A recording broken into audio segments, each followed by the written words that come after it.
Chapter 388. The old man sitting on the throne had reached the final stages of his life. The aura of life seemed to be slipping away from his body at every moment. His frail body had to lean against the throne in order to sit up straight. His pair of originally bright eyes were also covered with a layer of gray. Han Shuo followed Candide in and shot a glance at Uhtred, who didn't have much time left. Han Shuo knew that Uhtred was indeed going to die. No wonder the princes of the Lancelot Empire were so brazen in their attempts to seize power. "Your Majesty, Count Brian has come to see you," Candide respectfully said after saluting. Uhtred coughed violently for a while. His gray eyes gradually regained some vitality as he forced himself to straighten his body. He swept his gaze over Candide and Han Shuo, before finally fixing his gaze on Han Shuo. He weakly asked, "Brian, Candide has told me about your actions in Bretel City these days. You've done very well. Your Majesty overpraises me. This is what I should do." Han Shuo had communicated with Candide on the way here. He understood that it was best not to rashly open his mouth when facing such a character. He only needed to answer whatever the latter asked. "I've heard rumors that you have some connection with the Calamity Church. How interesting. Your background is clean and you've made many contributions to the Lancelot Empire. How could you be involved with that kind of evil church?" Uhtred muttered to himself, as if he was only speaking to himself. "Your Majesty is wise. That is purely a rumor spread by some enemies." Han Shuo replied.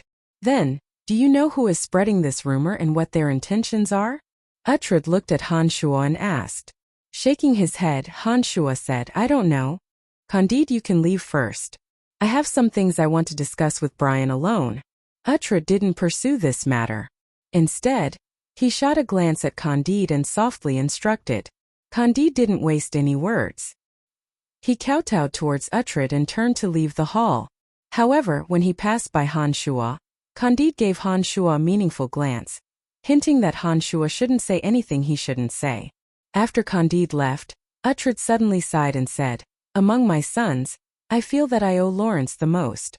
I heard that you and Lawrence are very close. Is that true?" Han Shuo was startled. He couldn't quite understand Uhtred's meaning. Most nobles in Asen City knew about his relationship with Lawrence. It wasn't strange at all for Uhtred to know about it. Han Shuo hesitated for a moment before honestly nodding his head and replied, "Yes, Your Majesty." "Then you must be supporting Lawrence?" Uhtred asked again. "Yes, Your Majesty." Han Shuo replied once again. Uhtred was silent for a long time. His eyes were staring deeply at Han Shuo. Only when Han Shuo felt a little uncomfortable did Uhtred open his mouth and say, "Brian, there are some things I want to discuss with you. Your Majesty, if you have any matters, feel free to instruct me. As your subject, I will naturally share all of your troubles." Han Shuo replied once again. Uhtred sighed. He suddenly stared at Han Shuo and said, "Brian, I hope you can promise me that no matter how my other 3 sons treat you, please spare their lives." Han Shuo was speechless. He looked at Uhtred in puzzlement and asked, "Your Majesty, why do you say this?" "Brian, if you agree to this condition of mine, I will pass the throne to Lawrence and help you control the Lancelot Empire." Uhtred stared at Han Shuo and said solemnly. Han Shuo's heart was in turmoil as he looked at Uhtred in extreme shock. For a moment, he didn't know what was wrong with Uhtred for him to actually say such inexplicable words. Han Shuo could only stare at Uhtred in a daze, forgetting to reply. "If you agree to this condition of mine, I will help you and Lawrence. What do you think?" Uhtred immediately followed up with a question. His expression seemed somewhat anxious, even carrying a trace of pleading. As the true ruler of the Lancelot Empire, as long as Uhtred didn't die, no matter how sick he was, he would still be the person with the greatest authority in the Lancelot Empire. However, it was at this moment that Uhtred's tone of speaking to Han Shuo strangely carried a trace of pleading. This was something that Han Shuo had never expected. For a split second, Han Shuo even thought that Uhtred's illness was too severe, causing him to be absent-minded and speak nonsense. However, when Han Shuo carefully observed Uhtred, he discovered that although Uhtred's body was incomparably weak, his soul wasn't the slightest bit disordered. This meant that Uhtred's thoughts were indeed normal. Just as Han Shuo was extremely astonished, Uhtred once again questioned. Han Shua's mind rapidly spun before he probed Uhtred. Is it fine as long as I leave the three princes alive? Nodding his head heavily, Uhtred's expression became joyful as he hastily said, That's right. It's fine as long as you leave them alive. You can strip them of all their authority and even imprison them in a small place. It's fine as long as you let them live. In that case, I promise you, Your Majesty. Han Shua no longer hesitated and immediately agreed. His Majesty Uhtred, the true ruler of the Lancelot Empire, actually heaved a clear sigh of relief. A trace of a smile appeared on his weak face as he waved his hand and said, Brian, I will now bestow upon you the title of Marquis. In addition, I will have Space Sacred Magus Mr. Sabakas help Brettel City build a magical transportation array. In addition, I will help you get rid of the negative news that is unfavorable to you, and… A series of promises suddenly came out of Uhtred's mouth. Han Shua was momentarily stunned, standing there blankly. He didn't know what had gotten into Uhtred's head today. After Uhtred's narration, Han Shua finally opened his mouth and said, Brian, you may leave. I hope that you won't tell anyone about today's matter, not even Candide or Lawrence. Your Majesty, I promise you. However, can you tell me the reason? I really don't understand why you would make such a decision. Han Shua stared dumbfoundedly at Uhtred and said. Shaking his head, Uhtred smiled bitterly and said, It's better if you don't know. I'm doing this out of consideration for you. You may leave. Han Shua felt as if he had fallen into the clouds. He looked at Uhtred in bewilderment and stared blankly for a moment before creasing his brows. He bowed towards Uhtred and retreated. His heart was filled with doubts, but he didn't know who he should confide in. After Han Shua left, Uhtred seemed to have aged a lot more. He sighed and said, As a father, I have done everything that I can for the three of you. I hope that you will be able to continue living after my death. Space Sacred Magus Sabakas and Old Astrologer Madame Grace suddenly appeared in front of Uhtred. Old Astrologer Madame Grace's face was pale, as if she was going to die before Uhtred. Her entire body seemed to be devoid of life. Uhtred sighed again when he saw the two appear. He looked at Old Astrologer Madame Grace and said, Teacher, in all these years, I have never doubted your judgment. Do you think that this Brian can really help the Lancelot Empire prosper and become strong? Grace's lips wriggled, as if trying to get rid of the wrinkles on her thick lips. She replied in a weak voice, Your Majesty, I have been entrusted by you to expend my life force to divine once. I only know that whoever this person helps will become the new king. As long as he is in the Lancelot Empire, the Lancelot Empire will not perish. That's all. This is already enough. I didn't expect that the person who will decide the future of my Lancelot Empire would actually be such a young fellow. Uhtred muttered to himself before looking at the astrologer and Sabakas. He suddenly opened his mouth and said, My days are numbered. I hope that after I die, you can promise me one thing.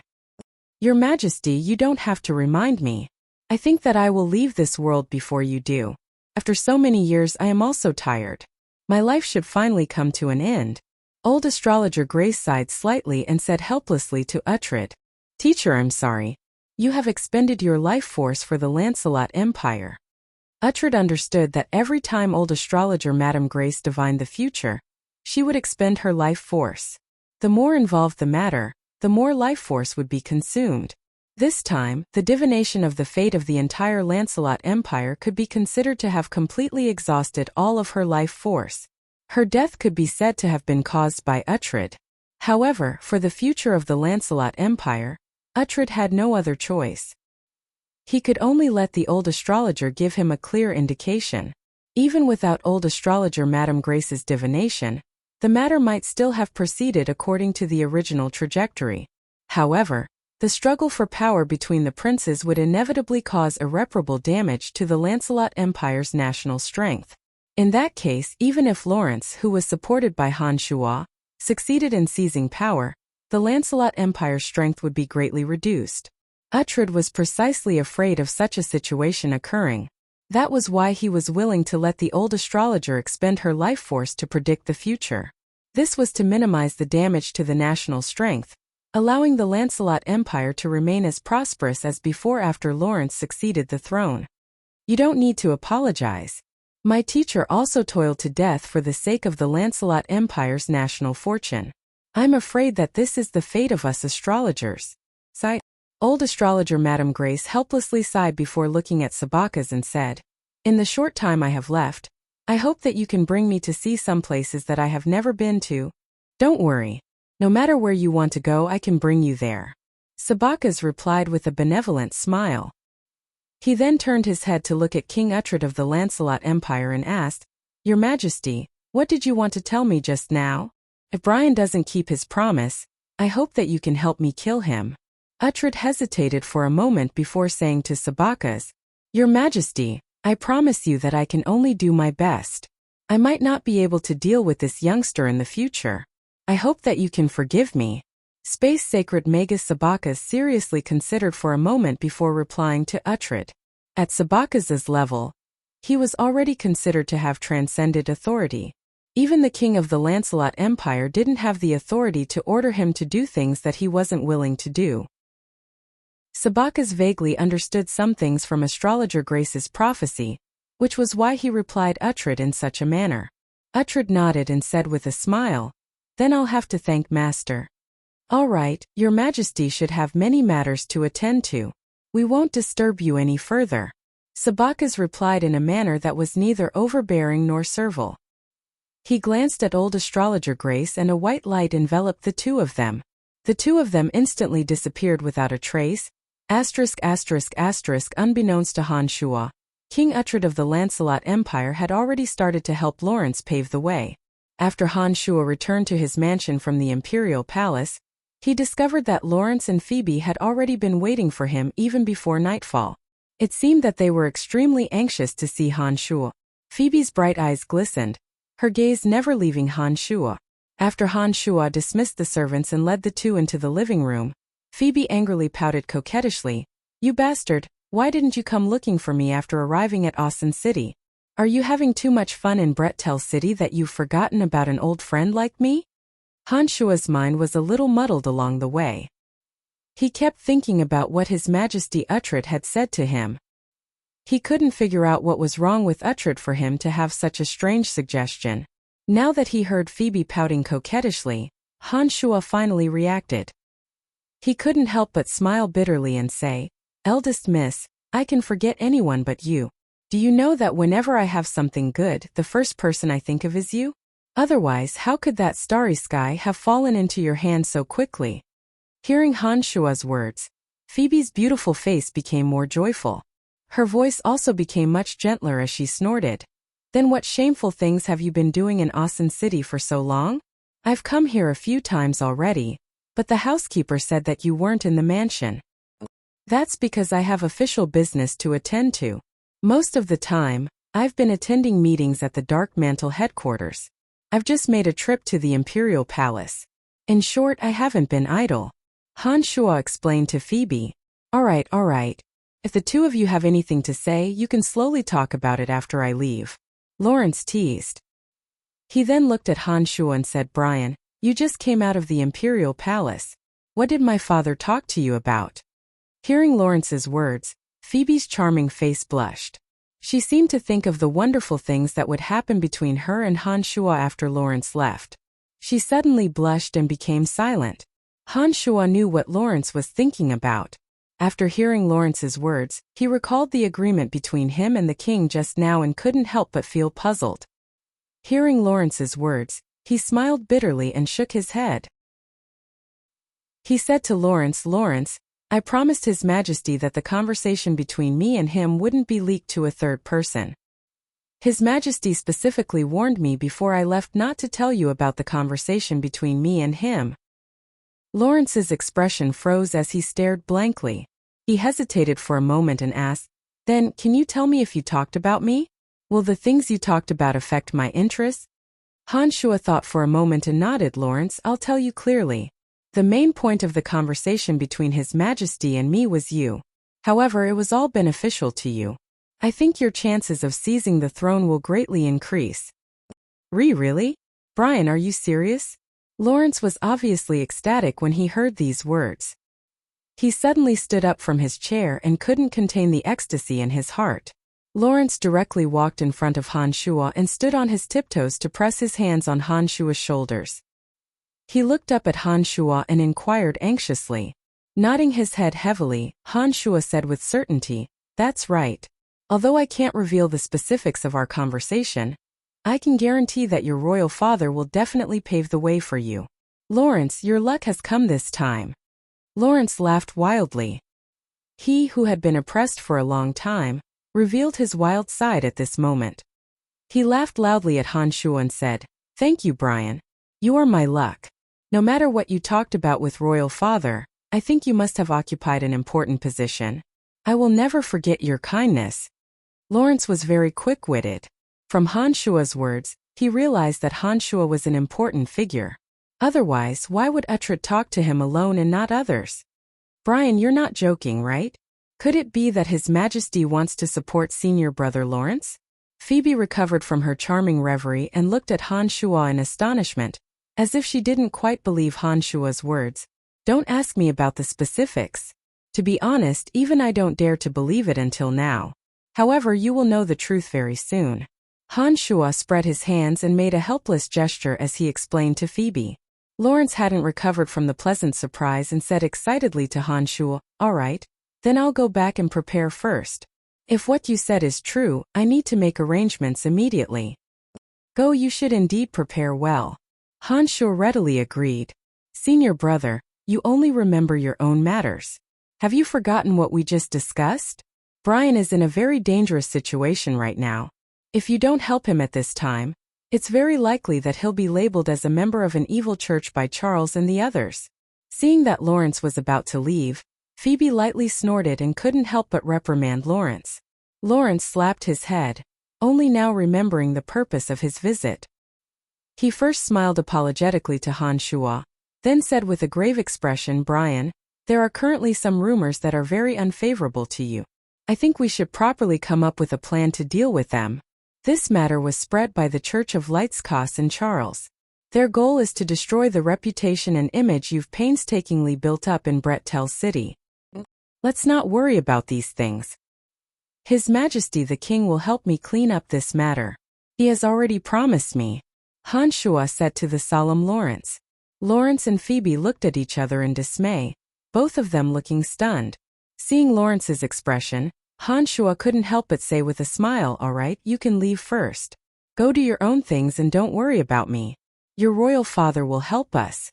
"All right, I won't disturb you two then." Lawrence understood and winked at Han Shuo and Phoebe, chuckling as he walked out. "Hey, what's with that look? Damn it, you've been led astray by Brian."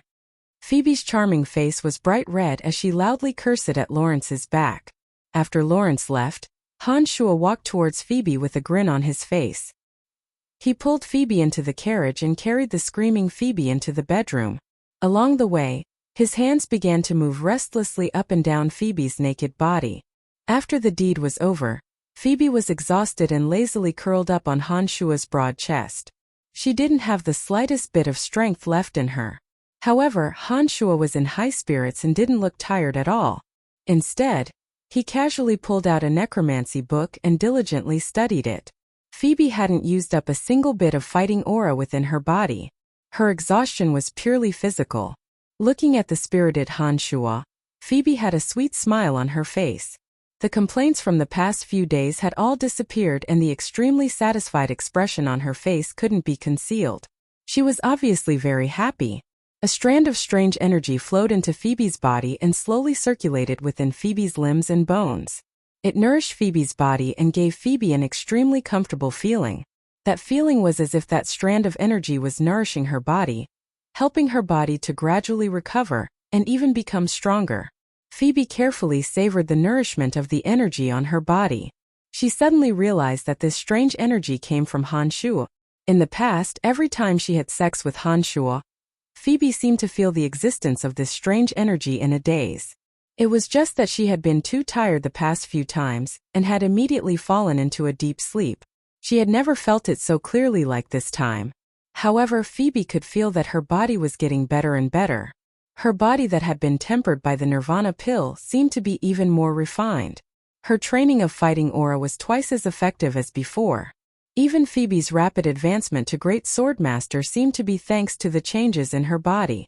After slowly feeling for a while, Phoebe couldn't help but look at Han Shuo, who was solemnly studying magic books with a burning gaze. She suddenly understood that after every time they had sex, Han Shuo had transferred a strand of energy that she didn't know about into her body, helping her to change the toughness of her body and making her body's condition better and better. "Brian," Phoebe suddenly whispered softly, raising her head to look at Han Shuo. Han Shuo, who was studying the habits of bone demons, softly grunted when he heard this. He looked at Phoebe with a smile, and his big hand conveniently patted Phoebe's perky and round buttocks. He teased, "What? Do you still want it?" Phoebe's beautiful face blushed, and she shyly pulled at the thin blanket that covered her body, covering her perfect curves that could make one spurt blood. She said in a low voice, "No, I don't have any strength left in my body, you damned fellow." "Haha, then what do you want to say?" Han Shuo put down the necromancy magic book in his hand, and gently pulled up the thin blanket with his left hand to cover her fair, jade-like skin. He narrowed his eyes and asked with a smile, "Did you leave something special in my body every time you made love to me?" Phoebe asked Han Shuo in a low voice with a red face. "Of course I did leave something special behind. Haha, that is the seed of life, the most original essence that created the human race. It's just that it hasn't germinated yet. Why are you asking about this? Could it be that you want to ask why your belly isn't big? Oh, you can't blame me for this, you're the one who didn't live up to expectations, right?" Han Shuo replied to Phoebe with an evil smile on his face. When Phoebe saw the evil smile on Han Shuo's face, she knew that he must have misunderstood her meaning. She couldn't help but blurt out in embarrassment, "I'm not talking about that thing. I'm talking about the energy that helped me change my body." Hearing Phoebe's words, Han Shuo suddenly realized and said, "So that's what you wanted to say. Haha, don't worry, that energy will only be good for your body, absolutely no harm. You don't need to care so much. You just need to know that it will make your body better and better." "I know, of course I know that the energy will benefit my body. I'm just worried that it will harm your strength." Phoebe naturally understood the changes in her body, but as a young great swordsman, Phoebe understood that no matter what kind of energy left the body, it would have an effect on the owner. She was worried about whether Han Shuo would be injured. "Haha, you don't need to worry, this is called body fusion. When I transfer energy to you, I actually get some energy from your body, it's just that you don't know it. Otherwise, why would I make you take so many special postures? This is actually a kind of martial skill and you keep thinking about it." Han Shuo explained to Phoebe with a smile. When Han Shuo said this, Phoebe's blush spread from her neck to her whole body. She couldn't help but hit Han Shuo's chest and said, "Nonsense. What kind of martial skill is cultivated like this? You made me take so many embarrassing postures to satisfy your special hobbies. You perverted fellow, you still want to lie to me." Helplessly shrugging his shoulders, Han Shuo explained with a bitter smile, "Eldest miss, I really didn't lie to you. There are many martial skills that you don't know about, but they do exist. The postures I made you take do indeed have a special effect, but you didn't carefully comprehend them and were instead lost to your desires. Next time, if you can carefully comprehend them, you'll know that I'm not lying." After Han Shuo's explanation, Phoebe was a bit skeptical and looked at Han Shuo in a daze. When she discovered that Han Shuo didn't seem to be joking, she made a fuss and softly said, "Brian, are you serious? Is that really a kind of martial skill?" Nodding his head, Han Shuo said with a smile, "Of course, it is through this method that our love will help each other increase in strength. Don't worry, the energy in your body won't harm me in any way." Although Phoebe was astonished by Han Shuo's explanation, she didn't continue to pursue the matter. Instead, she furrowed her brow in deep thought. After a while, Phoebe suddenly thought of something and her bright eyes stared deeply at Han Shuo.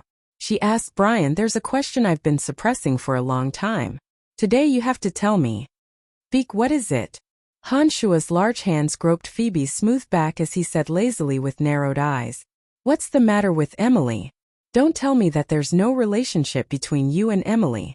I've seen her a few times. Her skin and body are exactly the same as mine." "Brian, I hope you can tell me honestly about your relationship, and don't lie to me. Phoebe's bright eyes stared fixedly at Han Shuo as she asked aggressively.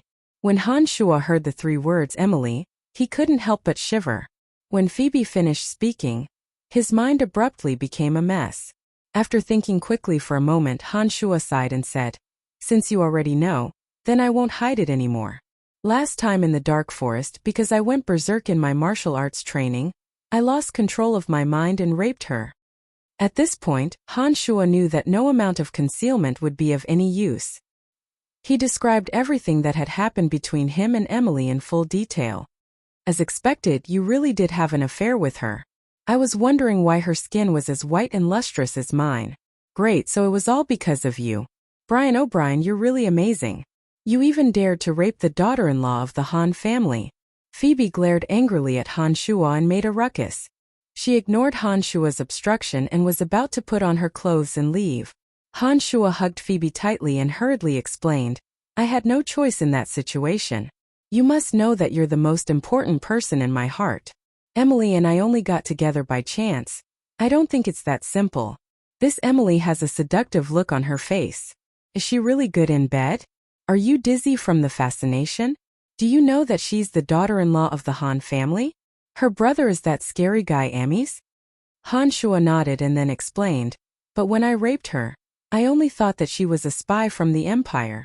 Shaking off Han Shuo, Phoebe quickly put on her clothes. She glared at Han Shuo hatefully with a face full of anger and shouted, "Last time at Lawrence's father's banquet, I already felt that there was something wrong between you and Emily. It looks like you two have been together for a long time. Emily has gone too far. She actually conspired with you to deceive me." As she said this, Phoebe had already put on her clothes and walked out angrily. "Where are you going?" Han Shuo was shocked and hurriedly put on his clothes. "I'm going to find that coquettish hussy, Emily. Don't follow me. I want to talk to her alone." Phoebe answered and dashed out of Han Shuo's mansion. Chapter 389.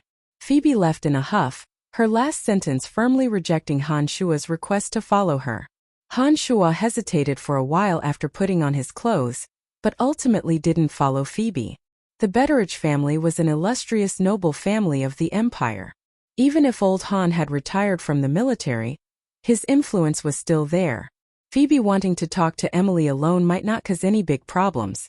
However, if Han Shuo were to follow her, it would be hard to say what would happen between the 2 women and Han Shuo. Han Shuo didn't want to be targeted by the 2 women within the Betteridge family. Not only would it affect Han Shuo's career, it would also greatly damage the reputations of Phoebe and Emily. The distressed Han Shuo stood blankly on the spot, not knowing what to do for a moment. He could only release 2 mystical demons to follow Phoebe. Currently, Asen Duchy was in turmoil. Han Shuo was afraid that something would happen to Phoebe who supported Lawrence. He also wanted to see what exactly Phoebe wanted to talk to Emily about. If the situation turned bad, he would have no choice but to step in. The mystical demons followed Phoebe to the Betteridge family. Contrary to Han Shuo's expectations, the originally furious Phoebe had already concealed her emotions when she arrived at the entrance of the Betteridge family. Instead, she calmly requested to see Emily. Han Shuo couldn't help but heave a sigh of relief when he saw that Phoebe didn't make a ruckus the moment she arrived at the Betteridge family. He understood that although Phoebe was angry, she still had a sense of propriety. Emily was startled when she heard that Phoebe had specially come to pay a visit. She had vaguely felt that something was wrong when she had met Phoebe a few times before. She knew that a woman as intelligent as Phoebe would definitely have sensed something. This time, Phoebe had specifically come to look for her. Emily understood that what should come had finally come. She calmed her chaotic and uneasy mind and took the initiative to go out to greet Phoebe. "Hey, isn't this Miss Phoebe? Hee, long time no see, why did you think of coming to look for me?" Emily had been in the dark mantle for many years. Although she had a guilty conscience, she was still incomparably natural on the surface. She had a bright and cheerful smile on her face and greeted Phoebe as if they were sisters meeting. "Hey, big sister Emily, I just missed you. A long time no see, big sister Emily seems to be growing younger and younger. Do you have some secret? You must tell me about it." Phoebe had been in the business world for a long time, and was able to keep her composure. She also greeted Emily with a smile. Emily's mind was in a mess. Hearing Phoebe mention her sore spot, she knew that the visitor didn't have good intentions. Emily naturally understood the reason for the changes in her body in the past few days. Phoebe's situation was 70 to 80% similar to her own. Phoebe only mentioned this matter. The reason for her words was naturally self-evident. Miss Phoebe overpraises me. Perhaps it's because there's nothing going on recently, and I'm so bored that I've been sleeping a little too much. How am I young? Emily smiled as she prevaricated. She looked around and saw that there were still guards around. She couldn't help but chuckle as she walked towards Phoebe. She smiled sweetly and said, "It's rare for you to come over. Come, let's go inside and talk about some intimate matters." "That's exactly what I was thinking," Phoebe replied with a faint smile and walked inside with Emily with a natural expression. The two looked like a pair of good sisters no matter how one looked at it. There didn't seem to be any disharmony between them. Han Shuo, who could clearly see the conversation between the two through a mystical demon, couldn't help but secretly admire the composure of the two women. He finally understood that the struggle between elegant women wasn't as loud as he had imagined, but a more obscure and subtle struggle. After Emily brought Phoebe into her chamber, perhaps to prevent the conversation between the two from leaking, Emily carefully laid down layers of barriers around the room. Phoebe coldly watched as Emily laid down the soundproof and vision-blocking barriers, not saying a word. After Emily had arranged everything properly, Han Shua's two mystical demons sensed a dark aura gradually spreading in all directions. After hesitating for a moment, Han Shua withdrew the two mystical demons and left them outside the room where the two women were talking. In this way, the mystical demons would definitely not be discovered by Emily's barriers. However, they wouldn't be able to hear the conversation between the two women either. Sigh, things like women are really troublesome when there are too many of them. Han Shua couldn't help but sigh. However, he knew that with his temperament, his self-control in this aspect was indeed much weaker. Just as Han Shua was sighing, Steward Kalas found Han Shua and handed a letter to Han Shua. He respectfully said, "Lord Marquis, this is your letter." "Lord Marquis?" Han Shua was taken aback. He then looked at Steward Kalas and asked doubtfully, "Kalas, did you address me wrongly?" "No, there's nothing wrong with my address," Steward Kalas replied. He then smiled at Han Shua and said, "Lord Marquis, although His Majesty's official document has yet to be issued, there's no need for His Majesty to hide it from us. We are your stewards and have only just learned of His Majesty's conferment of your title from the outside." After hearing these words, Han Shua suddenly understood. He understood that His Majesty Uhtred of Lancelot Empire must have started to help Lawrence pave the way for him ever since Han Shua left the Imperial Palace. His title of Marquis must have been announced in advance. Now that even Steward Kalas knew of this news, it sufficiently proved that His Majesty Uhtred had spread the news of Han Shua's promotion. Han Shua sighed inwardly at His Majesty Uhtred's high efficiency. He then frowned and said, "Oh, that's right. In that case, are there other rumors that are unfavorable to me still circulating?" "Lord Marquis, His Majesty the King has already proven your innocence. He has also ordered that no one is to doubt your loyalty to the Empire. If anyone dares to harbor any disloyalty towards you, His Majesty will directly sentence them with the crime of slander." Steward Kalas looked at Han Shua with reverence, replying wholeheartedly. After Han Shua returned from the Imperial Palace, His Majesty the King made a series of big moves, suppressing all the negative discussions about Han Shua and conferring him the title of a noble marquis. This sufficiently proved His Majesty the King's trust and favor towards Han Shua. Kalas was sincerely convinced by Han Shua. However, Kalas would never know that when the man with the greatest authority in the Lancelot Empire discussed these matters with Han Shua, his tone was even pleading. He didn't have the slightest bit of the arrogant attitude a superior would have towards a subordinate. "Whose letter is it?" Han Shua casually asked as he looked at the envelope. "It seems to be a student from the Babylon Academy of Magic and Force. He said that it was handed to you by their Master Fanny. You once instructed me to pay special attention to Master Fanny's matters. Therefore, I didn't dare to be negligent and hurriedly delivered it to you." Old Steward Kalas replied. Very good. Han Shua praised and waved his hand, dismissing Kalas. He tore open the envelope, took out the light green letter and started reading it. Fanny's handwriting was graceful and nimble. The contents of the letter contained a hint of affection, obscurely revealing some of Fanny's longing. She mentioned that today was the day the necromancy major would be recruiting students and hoped that Han Shua could find time to make a trip to the necromancy major and see if he could give a speech to support the necromancy major. When he finished reading the letter, Han Shua's nose took in the delicate fragrance on the pale green paper. It was as if he could smell Fanny's body fragrance that refreshed the heart and refreshed the mind.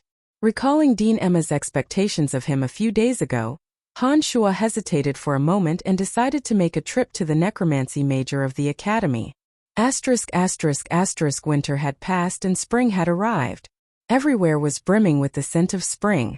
The Babylon Academy of Magic and Force's annual recruitment was in full swing. Whether it was a noble or a commoner, the Babylon Academy of Magic and Force, as the greatest cradle of talents in the Lancelot Empire, was a place they all yearned for. To be able to become a noble mage or knight was the goal of every young person. If one didn't have outstanding magical talent, it wouldn't be a bad choice for a commoner to take a step back and become a swordsman. As the largest academy in the empire, the Babylon Academy of Magic and Force was located in the empire's capital, Asen City. Every year's recruitment was extremely lively. Often, the most talented people in the empire would flock to the Babylon Academy of Magic and Force, hoping to become a student of the academy. Generally, as long as one entered the Babylon Academy of Magic and Force and successfully graduated, regardless of whether they were a commoner or a noble, they would have a beautiful future. Of course, if the student was a member of a noble family and studied as a mage, then this person's future would naturally be a bit brighter. After the students had passed numerous tests, they could choose the magic major that suited them according to the potential of their mental strength and the strength of their sensitivity to the magical elements. Generally speaking, the stronger one's sensitivity to the magical elements, the easier it would be for them to practice that type of magic. Of course, this wasn't absolute.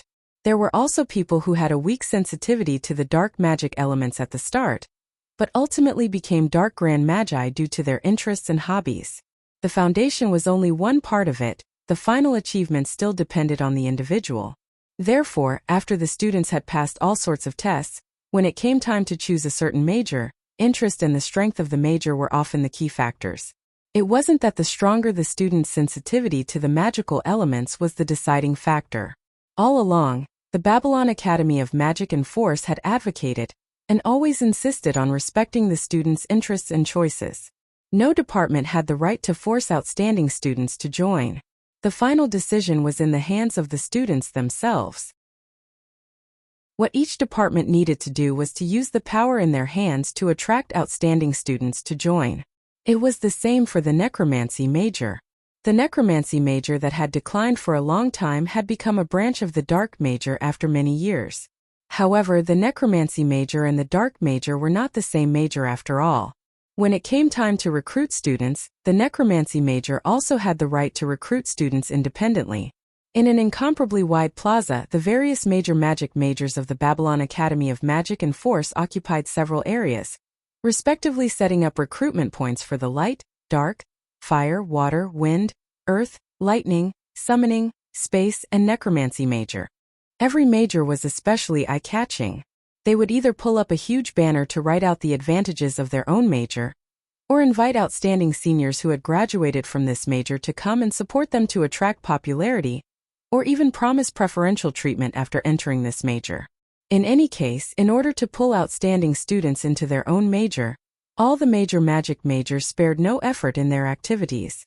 Talent was the most fundamental thing for a student of the Babylon Academy of Magic and Force. As long as a major produced an extraordinary and powerful mage, not only would the entire major gain a lot of glory, it would also gain an advantage in all sorts of academy activities in the future. The more powerful the major, the more funds and resources they would be able to apply for. Take the Earth Major for example. Due to the arrival of Dempus Gale 30 years ago, the Earth Major had been leading by a wide margin in several consecutive academy competitions. Now Dempus Gale had become a well-known Earth Sacred Magus in the Lancelot Empire, causing the Earth major to rise from being in decline to being a top-notch major in one fell swoop. There were many similar examples. The reason why the light major and dark major had held the advantage for so many years was also because a few outstanding students had appeared in recent years. The necromancy major, which had always been weak and bullied, had also stood out due to the appearance of Han Shuo. There were faint signs that the necromancy major was going to walk out from the shadow of the dark major and become an independent major. In the remote northeast corner, 5 tall and large skeletal warriors raised a large banner with the word, "The necromancy major welcomes you to join," written on it. Behind a large long table, the 2 teachers, Fanny and Jean, sat upright and still. Lisa, Amy, and Athena, as well as a group of necromancy major students, were shouting at the top of their lungs. "Why did they arrange for us to be here? This place is obviously away from the central area. Those fellows from the dark major are clearly trying to squeeze us, humph," Lisa angrily shouted. She turned her head to look at the calm Fanny and asked, "Teacher Fanny, do you think that fellow Brian will come? It's been a long time since he's come to the necromancy major. Now that he's become a popular person in the Empire, has he forgotten about his friends like us, and you?" After being here for so long, Lisa had long since walked out of her resentment towards Fanny and Han Shuo. However, whether or not Lisa was still bitterly in love with Han Shuo was something that only she knew. Even Fanny couldn't quite see through Lisa. After experiencing the tragedy of her family, Lisa was much stronger than Fanny had imagined. She was no longer that willful little girl who only knew how to cause trouble, and had truly calmed her heart to practice necromancy magic. Now, Lisa had actually become a journeyman mage with Fanny's help. Fanny smiled as she glanced at Lisa, explaining, "Didn't I have Derek deliver a letter to him? If he receives my letter and happens to have nothing else to do, I think he should come over. Don't worry, although our necromancy major's location is a bit remote, I think there will still be students who come because of our reputation."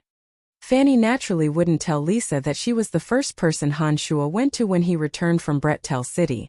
Back then, when Han Shuo had told her that as soon as he entered Asen City from Bretel City, he had immediately gone to the Babylon necromancy major to look for her, Fanny had been secretly delighted for quite a while. During this period of time, Han Shuo was like the sun at high noon in the Empire. The nobles and commoners of the Empire were all talking about Han Shuo's impressive military exploits, especially the matter of Han Shuo killing Dragon Knight Kelt and the Green Dragon together. This matter had spread to every corner of the Lancelot Empire. Han Shuo's rising status had allowed the necromancy major to bask in the limelight. Currently, within the academy, there really wasn't a single major that dared to openly bully the necromancy major. Even Dean Emma was obviously biased towards the necromancy major, which made Fanny feel much more relaxed. "Master Fanny, how many new students do you think we'll be able to recruit this year?" Jean and Fanny sat together. Jean had originally been infatuated with Fanny, but after accidentally seeing Fanny and Han Shuo's intimacy last time, in addition to Fanny becoming an archmage necromancy, those feelings had gradually faded. No matter how one looked at it, as a noble of the Empire, Han Shuo, whose strength was at the peak of his power as a Grand Magus necromancer, wasn't someone that a mere necromancy adept mage teacher could compare to. When Fanny also became an archmage necromancer, Jean had completely given up on her. In this way, Jean had truly put his energy into his career. On one hand, he had diligently delved into magical knowledge, and on the other, he had tried to carry forward the teaching profession. During this period of time, he had contributed greatly to the development of the necromancy major. Last time when he'd returned to his hometown, Jean had said that he was the former teacher of Bretel City's Count Brian. This had immediately caused a stir in the small town. Jean had basked in Han Shuo's limelight, and his status seemed to have risen a few notches. This had caused Jean's resentment towards Han Shuo to slowly dissipate. Who knows? Perhaps there will be a few. Fanny smiled as she responded to Jean. "Excuse me, is this the necromancy major? Did the Empire's Grand Magus necromancer Count Brian graduate from here?" A youth dressed in exquisite clothing, with a steward behind him, came over and asked in a refined and courteous manner. "That's right, Brian graduated from our major." Jean was overjoyed and hastily responded, "Ha, I finally found it." "Why is it so remote?" The youth cried out in pleasant surprise, then said excitedly, My mental strength test was excellent, and the dark magic element was the strongest. However, I've chosen the necromancy major. I hope you'll accept me." After the youth had finished speaking, he loudly called out to his companions who were pacing back and forth in the distance, "Friends, I've found the necromancy major. It's over here, all of you come over." As soon as the youth's words fell, the faces of the other boys and girls all lit up. They excitedly ran over to Fanny's side. After the mental strength test, these people's potential was extremely great. Their backgrounds were also incomparably noble, and they were figures that the teachers of various majors had coveted for a long time. Who would have thought that they would all run over to the necromancy major? Chapter 390. Haha, welcome, welcome. Choosing the necromancy major was the correct decision. Jean hurriedly stood up with a chuckle when he saw the young students heading their way. He took out a few small booklets and handed one to each of them. He smiled. "Fill in your information." "Heh, our necromancy major doesn't have that many rules and the tuition is the lowest."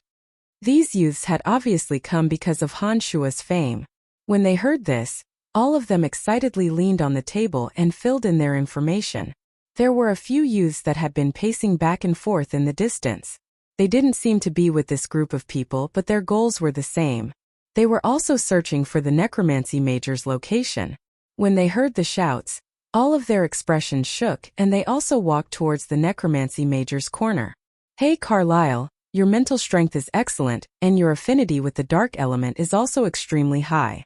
As long as you're willing to practice dark magic, you'll definitely become a dark grand magus. Don't leave, our dark major has many benefits for students like you." A dark major teacher hastily shouted when he saw a youth walking towards the necromancy major's corner. "My apologies, I came because I thought that the dark major and necromancy major were together. I didn't think that the necromancy major could recruit its own students. My apologies, I came because I want to become a grand magus necromancy like Marquis Brian, not because of your dark major." This youth was able to know of Marquis Han Shua's identity so quickly. His family background was definitely not simple. He responded in a manner that was neither overbearing nor servile, performed a standard bow, and strode away from the dark major recruitment point without a trace of hesitation. Dark Archmage Deo, who was sitting at the back of the dark major's seat, gradually had an ugly expression on his face. Carlyle was a student that he had his eye on for a long time. When Carlyle had first entered the Babylon Academy to take the test, Deo had immediately determined that Carlyle was good material for practicing dark magic. In order to get Carlyle, Deo had even sent a few teachers to persuade him. Carlyle had also shown great enthusiasm at the beginning, and had been very happy all along. Who knew that at the last moment, Carlyle would directly walk towards the necromancy major without even looking back. He even said that the reason he had been friendly with them was purely because he had misunderstood the relationship between the dark major and necromancy major. This was simply a slap to Deo's face. Isn't it just a lowly slave who got lucky? What's so great about that? Humph! The dark major teacher who had been rejected by Carlyle couldn't help but snort angrily, trying to vent the resentment in his heart through this method. Deo, isn't the necromancy major subordinate to the dark major? No matter how I look at the situation, it seems that the necromancy major is faintly suppressing the dark major. I didn't think that after I wasn't in the dark major for so long, you wouldn't have made any progress. You actually managed the dark major to this extent? Beside Deo, a tall and skinny middle-aged magus frowned as he berated the person in charge of the dark major. "Crowley, although you've become a dark grand magus, you've always been away from the Lancelot Empire. You used to be very famous, but the youngsters who know of you have long since disappeared. However, this Brian has recently been like the sun at high noon. In the hearts of the young children of the Empire, he is the true hero. Your era has passed." Deo shot a glance at the middle-aged magus and replied with a bitter smile. Crowley was once from the dark major of the Babylon Academy of Magic and Force just like Deo. Back then when Crowley was in the dark major dominated the competitions between the various majors in the academy for a few consecutive years. This person had advanced to an adept mage and became a dark archmage very soon after graduating, causing a sensation in the Lancelot Empire for a few years. However, Crowley had been unable to break through to become an archmage. Not long after, he left the Lancelot Empire and traveled to various countries on the Profound Continent. It was only a few years ago that he became a Dark Grand Magus. Deo was in the same batch as him back then, but he clearly didn't have as much talent as Crowley. Up until now, he was still a Dark Archmage. This time, it was only because he heard that Crowley had returned to the Lancelot Empire that he invited him over to support him. It was a pity that Crowley had left the Lancelot Empire for too long. Even some of the elderly had forgotten his existence, not to mention the young students who worshipped him as a hero. He had been standing there for so long, and although Deo had deliberately introduced him, no one had noticed him. Deo, that kid called Brian. Has he really become a Grand Magus necromancer in such a short period of time? Mages that practice dark magic would naturally have a sinister aura lingering around their bodies. Candide, one of the 3 heavyweights of the Dark Mantle, was like this. This Grand Magus Crowley was also the same. He looked at Deo with a gloomy expression that would definitely cause an average person to feel some fear. When Deo heard Crowley's question, although he was extremely unwilling to admit it, there was nothing he could say. He could only force a smile and nod as he replied, "That kid is a monster." He really did become a Grand Magus necromancer in such a short period of time. What's even more frightening is that he basically didn't stay in the necromancy major for too long. He only appeared once or twice during crucial moments. Nobody knows how he actually trained. So it's like this. It's really somewhat interesting. It's a pity that this person isn't here. Otherwise, I would really like to meet him. I've been forgotten by the people of Lancelot Empire for far too long. I really need to find an expert to practice my skills. Only then will more people know that I've returned. Crowley muttered to himself with a pensive expression. Deo glanced at Crowley and instigated, "That's right, Crowley. Right now, that kid's reputation is like a rainbow in the Lancelot Empire. If you want to make a name for yourself, defeating him will be the fastest way. You really can try. That kid has just advanced to Grand Magus Necromancer. I think he definitely isn't your match." Deo and Crowley were in the same year. Deo was very clear about Crowley's personality. He knew what Crowley was thinking with a single look at his expression, and couldn't help but instigate Crowley. Back when Crowley was in the Dark Major, he was also a well-known arrogant character. Even after so many years, Crowley's temperament hadn't changed. Deo could see this. It's a pity that that kid didn't come today. Otherwise, I could take advantage of this opportunity to kill his spirit. Deo's suggestion was exactly what Crowley wanted. He had absolute confidence in his own strength and couldn't help but become restless. While the Dark Major was muttering, the teachers of the other major were also silently cursing. This was especially true for the Light Major. At this moment, the person in charge of the Light Major, Archmage Voigtlander, also had a deflated expression as he angrily shouted, "What's going on?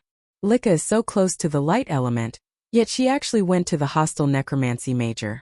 Could it be that she doesn't know that the light major has the best future for her? How could a dark creature like the necromancy major be a match for light magic? This is simply preposterous." Behind the light major's seat sat a familiar figure to Han Shuo, one of the 3 heavyweights of the Dark Mantle, Light Grand Magus Ames. At this moment, Ames was sipping on a pot of good tea, leisurely sitting there and looking at Voigtlander with a smile. He didn't express any opinion. Behind Ames, there were 2 swordsmen protecting him. The 2 were doing their best to protect Ames and didn't pay attention to Voigtlander's words. In their eyes, Ames' safety was the most important. Voigtlander angrily grumbled, before turning to Ames, who was invited over. "Lord Ames, don't you think this matter is preposterous?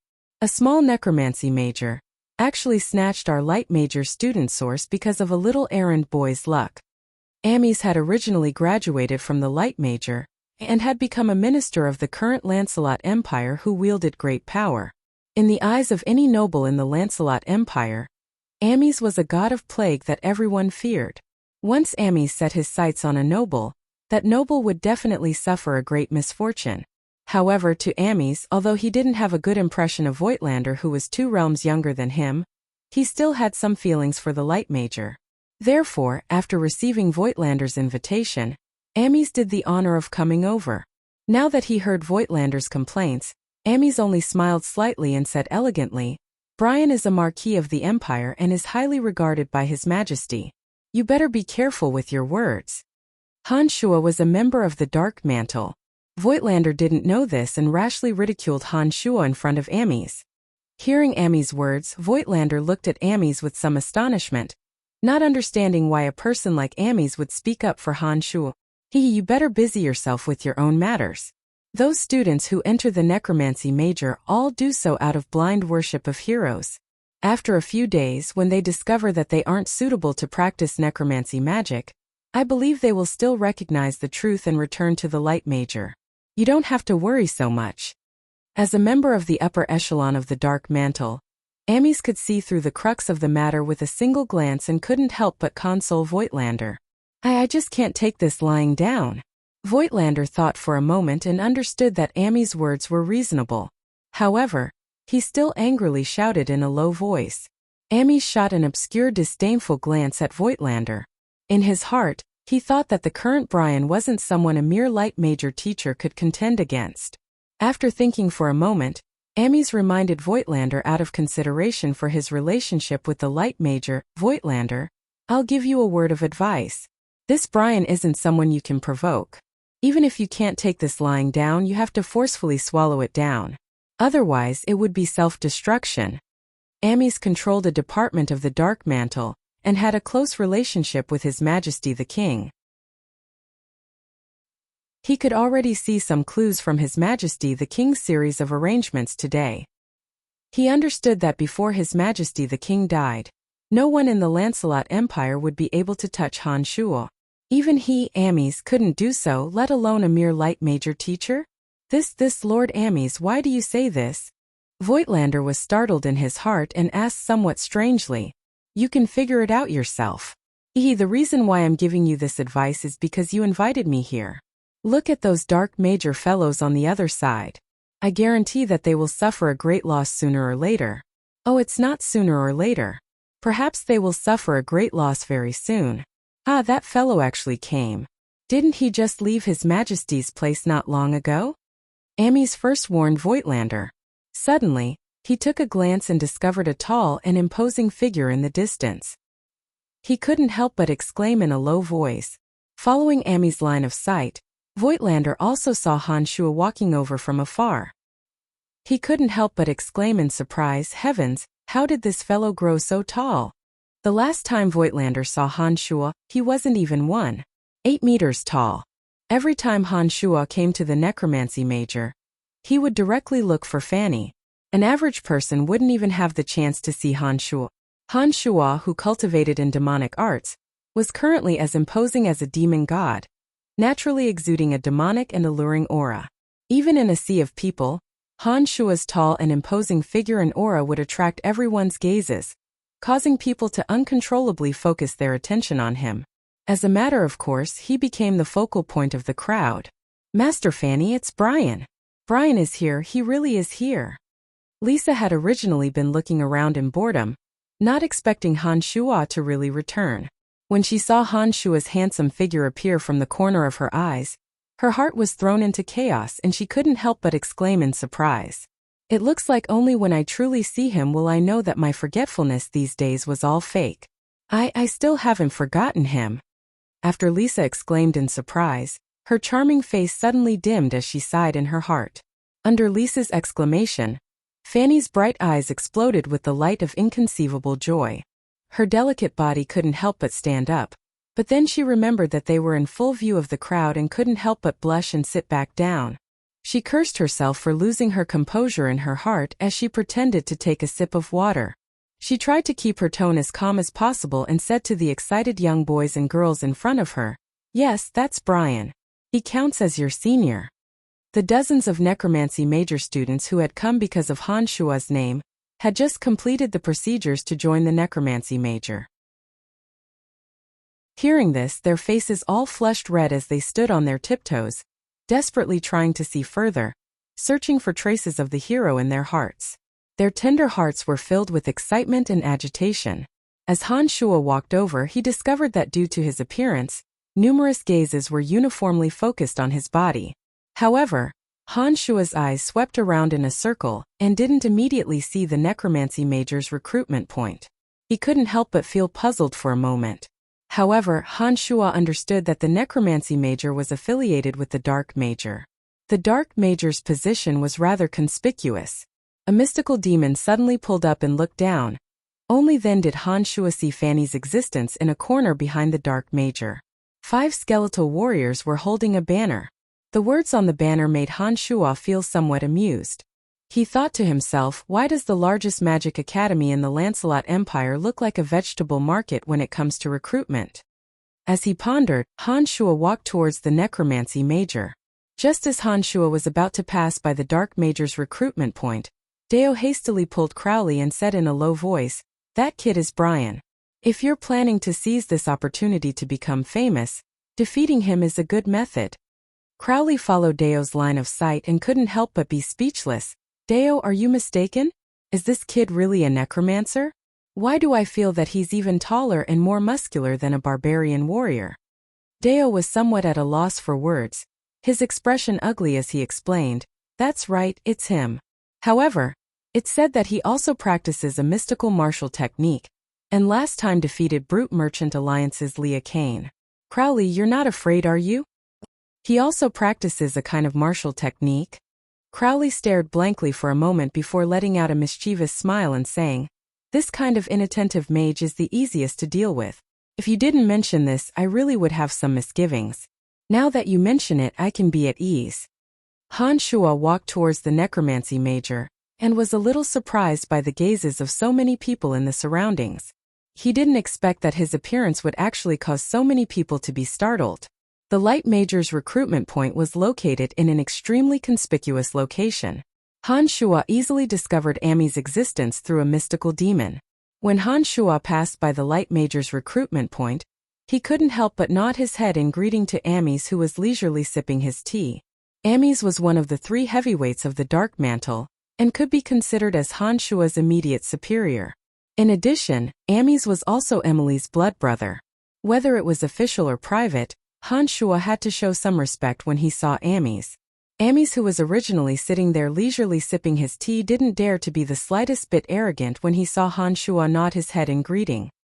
He actually stood up from his sitting position and returned a greeting to Han Shua with a smile.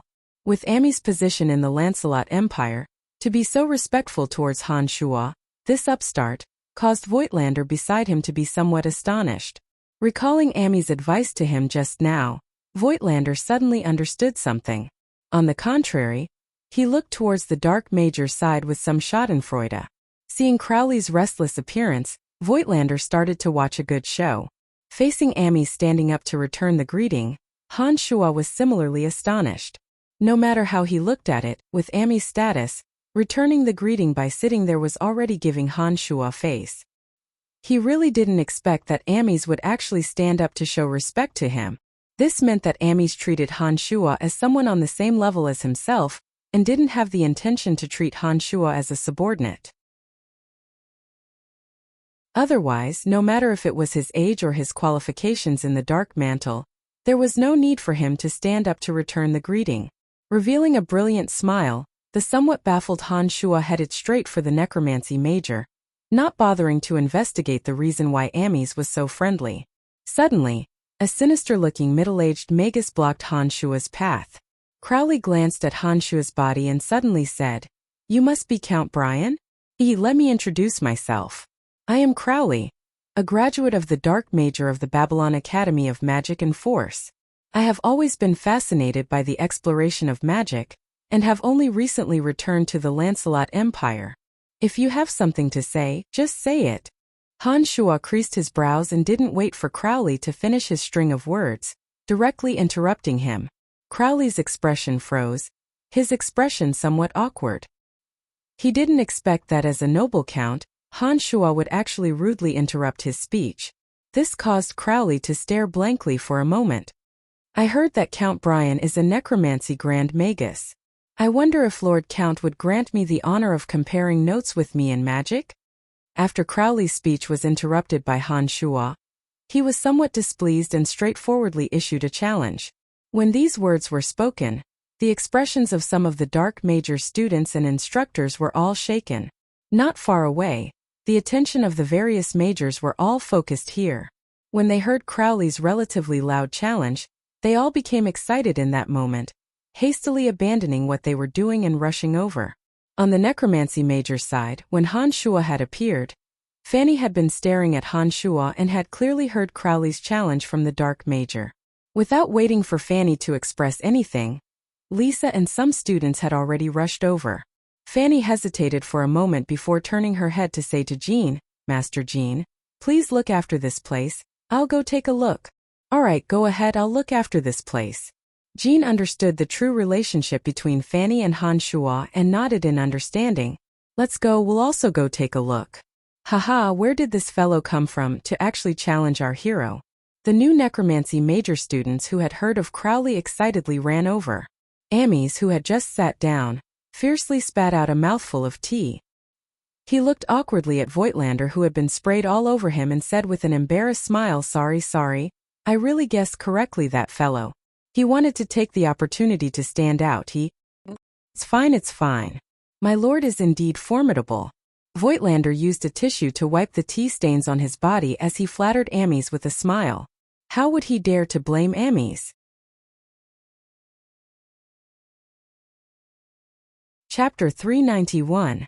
Han Shuo looked at the mage in front of him, who was no longer young. This was a dark grand magus named Crowley. Ordinary students of the Babylon Academy of Magic and Force might not have any impression of him, but Han Shuo, who had once worked as an errand boy in the necromancy major, knew of this person's existence. Back then, Han Shuo and Jack had always been in charge of cleaning the statues along the road early in the morning. Every batch of outstanding graduates of the academy would have a statue erected there. This Crowley was impressively one of the many statues. Han Shuo had even cleaned it for a period of time. Crowley's days in the Dark Major were also the Dark Major's most glorious period.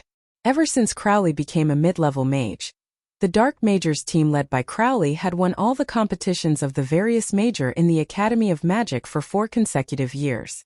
After Crowley left the Dark Major, he also quickly became a Dark Archmage. Crowley had indeed done some great things in the past few years when he was traveling around the various countries of the Profound Continent. However, as too much time had passed, due to Crowley's obsession with improving himself, his reputation slowly faded and was gradually forgotten by the people of the Lancelot Empire.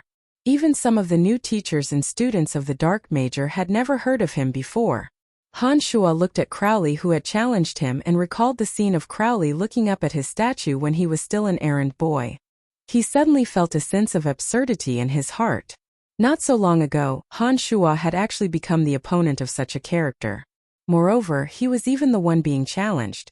A sense of pride involuntarily arose in Han Shuo's heart.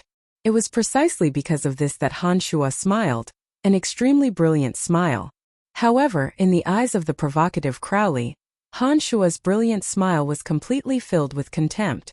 Crowley felt as if he had been insulted. He forcefully suppressed the anger in his heart and said, "Earl Brian, what is the meaning of this?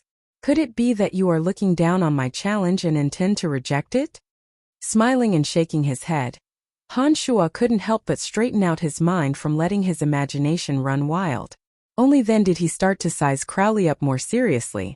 After hesitating for a moment, Han Shuo furrowed his brows and said, "You've misunderstood. I was just recalling the past. Back then, when I was still a necromancy major errand boy, I had once cleaned your statue. I didn't think that you would issue me a challenge today. To be honest, I feel very honored." Crowley's face was filled with astonishment. He couldn't help but turn his head to look at his old friend Deo of the Dark Major, as if he wanted to seek confirmation from Deo of the Dark Major. That's right, a few years ago, as an errand boy, he had once cleaned the long corridor leading to the Dark Major's teaching building. When you became a Dark Grand Magus, I had once applied to the dean to have your statue erected there. He was right, he had indeed cleaned your statue before. Deo himself felt a bit awkward as he said these words. However, under Crowley's puzzlement, he still replied in full detail. Hearing Deo's explanation, Crowley recalled that Han Shuo had once cleaned his statue. He couldn't help but hesitate in his heart and didn't really want to challenge Han Shuo. No matter what, Han Shuo had once expressed respect to him. If he were to do this again, it would be a bit inappropriate. When Dao, the person in charge of the Dark Major, saw Crowley's hesitant expression, he couldn't help but hurriedly signal Crowley with his eyes. He then smiled faintly and said to Han Shuo, "Earl Brian, do you intend to accept Crowley's challenge or not?" "Of course, didn't I just say that I feel extremely honored?" Han Shuo smiled cheerfully. He shot a glance at Dao and understood what Dao was planning. However, Han Shuo had absolute confidence and wasn't afraid of defeating Crowley here. "Very good. Then I'll be the witness. The two of you wouldn't mind, right?" Suddenly, Ames walked out from the Light Major's side and said with a graceful smile. The person in charge of the Light Major, Voigtlander, also walked over together with Ames. Voigtlander looked over with a face full of schadenfreude. No matter if it was the Dark Major's Crowley or Han Shuo, they were both considered Voigtlander's enemies. He would be happy to admire no matter who won or lost. "Crowley, this is Lord Ames. You should have heard of him before." When Dao saw that Ames had come uninvited and even made this suggestion, he hurriedly introduced Ames to Crowley, who had left the Lancelot Empire for too long. Back when Crowley left the Lancelot Empire, Ames was only a Dark Star envoy of the Dark Mantle. They naturally didn't recognize Ames. However, when he returned to the Lancelot Empire, he understood the current nobles of the Lancelot Empire. Now that he heard Dao's words, he couldn't help but bow towards Ames and said with a smile, "Of course, it's best to have Lord as a witness. I'm also very honored." Han Shuo bowed towards Ames and said courteously, causing Ames to return the bow once again. The teachers and students of the various major in the surroundings all rushed over. These people had all heard of Han Shuo's great name. Seeing that Han Shuo, this upstart necromancy Grand Magus, was about to exchange pointers with a dark Grand Magus of unknown origin, all of them were indescribably excited. In the Babylon Academy of Magic and Force, there weren't many Grand Magus level characters. Most of the teachers of the various major were only adept magi or archmages. The students would rarely even see a spar between teachers, much less a spar of this level. It was unavoidable that they would be indescribably excited. "Brian, do your best. You'll definitely win." Suddenly, a familiar voice sounded by his ear. Han Shuo turned his head to look and discovered that Lisa was excitedly clenching her fists and cheering him on in a corner. Han Shuo's heart warmed as he recalled that Lisa had always believed in and supported him like this. After a period of time, Lisa had matured from an unruly and willful young girl. Not only did she appear more youthful and energetic, she also had an additional heroic and strong temperament. It looked like when life brought her pain, it also gave her some good things at the same time. When Han Shuo gazed at Lisa, he also saw Fanny beside Lisa. Fanny was different from Lisa's unconditional trust towards Han Shuo. Her gaze was forever filled with worry. No matter how strong Han Shuo was, as long as there was a trace of danger to Han Shuo, she would feel uneasy for Han Shuo. Grinning brightly at the two girls, Han Shuo then turned his head to look at Crowley. He asked in a refined and courteous manner, "Then how do you want to compete?"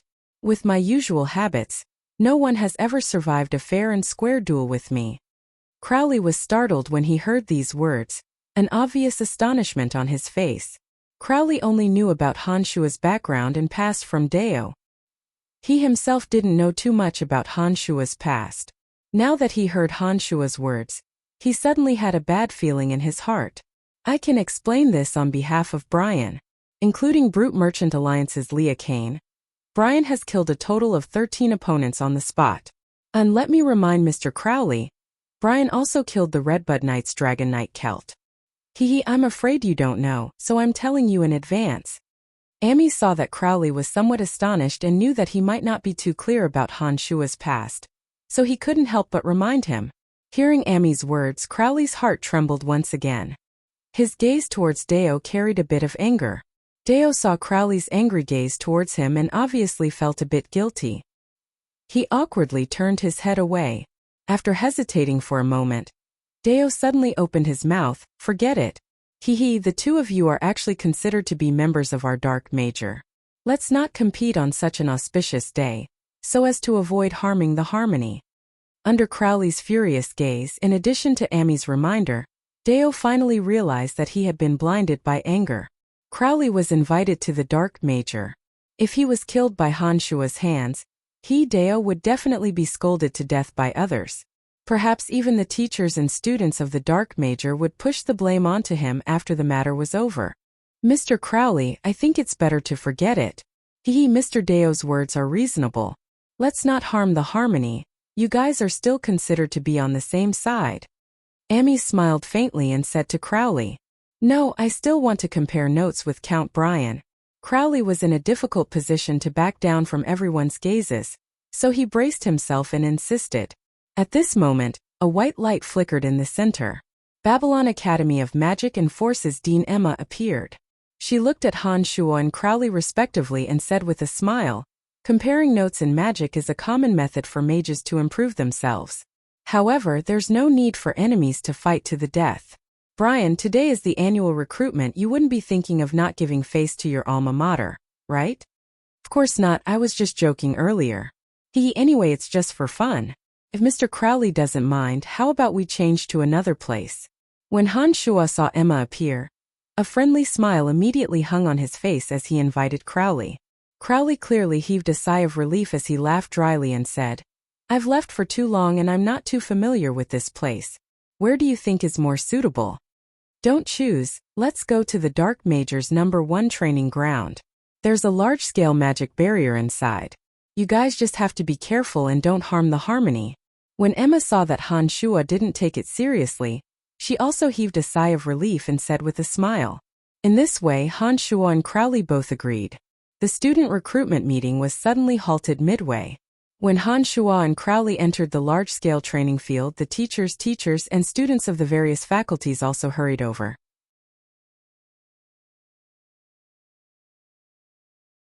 Chapter 392.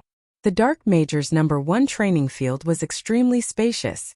The spar between Han Shua and Crowley had attracted many teachers and students to come and watch.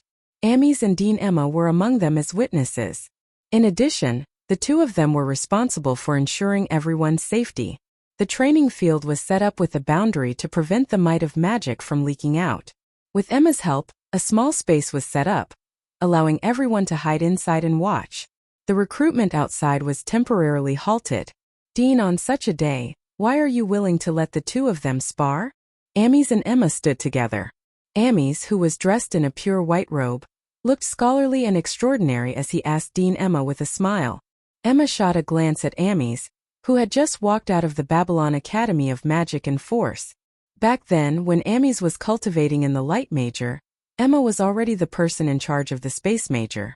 In the Babylon Academy of Magic and Force, Emma could be considered as Amies' senior. Hence, Amies had some respect for her. Crowley was arrogant and haughty in the past. I see that he hasn't changed much after such a long time. Dampening his spirit isn't a bad thing. In addition, Brian has just become a necromancer archmage and shouldn't have a good grasp of necromancy magic yet. A friendly spar between the two of them would actually help the two of them improve. Emma explained to Amies with a benevolent smile. Her face was covered in wrinkles. "Then who do you think will emerge victorious?" Amies thought for a moment before asking again. I think you should be clearer than me on this point." Emma shot a glance at Amies with a smile that wasn't a smile, hinting at something as she said. Amies laughed softly when he heard this, nodding his head and not saying anything else. As one of the 3 heavyweights of the Dark Mantle, Amies was well aware of Han Shua's recent accomplishments. In the baptism of blood and fire, Han Shua, this necromancer who had grasped miraculous martial arts, had already accomplished many great things that were unknown to others. In addition to the Redbud Knights commander, Dragon Knight Celt, Amies had also learned some information about the several fights between Han Shua and the Church of Light's Cardinal Koss. Han Shua was able to kill Light Grand Magus Ferguson before becoming a Grand Magus. No matter how one looked at it, Han Shua's chances of winning were much higher. This time, the reason why Amies was interested in coming over was because he wanted to personally witness Han Shua's improvement.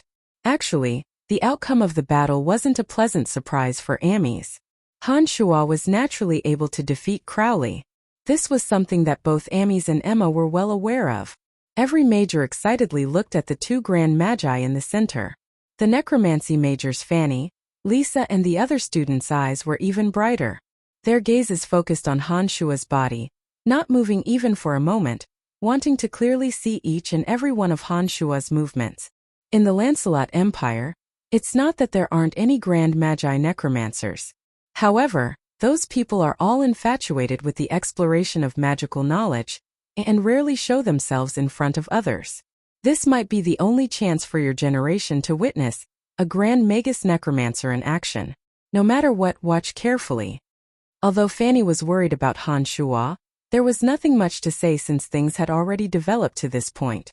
As the necromancy major's teacher, Fanny was extremely serious as she taught the new and old students. Even Fanny herself was completely focused. Master Fanny, don't worry. We will seriously watch Brian in action. Lisa excitedly cried out, her bright eyes constantly focused on Han Shua's body. Although it's just a spar, Mr. Crowley doesn't need to hold back. I'm a necromancer. If you give me time to summon dark creatures, I believe it won't be beneficial to you. Han Shua had a calm smile on his face as he said to Crowley, who had taken out a green magic staff. Han Shua had full confidence in dealing with Crowley. Han Shua, who had just returned from another dimension and had his mental strength greatly improved, was in an unprecedented state of mind. Han Shua, whose magical arts had reached the separate demon realm, could use the help of a few mystical demons to spy on Crowley's every move. The tyrannical strength and speed of his physical body was not something that Crowley could compare to. No matter how one looked at it, Han Shua firmly surpassed Crowley. Therefore he appeared unfazed.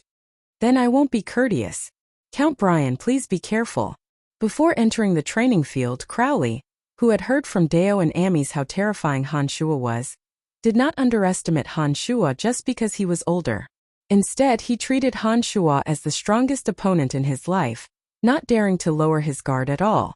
After Crowley's words fell, the magic staff in his hand emitted a dark grayish-brown luster as he chanted an incantation. The dark magical elements in the training field suddenly became lively like little spirits. As Crowley slowly chanted his incantation, 6 enormous hands of death suddenly formed around Han Shua and fiercely pressed down towards Han Shua in the middle. Crowley, who was in the Grand Magus realm, was indeed extraordinary. His first move was already the powerful hands of death. Moreover, he even made 6 of them at once.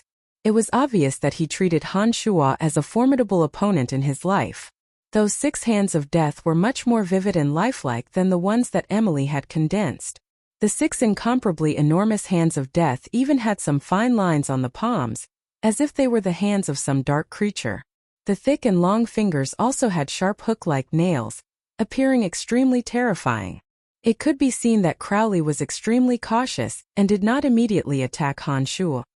He only nimbly manipulated the 6 hands of death to inch closer to Han Shua. While slowly giving Han Shua terrifying pressure, it could also be considered as abiding by the rules of exchanging pointers. When Han Shua saw the 6 hands of death pressing in step by step, he understood that Crowley indeed did not have the intention of fighting with his life. It was really just purely exchanging pointers according to what Emma said. This made Han Shua, who was originally prepared to deal with any sudden changes, have a better impression of Crowley. Taking out the white bone staff, Han Shua chanted a necromancy spell, Soul Vortex. Suddenly, hundreds and thousands of wraiths appeared and rapidly spun in the air in front of Han Shua's chest, creating a vortex that absorbed the surrounding magical elements. The 6 hands of death that were slowly pressing towards Han Shua suddenly felt the intense pulling force produced by the soul vortex. One by one, they involuntarily fell into the soul vortex in front of Han Shua's chest. Soul Vortex was a necromancy grand magus level magic that Han Shua had just grasped. This necromancy magic used the power of wraiths. In the netherworld, the power of a single wraith was negligible. However, when hundreds and thousands of wraiths were pulled by Han Shua's mental strength and formed the soul vortex that was in accordance with the law of necromancy, it could produce an extremely great power. Towards some peculiar magic that contained magical elements, this soul vortex could produce an intense pulling force, pulling those magic attacks into the vortex and using the hundreds and thousands of wraiths to grind them down bit by bit. In addition, if a creature with a soul was pulled into the soul vortex, the soul vortex, formed by the hundreds and thousands of wraiths, could directly bind the creature's soul and drag its soul from the profound continent into the netherworld. Once a creature of this world was dragged into the netherworld, its soul would never be able to find its way back. To the people of the profound continent, creatures that were dragged into the netherworld were considered dead. After the soul vortex was formed, Han Shua's mental strength was like thousands of strands of silk that entered the magic, aiding in the operation of the wraiths and the vortex. The powerful pulling force increased with the infusion of Han Shua's mental strength and the operation of the vortex. The 6 hands of death that were slowly pressing towards Han Shua suddenly became as heavy as 10,000 pounds. Like a stream returning to the sea, they slowly entered the soul vortex. Crowley and Han Shua were separated by a short distance, so he wasn't affected by the pulling force of the soul vortex. In addition, the pulling force formed by the soul vortex was only effective against attacks formed by magical elements and creatures with souls. It had no effect on ordinary material objects, including physical attacks. When Crowley saw that the 6 hands of death were actually all sucked in, his expression became even more grave. He understood in his heart that the strength of Grand Magus Necromancer Han Shua was indeed extremely frightening. The disappearance of the 6 hands of death caused Crowley to be even more cautious at the same time. The cyan magic staff in his hand started to slowly emit a dark light as he chanted an incantation. When Crowley finished chanting an incantation, the cyan magic staff pointed towards Han Shua. A mysterious contract suddenly linked him and Han Shua together. Dense dark elements suddenly condensed together and madly surged into the space around Han Shua. Han Shua's body tightened and he was actually unable to move. Not only his hands, feet, and even his mouth seemed to be covered by someone. The dark element was like a rope that bound Han Shua tighter and tighter. Dark imprisonment was a high-level dark magic. It used mental strength to gather the dark element and form a contract with the enemy, firmly imprisoning the opponent and causing the enemy's body to be unable to move. Suddenly, apart from being able to circulate his mental strength and magical yuan in his body, Han Shua's physical body was firmly bound by the dark element. During this process, Crowley once again waved the green magic staff in his hand. 5 balls of destruction slowly condensed and formed, slowly inching towards Han Shua. Crowley revealed a trace of pride. This was the magic that he was most familiar with and most confident in. However, Han Shua, who had just advanced to Grand Magus Necromancer, definitely wouldn't have as strong a mental strength as him. Dark imprisonment was actually a contest of mental strength. For example, the high-level Dark Grand Magus Crowley could completely use dark imprisonment to lock down a mage with a lower mental strength than him, causing them to be unable to move. He had seen through the weakness of Han Shua, who had just advanced to Grand Magus Necromancer, and believed that Han Shua's mental strength definitely wasn't as abundant as his. That was why he suddenly used dark imprisonment. When Han Shua was locked down by dark imprisonment, he had a trace of pride in his heart. He thought to himself that this Brian was actually so careless, and was actually locked down by dark imprisonment. Emma and Amis at the side were staring at him. In addition, Crowley only wanted to make use of Han Shua to become famous and didn't plan on killing Han Shua. Therefore, after the balls of destruction with great destructive power formed, Crowley didn't immediately shoot towards Han Shua with lightning speed. Instead, he slowly approached Han Shua. "Duke Brian, you've lost. Admit defeat before the balls of destruction hit you." Crowley had a face full of confidence as he smiled and looked at the motionless Han Shua from afar, speaking with a smile. When these words were spoken, the surrounding spectators were in an uproar. It was obvious that they didn't expect such a situation to occur.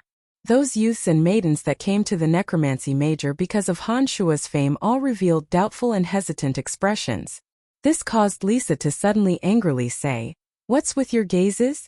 How could Brian possibly lose to this old fellow?" Lisa's fiendish appearance actually intimidated these little fellows, causing them to jump in fright. They couldn't help but turn their heads away, not daring to look at the enraged Lisa. This was to prevent Lisa from being unable to control her temper and taking action against them.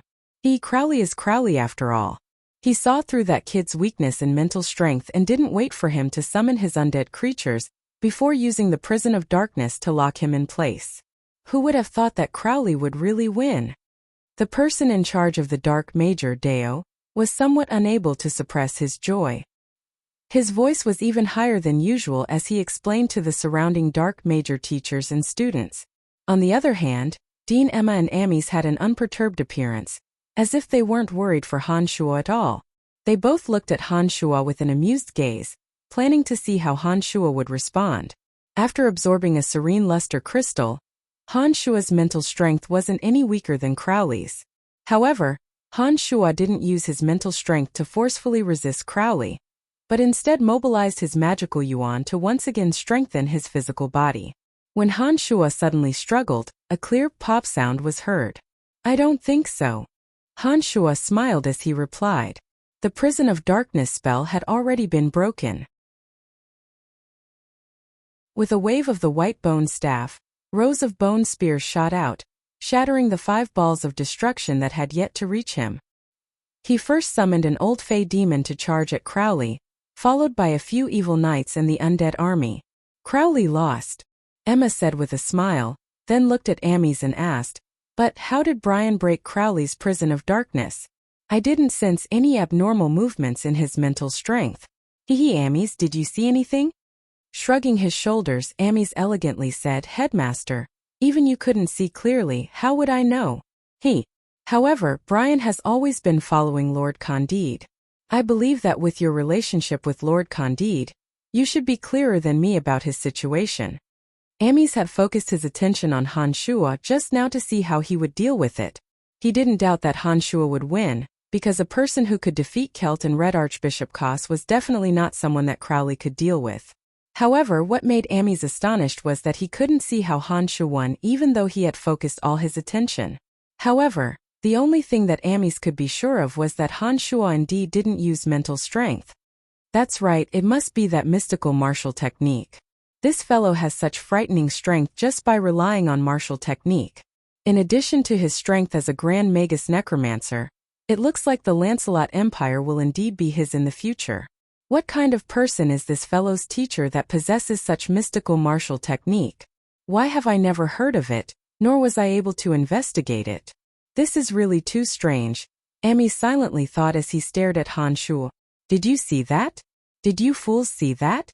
Lisa was excited as she shouted at those youths, cheering for Han Shuo's easily dispelling the dark imprisonment. When Han Shuo summoned the undead creatures, those youths all cried out in surprise. Some youths were incomparably excited when they saw those sinister dark creatures, shouting to their companions, "Did you see that? That's called an evil knight. It's as powerful as a human's earth knight, and its body is even more sturdy." The youths had an instinctive fear towards those sinister undead creatures. However, after those youths' explanation, their hearts were incomparably curious. Lisa's loud shouts made them relax, and they began to timidly size up those undead creatures. From the moment Han Shuo opened his mouth, Crowley knew that he had lost. Especially when the enormous army of undead creatures appeared, Crowley completely lost the confidence to fight for victory. In the profound continent, the nemesis of necromancers were light magi.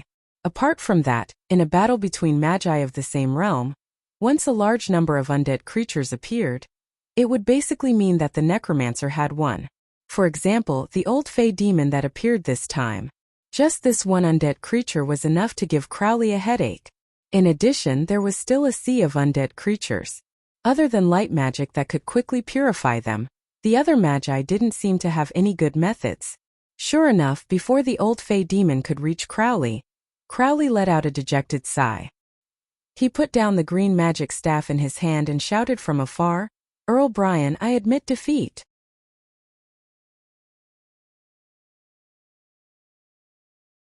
Chapter 393.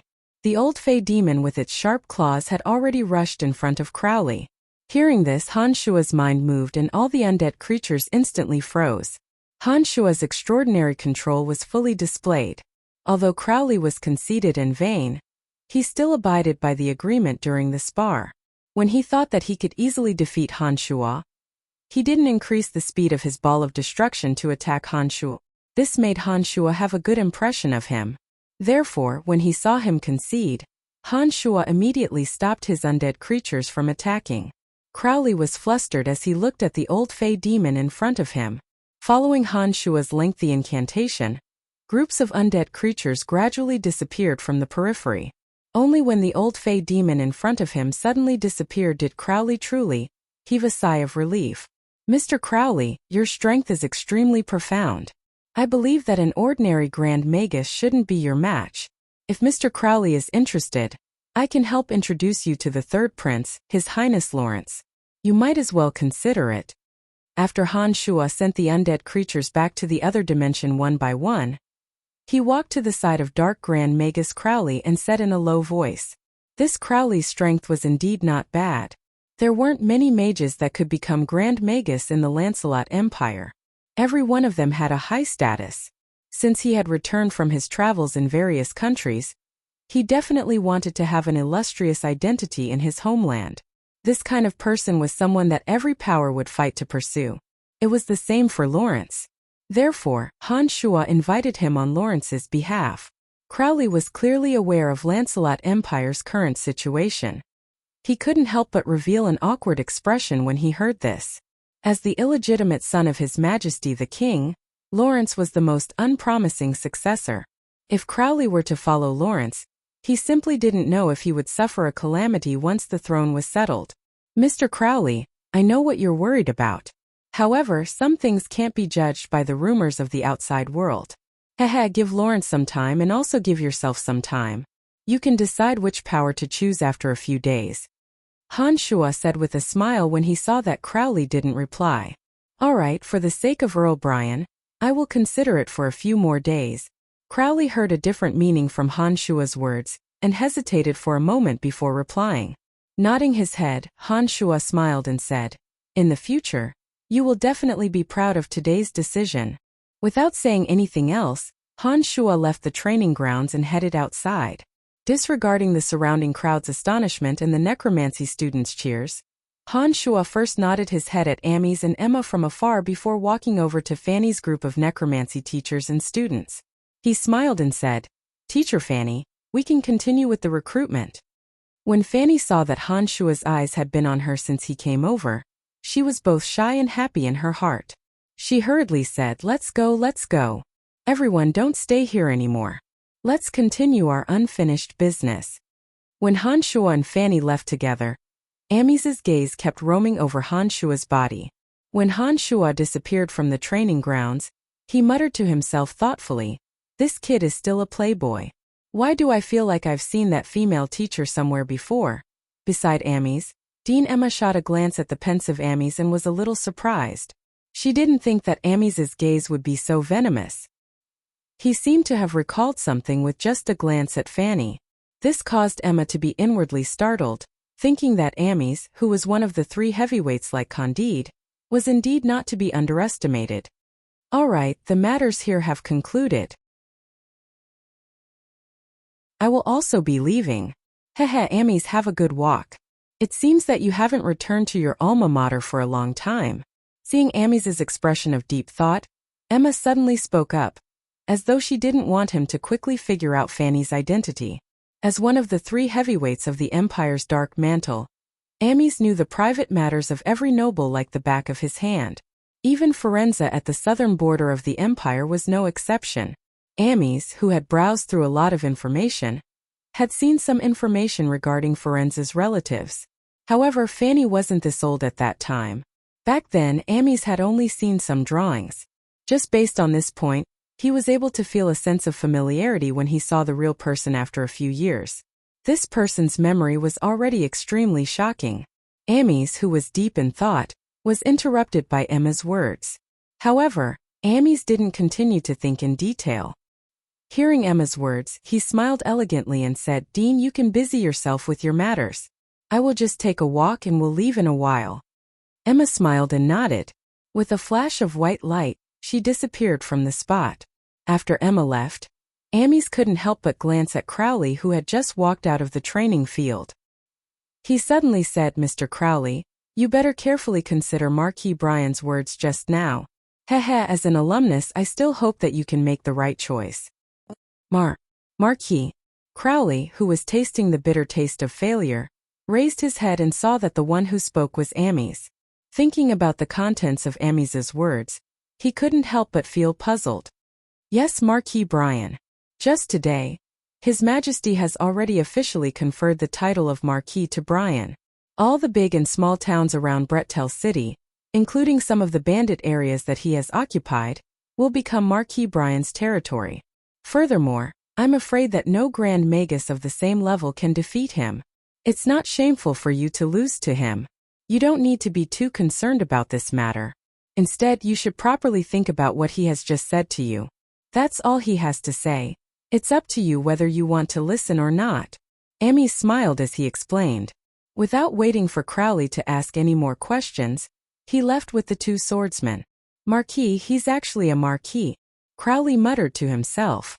Then his eyes slowly lit up as he muttered to himself, this Amy's, as His Majesty's Hand of Darkness, must know something. It seems that apart from failure, I've also gained something from this trip to the academy. I need to properly consider it. While Crowley was unable to decide on which side to rely on in the future, Han Shua and Fanny's group had already arrived at the Necromancy Major. With Han Shua overseeing the Necromancy Major, the recruitment for the Necromancy Major this time was incomparably smooth. In the end, there were actually more than 50 students who joined the Necromancy Major. Among these people, there were more than 10 with superior mental strength, far surpassing the other major. Haha, that's great. According to the rules of our academy, according to our academy's regulations, as long as the number of students in a magic major exceeds 100, then this major can become an independent and completely self-sufficient major. Master Fanny, we currently have a total of 132 people.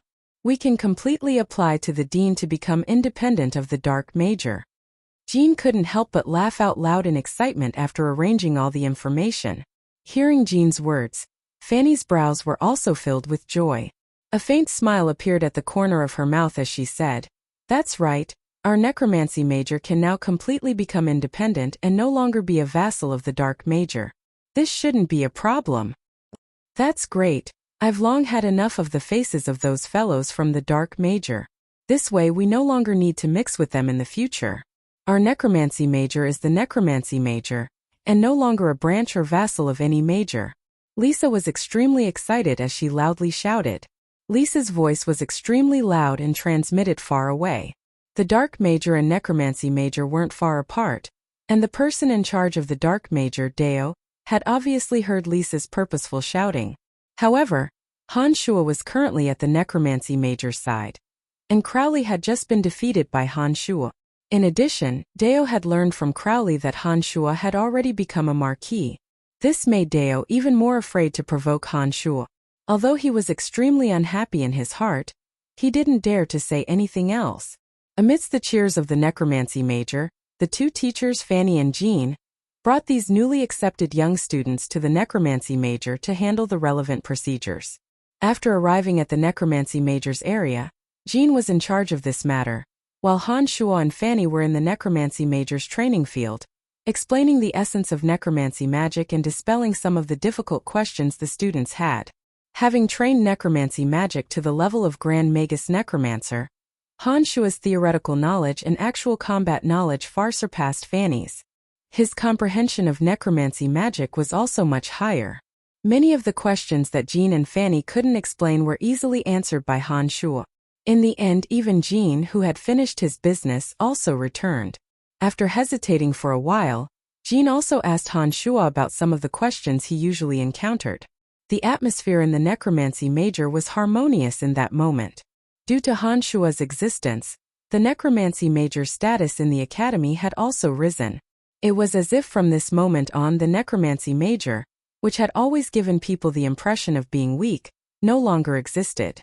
While Han Shua was at the height of his power in the Empire's military and political circles, the necromancy major's status in the academy had also risen with the tide. They had gradually gained their own sense of propriety and separated themselves from the dark major's many years of subservience. Only when the sky gradually darkened did everyone disperse after Fanny and Jean spoke.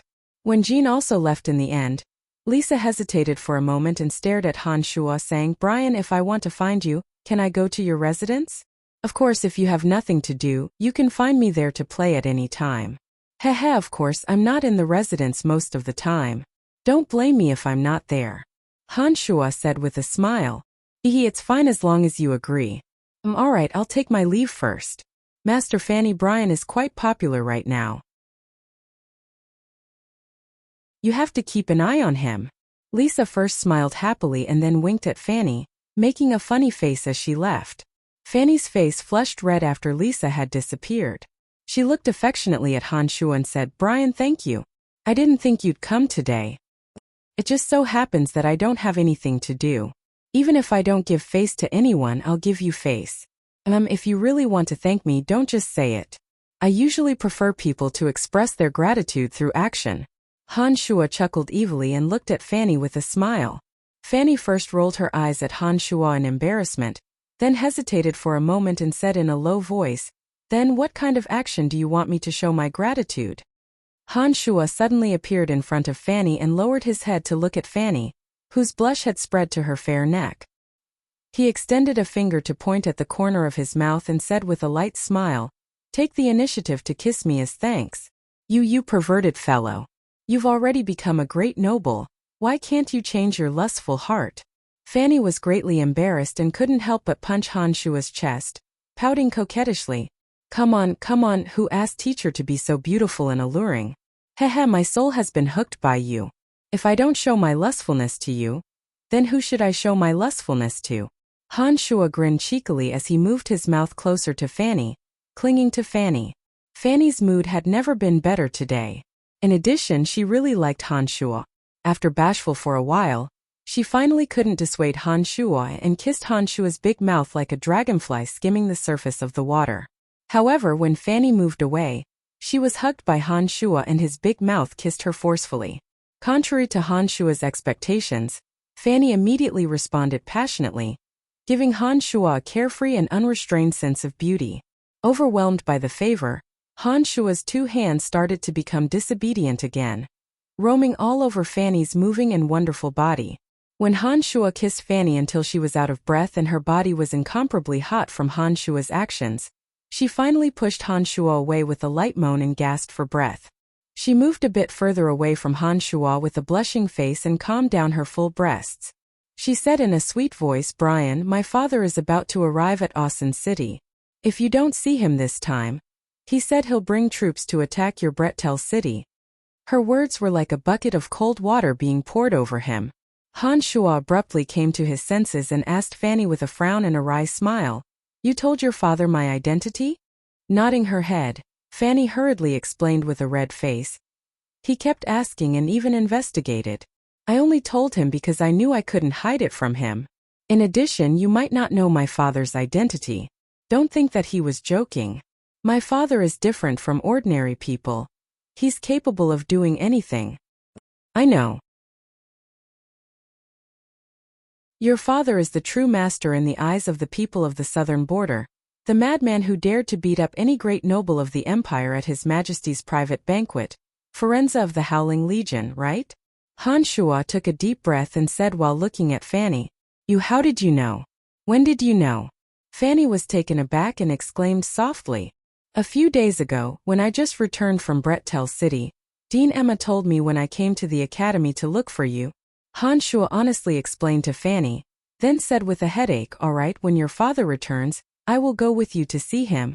Han Shuo knew that since Forenza was aware of his background and his relationship with Fanny, he couldn't avoid this person. Currently, Emily and Phoebe had already caused Han Shuo to be badly battered. He didn't know what the two girls were talking about and hadn't come out until now. If Fanny were to be added into the mix and the three girls found out about this matter, who knew what kind of chaos would ensue? Emily was the daughter-in-law of the Betteridge family. Her brother was one of the three heavyweights, Amies. Behind Phoebe was sacred swordmaster Corell. Fanny's father, Forenza, was even more famous for being a madman who was difficult to provoke. Once this matter was completely exposed, just thinking about what Han Shuo would have to endure would give him a headache. Don't worry, my father loves me the most. He won't do anything to you. Besides, you might just be the type that my father likes. You don't have to worry. Fanny thought that Han Shuo was worried about her father, and couldn't help but smile as she explained. Han Shuo nodded his head with a bitter smile and said, "All right, I understand. It's getting late, I'll take my leave first." All right, I'll send you off." Fanny's mood was obviously better after she saw that Han Shuo had agreed to see her father. She happily approached Han Shuo and with a blushing face, tiptoed and gave Han Shuo a light kiss on the cheek. Only then did she pull the infatuated Han Shuo and said, "Let's go, I'll send you off." Han Shuo, who had been kissed by Fanny, suddenly made up his mind. No matter what happened in the future, as long as Fanny was willing to follow him, no matter if it was Forenza or Sacred Swordmaster Kolo or Amis, no one should think of interfering with his matters. If it really came to a point of no return, he wouldn't hesitate to use force to resolve it. After making up his mind, Han Shuo no longer had a headache. With the mentality of dealing with the situation as it came, he chatted and laughed as he walked outside with Fanny. "All right, I'll be heading back first." Han Shuo turned around and said to Fanny with a smile before heading back to his own mansion. After Han Shuo left, Fanny returned to the necromancy major alone. Halfway through, Amis happened to be returning and coincidentally saw Fanny. When Amis saw Fanny again, the sense of familiarity became even stronger. He frowned as he watched Fanny disappear from his sight. After a while, Amis, who was deep in thought, was suddenly startled and lightly exclaimed, "She can't really be that madman's daughter, right?" "My lord, what's wrong?" One of the swordmasters beside Amis asked. "No, nothing. Let's go, quickly return to the dark mantle with me. I have some matters to investigate." Amis replied and his footsteps suddenly became hurried.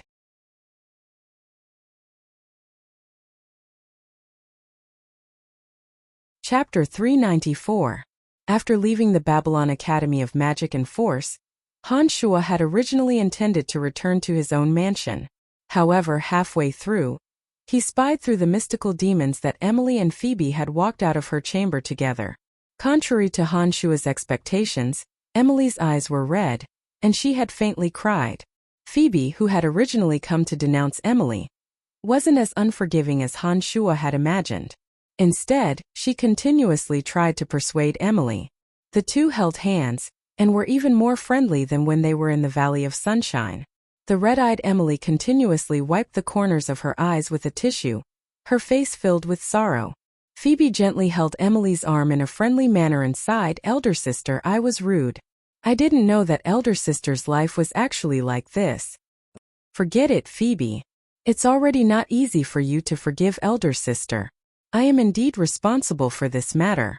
A freak combination of factors just had to happen." Sigh. Emily gently wiped the corners of her eyes as she confided to Phoebe. All right. We're almost at the door. Elder sister should return to the room, and not let others see your current appearance. Everything was that fellow's fault. It has nothing to do with you, elder sister. I'll just settle the score with him. I shouldn't have messed around with elder sister." Phoebe persuaded Emily, forcing her to return to the room. "Thank you, Phoebe. You're a good girl. No wonder he likes you so much." After entering the room, Emily held Phoebe's hand and said sincerely, "Sigh, I didn't expect elder sister's life to be even more bitter than mine. I originally thought that as the daughter-in-law of the Betteridge family, and with a brother who wields great power, you would definitely be much happier than me. Forget it. Let's not talk about it anymore. I'm going back first. It's getting late, elder sister should rest well." After saying this, Phoebe let go of Emily's tightly clasped hands and walked away from Emily. Han Shuo, who had clearly seen the conversation between the two through a mystical demon, was momentarily filled with doubts. He had originally thought that even if the two of them didn't make a scene, they would at least be at each other's throats and taunts. Who would have thought that this would be the final outcome? Han Shuo changed his direction midway and headed straight for the Betteridge family. Emily, who had just cried, needed consolation. No matter what the situation was, Han Shuo did not wish for Emily to get hurt. He had already made a decision in his heart, so his speed was very fast. Han Shuo had been busy in the academy for a long time. The sky had already darkened by the time he came out, and there were fewer and fewer people on the streets now. The night had silently descended. Han Shuo was like a ghost in the dark night, a wisp of smoke drifting along the desolate streets as he silently flew towards the Betteridge family. Han Shuo did not pay any attention to Phoebe, who had boarded the carriage and left. He only separated out a mystical demon to keep an eye on her movements and safety. From the conversation just now, it seemed that Phoebe's emotions were still rather stable, and there shouldn't be any problems. Only the red-eyed Emily needed consolation the most at this time. Han Shuo naturally knew what was more important.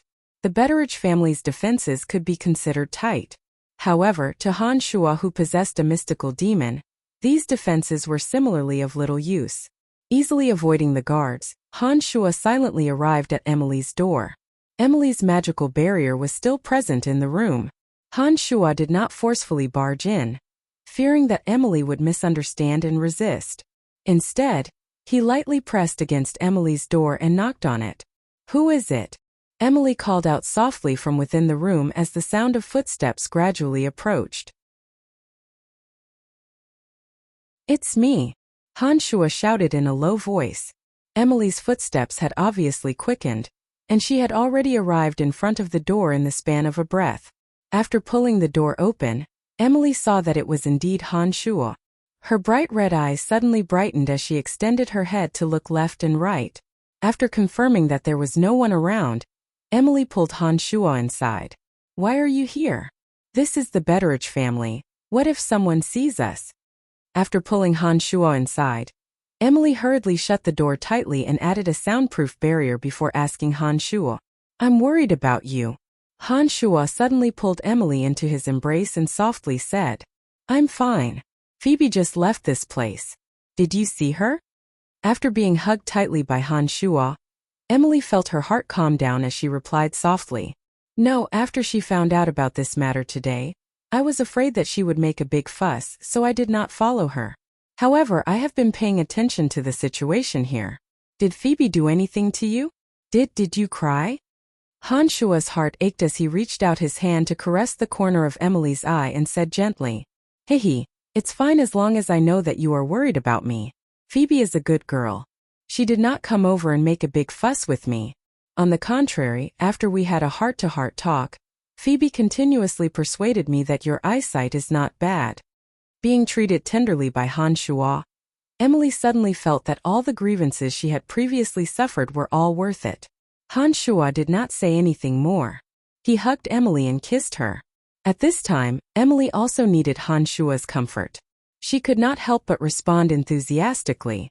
She took the initiative to help Han Shuo undress. She led Han Shuo to the inner chamber as they kissed intensely. Han Shuo could feel Emily's fiery passion today. Out of a kind of compensation, Han Shuo deliberately fawned on Emily. His big hands moved gently and considerately on Emily's body. His lips kept kissing with Emily.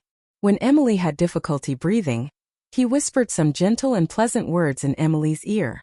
"Brian, oh, Brian." Emily moaned in a low voice. It seemed that she was very emotional. When Han Shuo's big hands were kneading Emily's full and smooth buttocks, Emily had already taken the initiative to help Han Shuo take off all her clothes.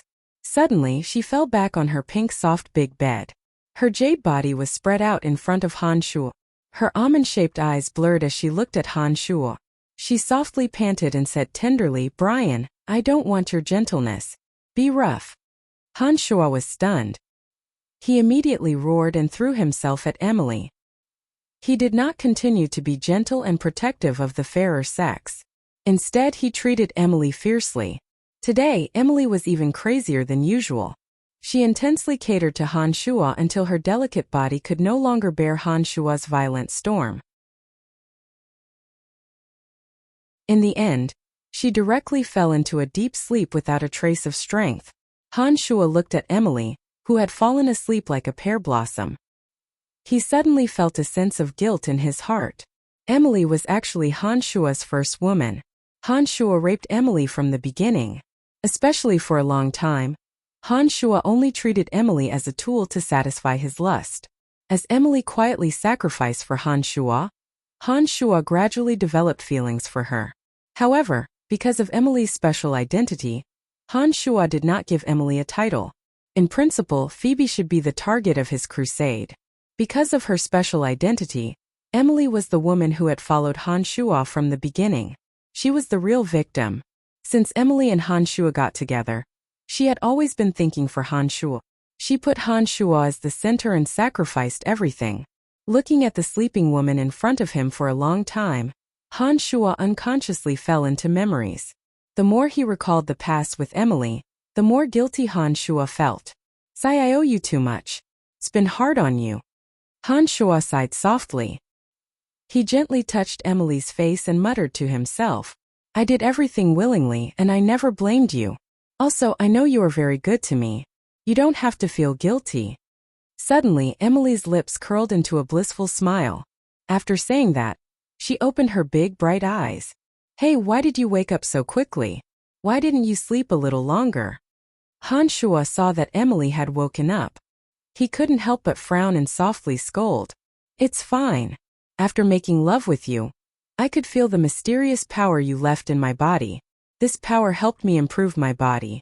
That's why I was able to recover so quickly. Brian, really, I'm willing to do all of this. I know that your heart aches for me, but as long as you love me, that's enough. I don't expect too much from you. After all, my identity is there." Emily reached out a hand to caress Han Shuo's hard face and said softly with a smile, "You will definitely have an official identity. This day won't be too far away. I swear I will give it to you. This is what you deserve." Han Shuo looked at Emily, who knew how much she had sacrificed, and promised in a low and powerful voice, "Brian, do you want to know Phoebe's attitude towards the matter between us?" Emily looked happy. She lightly kissed Han Shuo's chest. Then she smiled and asked Han Shuo, "No matter how Phoebe treats this matter, it won't affect our relationship. Even if she firmly disagrees, it won't change this. Don't worry. I will talk to Phoebe about this matter." Han Shuo promised again. He was determined to not let Emily feel wronged. "Hey, I'm really happy to hear that." Emily was happy. Then she said, "But Phoebe agrees."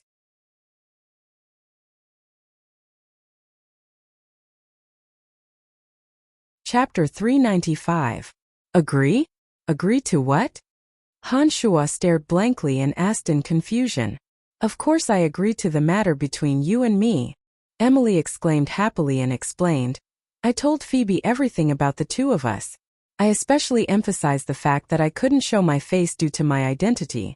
Also, I told her about how my husband suddenly died on the battlefield when I had just joined the Betteridge family.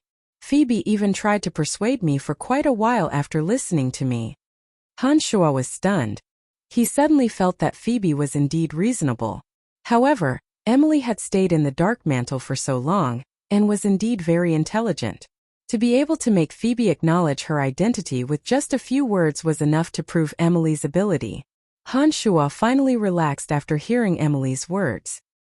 He lightly kissed Emily with a smile and said, "Emily, you're really capable.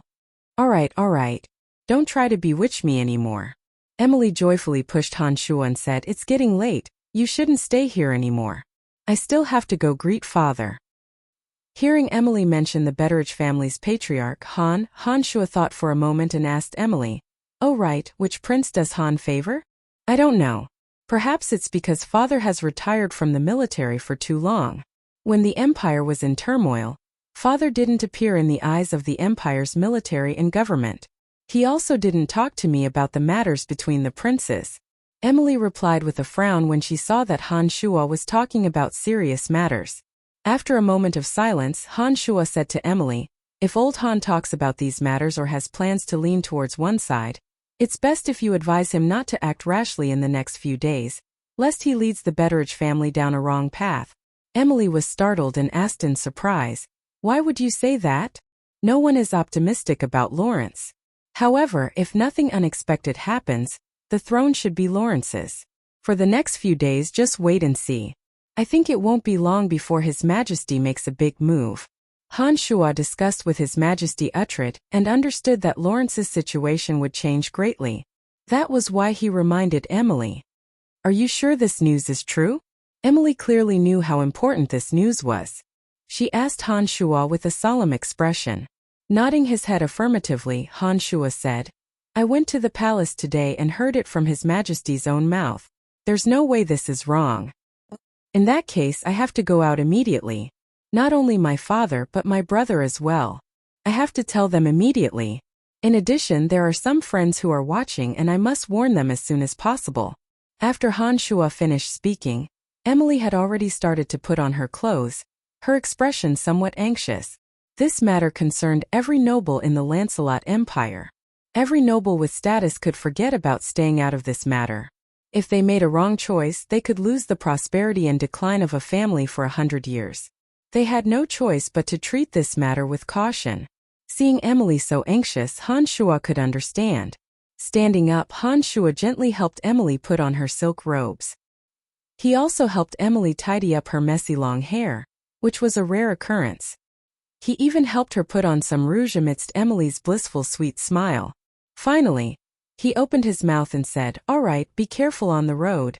Emily obediently waited for Han Shuo to finish helping her with everything. Only then did she move her fragrant lips closer to Han Shuo and gave him a light kiss. She smiled coquettishly and said, "I know. Don't stay here for too long. This is the Betteridge family. I'll be leaving now." Han Shuo replied with a smile and tidied up his clothes. When Emily walked over to old Han's side, Han Shuo silently left the area. As soon as Han Shuo returned to the mansion, he immediately sensed the dense killing intent on Balance's body. With just a glance, Han Shuo had already spotted Balance, who was hibernating in the remote shadows. "Lord Marquis." Before Han Shuo had even entered the room, Balance suddenly called out softly and walked out from the shadows. Within Han Shuo's mansion, there weren't any powerful guards. Apart from Han Shuo, who was an important character, there wasn't anyone else worthy of Han Shuo's worry. Therefore, he didn't arrange any defensive formations. An expert like Balance naturally wouldn't be able to be seen by ordinary people. Wearing a gray robe, Balance walked out from the shadows. He had a sinister and terrifying face and a dense killing intent. An ordinary person would definitely feel fear upon seeing him. "Let's talk inside." Han Shuo shot a glance at Balance and replied with a smile before walking straight into the room. Balance similarly followed him in. After entering the room, Han Shuo used the mystical demons to survey the surroundings and didn't find any suspicious characters in the surroundings. Phoebe had also left Han Shuo's mansion without waiting for Han Shuo, and had already returned to the Bust Merchant Guild. After sitting down in the room, Han Shuo smiled at Balance and asked, "How is it? Have you thought it through?" Nodding his head, Balance had an excited expression as he replied, "Yes, I want to learn that martial technique from you. Lord Corel has already agreed. It's just that Lord wants to meet you." Han Shuo wasn't surprised at all. In this world, only Han Shuo could bring what Balance needed. With Balance's obsession with this martial technique, he would definitely agree to Han Shuo's suggestion. However, what Han Shuo didn't expect was Carol's invitation. He didn't understand why Corel wanted to meet him. After staring blankly for a moment, Han Shuo frowned as he looked at Balance and asked in astonishment, "What does Mr. Corel want to meet me for?" Shaking his head, Balance replied, "I'm not too sure either." "Is that so?" Han Shuo muttered to himself, "When will it be? Where do I meet him?" "If you're free, Lord wants me to bring you to meet him." Balance replied respectfully, "In that case, there's no time like the present. Let's do it now." "Oh, it's getting late. Could it be that Lord Corel is already resting?" Han Shuo intended to go now, but changed his mind after thinking about it. "It's fine. Lord will only rest very late at night. If you're free, we can leave now." Balance replied, "All right, let's go then." Han Shuo said straightforwardly before heading towards the northern rose garden with Balance. Under the dim moonlight, Han Shuo, who had just returned to the mansion, went to the northern rose garden with Balance. Balance's many years of experience as an assassin had caused his speed to be as fast as lightning. In addition, he was used to walking in areas where light couldn't reach. Basically, most people wouldn't be able to discover his presence. Han Shuo, whose demonic arts had entered the separate demon realm, had a few mystical demons spying on his surroundings. With a few mystical demons keeping a panoramic view of the surroundings, Han Shuo was like a drifting spirit, openly roaming the streets without fear of being discovered. As his speed was similarly fast, Han Shuo's shadow was like a light wisp of smoke brushing past. Compared to Balens's cautiousness, Han Shuo appeared calm and unruffled. With the mystical demons, Han Shuo could easily avoid areas where people roamed. Moreover, he wasn't far from Balens and wasn't left behind by Balens in the slightest. Only when they entered the northern rose garden did the two simultaneously slow down. In the dead of night, it was the most suitable time to carry out some debauchery. On the streets leading to the northern rose garden, gorgeous carriages were stealthily approaching, with a few stewards and servants gracefully leading the way. Their destination was the rose garden. As a famous brothel in the Lancelot Empire, the Northern Rose Garden's business was extremely good. With Sacred Swordmaster Corel overseeing this place, the safety of this place was second to none in the Empire. Lawrence was also extremely adept at management, forcefully turning the Northern Rose Garden into a nest of ecstasy.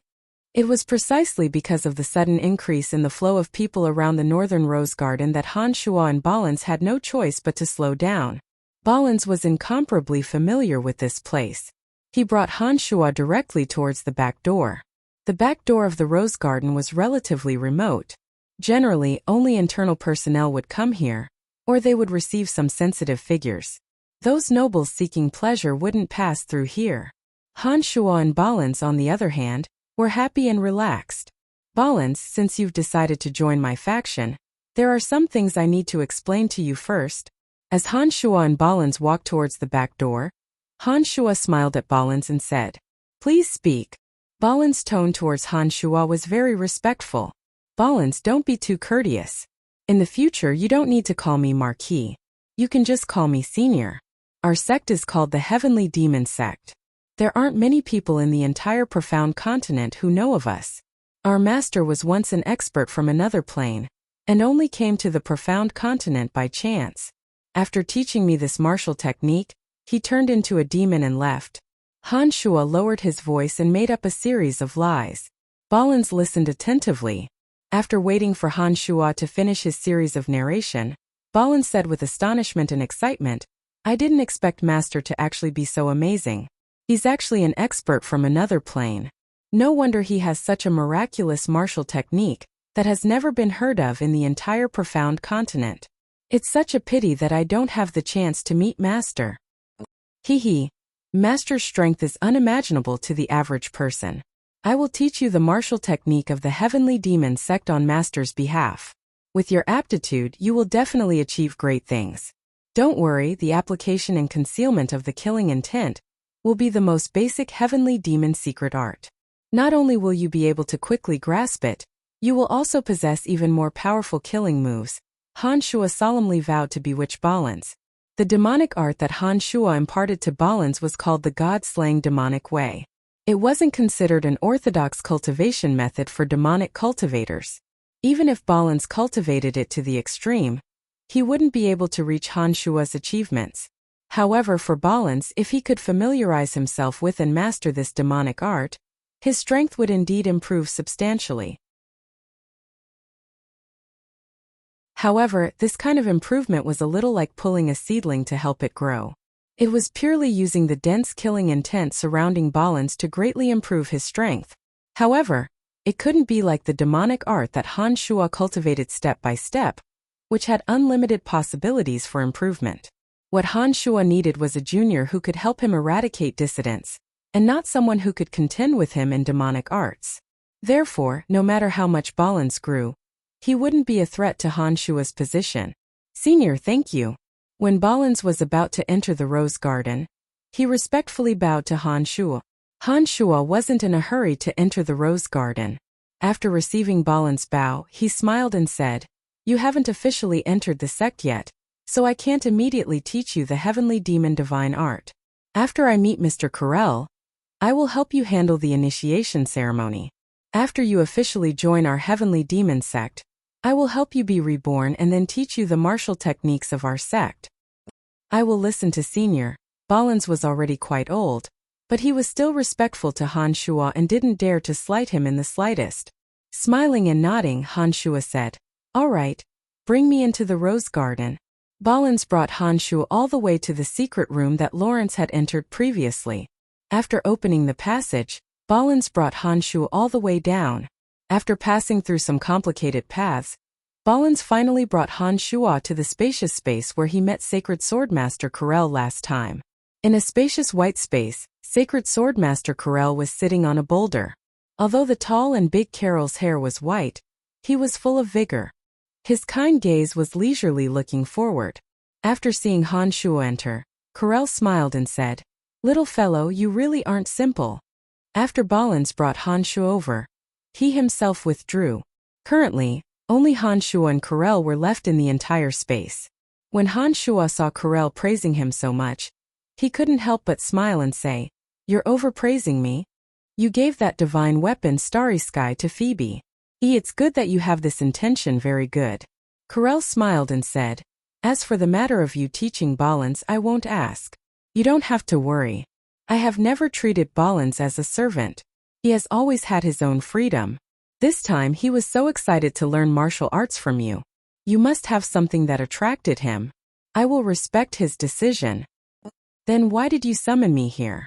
Han Shuo's expression relaxed as he asked with a smile, "I only wanted to see how the old astrologer Madame Grace predicted that you would bring prosperity to the Lancelot Empire. What exactly do you intend to do for the Lancelot Empire?" Carol's eyes brightened as he stared at Han Shuo and said with a smile. Han Shuo was suddenly enlightened. He finally understood why Uhtred would speak and behave in such an odd manner.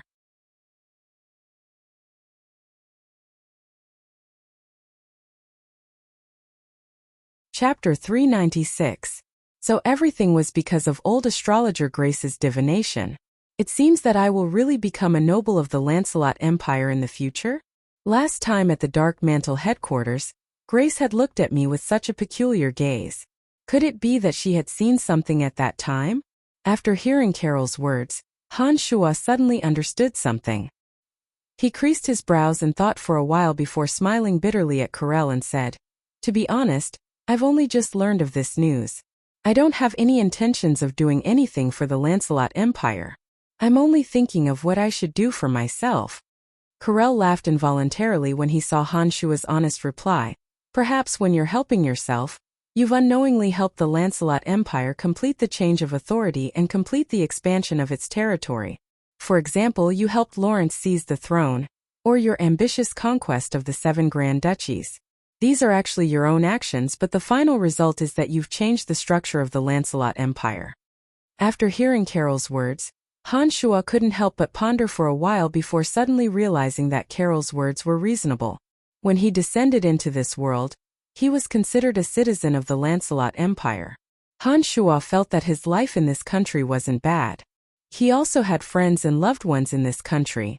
In this way, while Han Shuo realized his ambitions, he could also be considered to have helped the Lancelot Empire.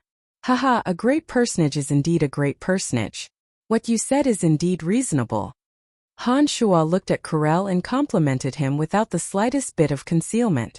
When Corel saw Han Shuo flattering him so brazenly, he looked at Han Shuo with a somewhat strange expression. A trace of a smile appeared at the corner of his mouth as he said to Han Shuo, "Phoebe is my most beloved disciple. Your relationship with Phoebe can be considered to be settled. In addition, Lawrence is also my disciple, so we aren't considered outsiders. There isn't much difference between Balins following you and me. I'll tell you some things. Elder, feel free to speak of your teachings. I will definitely remember your words." Originally, Han Shuo was a little worried that Corel wouldn't let Balins learn martial arts with him. Now that he heard Carol's words, he felt that it was right. With Carol's relationship with Phoebe and Lawrence, he and Han Shuo really weren't considered outsiders. Walking together with him, Balins could be considered to be on the same side as him. However, Han Shuo faintly understood that the reason why Balins only came to find him today was most likely because Corel had obtained information from old astrologer Grace and understood that he and Lawrence were the future hope of the Lancelot Empire. That was why he was willing to let Balins learn martial arts with him. Seeing that Han Shuo's attitude was sincere, Corel smiled and nodded, saying, "You might have learned a bit about Balins's background from Lawrence. Back then, when Balins was an assassin, his hands were truly stained with blood. After so many years, Balins's bloodthirsty habits haven't diminished at all. I hope that you can guide him towards the right path, and not let him become a crazy and irrational killing tool. Can you promise me this?" It seemed that Carell treated Balins pretty well. Not only did he respect Balins's decision and allowed Balins to leave him, he was also worried about Balin's future. However, after practicing the god-slaying devil path taught by Han Shua's goal was to nurture Balins into a tool to eradicate dissidents. However, with the correct demonic arts, Balins wouldn't lose his rationality and become a madman who only knew how to kill. Han Shua hesitated for a moment, knitting his brows as he pondered. Only then did he honestly answer Carell, "After Balins and I practice martial arts, we similarly can't change the bloodthirsty obsession in our hearts. However, my martial arts will guide him correctly and won't make him lose his rationality. Once he is able to break through his own shackles, he won't be able to increase his strength purely through killing. Therefore, I can only guarantee that he will always be clear-headed and won't become a tool who only knows how to kill like you said. However, the growth of his martial arts in the early stages indeed requires this method to stimulate his potential and release the killing intent that he has been suppressing all these years. Only then can he advance by leaps and bounds." After hearing Han Shua's explanation, Carell stared at Han Shua in astonishment. After a long while, he finally opened his mouth and said, "The martial arts you want to teach him, what kind of special cultivation method is it? Why do I feel that it sounds a little like some malicious magic from the evil church? You aren't really from the Calamity Church like what the outside world says, right?" Shaking his head, Han Shua smiled bitterly and explained, "It's completely different. My martial arts is a cultivation method that fuses fighting aura and magic. I don't know how to explain it either. In any case, my teacher said that this kind of martial arts doesn't belong to the profound continent." Carell was startled when he heard these words. He stared deeply at Han Shua for a long time before saying with an excited expression, "A martial art that doesn't belong to the profound continent? What kind of miraculous person is your teacher?" "Indeed, that's what he told me. My teacher possesses the formidable power to break free from the bindings of the plane of existence, without the use of magical matrices. He has the remarkable ability to move mountains and drain the seas." Han Shua described to Carell through his understanding of Chu Kanglin's strength. Ever since Han Shua revealed his demonic arts, King Uhtred of the Lancelot Empire knew that Han Shua possessed a mystical martial art. This sacred swordmaster Carell naturally knew about it long ago. Where did this martial art come from was always a question that they were curious about. Han Shua naturally needed a set of lies to make up for this point. Therefore, he told Carell the same words he told Balins. When Han Shua finished his description, Carell looked at Han Shua in astonishment and said, "Your teacher might be a true godly character. I really don't know how you were so fortunate to meet such a character. No wonder Grace prophesied that whoever you help will become the new king of the Lancelot Empire. It seems that Grace's astrology is indeed miraculous. Whoever I help will become the new king of the Lancelot Empire." Han Shua was similarly shocked and once again sighed ruefully. No wonder when Uhtred spoke to him, his tone even carried a trace of pleading. It seemed that the old astrologer had really helped him. However, since the old astrologer could predict the future, could he also see the past? He wondered if he could see through his true origins. Could he see that the original Brian had already died long ago? "Brian, is your teacher still on the profound continent? Can I go over and pay my respects to him?" While Han Shua was letting his imagination run wild, Sacred Swordmaster Carell's emotions suddenly became a little chaotic. His eyes sparkled as he looked at Han Shua and asked. Han Shua abruptly recovered from his wild imagination. He smiled bitterly and shook his head, using the same words he used on Balins to brush off Carell. "After teacher imparted me the martial art, he left the profound continent by himself. I also don't know where he went. I'm sorry." "So it's like that." Carell was obviously a little disappointed as he muttered, "What a pity. I've been stuck in this realm for too long. If I had the chance to meet such a deity, perhaps I could ask him some questions and break through the shackles of my body." At Sacred Swordmaster Carell's level, perhaps the only thing he was concerned about was the continuous improvement of his strength. At his age, glory, splendor, wealth, fame, and power were all indifferent to him. Even the power of the country was unable to restrain him. Only the rumored strength of the demigod realm was his unchanging desire and pursuit. Last time in the underground world, I once encountered a rank 5 magical beast. Perhaps you've heard some information about him through the Dark Mantle. That ancient lizard king called Degasi left this place after reaching the demigod realm. I guess that he might have also left the profound continent for an even vaster plane. Han Shuo was silent for a moment before he suddenly opened his mouth again. Karel, who was deep in thought, was roused by Han Shuo's words. He then sighed and said, "Legend has it that when a character reaches the demigod realm, the profound continent's planar protector will take the initiative to look for them and help them break away from the profound continent's shackles. This information was told to us by Tanai's old monster Statholm, the last time we went to the 7 Grand Duchies. Statholm is only a step away from the demigod realm. He faintly knows some of the deeper secrets of the profound continent. It seems that the demigod magical beast should have the qualifications to leave."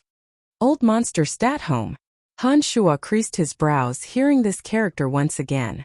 This time from Carol's mouth, Han Shuo thoroughly understood Statholm's true strength. He was only a step away from the demigod realm. It seemed that he should be even more terrifying than Sacred Swordmaster Karel. Only experts with demigod strength had the qualifications to be summoned by the planar protector. It seemed that the profound continent was indeed full of unknown mysteries. Han Shuo was secretly alarmed before he replied. "I reckon that Degasi has indeed left. Such a long distance. I really don't know when I will have the qualifications to do so." "You still have a long time to explore. In addition, you have a good teacher and should be much faster than us. We are already too old. That step is always obstructing us. If we can't break it, we will have to bitterly wait forever." Karel sighed. His snow-white hair and soft skin proved the mercilessness of time. An expert like him could indeed live much longer than an ordinary person. However, that step was incomparably far away. Looking at Karel in front of him, Han Shuo knew for the first time that an aloof character like him in the Lancelot Empire also had worries. Perhaps this was his only worry. Han Shuo didn't know what to say and could only remain silent in front of Karel, waiting for Karel to walk out from his emotions. After a while, Karel seemed to have a trace of enlightenment. He looked at Han Shuo with interest and said with a smile, "I've heard Balins talk about many of your miracles. However, I have never truly seen your martial arts. Perhaps your martial arts will give me some inspiration. If you don't mind, we can exchange pointers." With Carol's status, proposing to exchange pointers with Han Shuo indeed caused Han Shuo to be somewhat shocked. However, Han Shuo understood that Karel was interested in the demonic arts that he practiced and not Han Shuo's personal strength. After staring blankly for a moment, Han Shuo smiled and said modestly, "It can't be said to be exchanging pointers. I can't ask for more if you're willing to give me pointers. That brat is being presumptuous." Karel seemed to admire Han Shuo's straightforwardness. He smiled and nodded, saying, "It doesn't matter. Just use your martial arts to attack me. I'm really curious about your martial arts. I want to see how it's different from the fighting aura that I practice." When he said this, Han Shuo was also somewhat excited in his heart. Han Shuo, who was in the separate demon realm, had never known his true strength. Han Shuo felt sufficient confidence when facing experts of the Great Swordmaster realm. However, he had never met an expert like a Sacred Swordmaster. Although the elven matriarch Adele that he previously met in the underground world was extremely powerful, when Han Shuo truly stood in front of Karel, he understood that Adele should still be inferior to Karel. In addition, Han Shuo did not truly exchange blows with Adele last time. He purely used the evil nature of demonic arts to suck Adele to death by harvesting Yin to replenish Yang. He did not exchange blows with Adele with real swords and spears. Perhaps through this exchange with Sacred Swordmaster Karel, Han Shuo would be able to truly understand the current position of the separate demon realm. It would also be good for him to have an accurate judgment the next time he meets a powerful enemy. Therefore, when Han Shuo heard that Karel wanted to exchange pointers with him, he was indeed somewhat excited. "The martial arts that I practice is called demonic arts. It has some similarities to fighting aura, but its nature is somewhat different. Perhaps you will be able to sense it in a while." Han Shuo took a few steps back. With a thought, the demon's lair edge suddenly appeared in Han Shuo's palm. "Since Balins thinks so highly of you, It means that your martial arts must have some peculiarities. Brian, you don't need to hold back. Just attack me as much as you want. Carell stood up from the boulder and took out a sparkling longsword from his space ring. The longsword was 3 fingers wide and 3 meters long. The sword hilt was engraved with a cross pattern.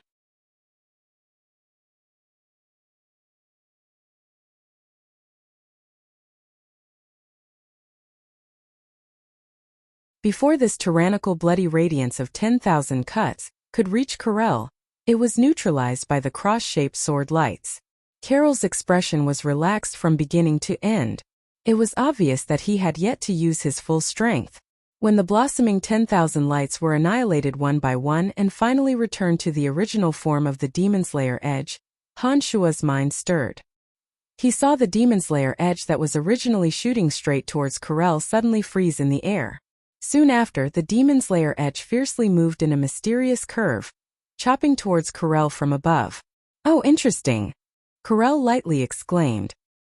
He raised his head to look at the Demon Slayer Edge chopping down. He raised his hand and brandished his sword, pushing aside the Demon Slayer Edge that Han Shua was chopping towards him. Han Shua's eyes were fixed on Carell. At this moment, he suddenly closed his eyes and fully controlled the Demon Slayer Edge with his mind, using the demonic arts to continuously slash at Carell from all directions. In the beginning, the Demon Slayer Edge's speed wasn't very fast. However, Han Shua gradually increased its speed. The Demon Slayer Edge's initial slashes gradually turned into lightning-like phantoms. After the tens of thousands of malicious spirits within the Demon Slayer Edge were activated, waves after waves of endless resentment spread out. At the beginning, Sacred Swordmaster Carell was still able to deal with it easily. However, his expression became solemn as his entire body was wrapped in a brilliant golden light. With Carell as the center, one cross-shaped sword light after another shot out explosively. On one hand, he needed to use his longsword to defend against the Demon Slayer Edge's rapid attacks. On the other hand, he also needed to use his mind to defend against the malicious spirits spreading out from the Demon Slayer Edge. One had to admit that Sacred Swordmaster Carell was indeed not an ordinary person. Carell, who could proudly stand at the peak of the Lancelot Empire, did not show the slightest sign of being defeated when facing Han Shua's all-out attacks. He still appeared calm and unruffled. Han Shua had depleted half of his demonic yuan.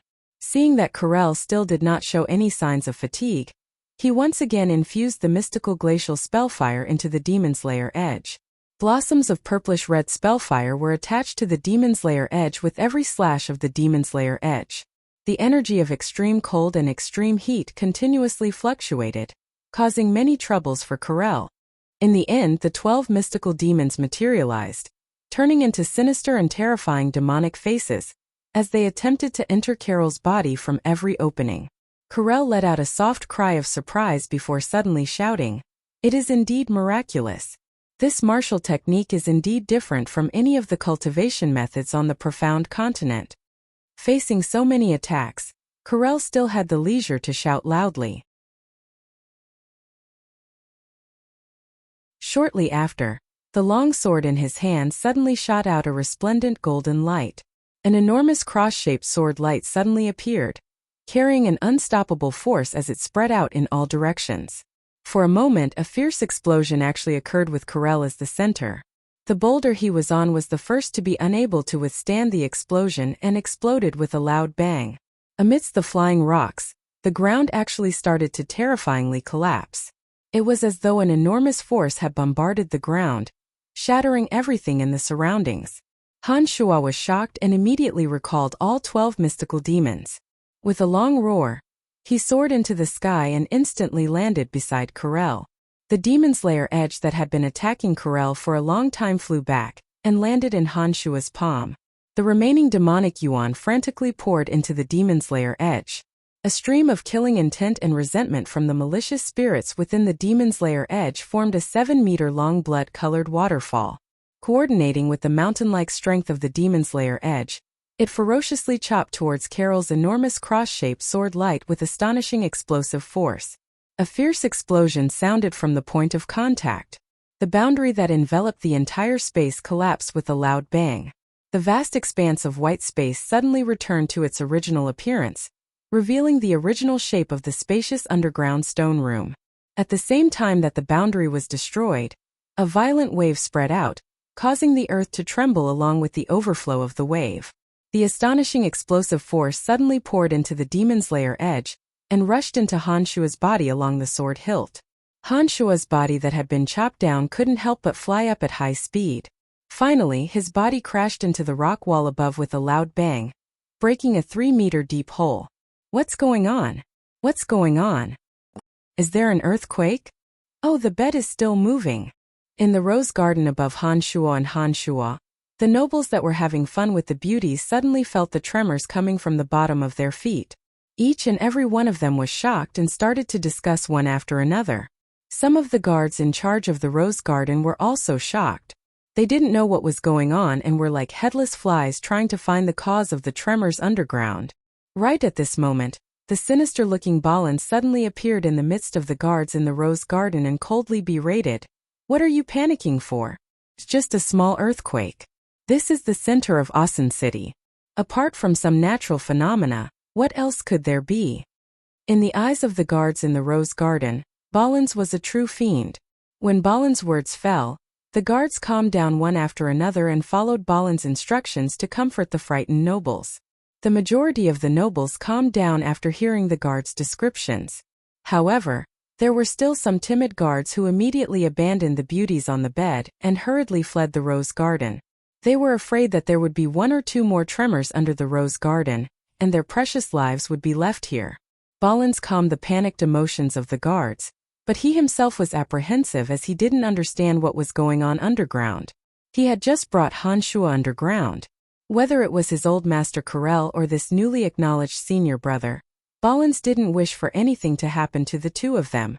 However, the tremors underground were so violent that it was clearly caused by the two of them fighting. Balins understood that Sacred Swordmaster Karel's strength was terrifying, and could also see that Han Shua was an extremely daring and fearless person. He was really afraid that the two of them would have a huge fight. After waiting for the people above to calm down with great difficulty, Balins hastily headed to the secret underground area. The flustered Balins had just entered the underground area, and had yet to arrive at the area where Karel was when he heard Karel's hearty laughter. When Balins heard Karel's laughter, his heart suddenly relaxed before he was somewhat apprehensive. The spacious stone room where Karel was located was surrounded by a complex enchantment set up by a space archmage. Not only was it able to cut off sound and scene once one fell into it, one would have a feeling of entering another world. Now, Balins had yet to approach that area when he heard Karel's hearty laughter, which explained a shocking fact. The enchantment was destroyed. When Balins confirmed this fact, he hastily entered that spacious stone room. The scene that entered his eyes was beyond his expectations. He saw Sacred Swordmaster Karel sitting cross-legged on the boulder that had been shattered into small stones. Karel was standing in an area that seemed to be the epicenter of an earthquake, smiling as he looked at a cave in the rock wall above. Within the cave, Han Shua shook his shoulders and twisted his body that was deeply sunken in the cave. The hard rock shattered and fell. Han Shua similarly smiled as he leaped from above and landed on the ground. Balins, it seems that your choice was really good. The martial skill on this brat's body is shocking. I have traveled the continent for many years and have never seen or heard of such a martial skill. He has only cultivated for a few years and already possesses such terrifying strength. Who knows how powerful he will be in the future? No wonder that old astrologer Grace had that kind of prophecy. Sacred Swordmaster Karel smiled as he looked at Balins, who had walked in, and praised him. Facing Sacred Swordmaster Karel, Balins appeared to be very respectful as he opened his mouth and said, I have seen senior brother's martial skill before. It is naturally very mystical. What I have bitterly studied for many years but was unable to comprehend. He has long been able to skillfully use it. Moreover, it has far exceeded my imagination. Han Shua leaped down, his bones crackling. When Han Shua moved his muscles and bones, traces of blood-colored black radiance flowed on the surface of Han Shua's skin like electric arcs. Shaking his neck, Han Shua smiled and said, Mr. Karel's reputation is indeed well deserved. It seems that you have yet to use your full strength. Hehe, I have truly benefited greatly from this battle. Corel was only a sword, and with the addition of his golden fighting aura, he was able to stand firm under Han Shua's storm-like attacks. The explosive power of his final strike possessed an unparalleled ferocity that was completely inconsistent with his old appearance. This truly shocked Han Shua. The older the ginger, the spicier. Han Shua understood that he shouldn't be able to defeat Corel just by relying on the demonic arts of the separate demon realm.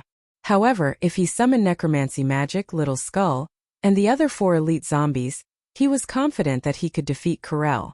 After experiencing the last trip to the otherworld, Han Shua knew that Little Skull's strength was not ordinary.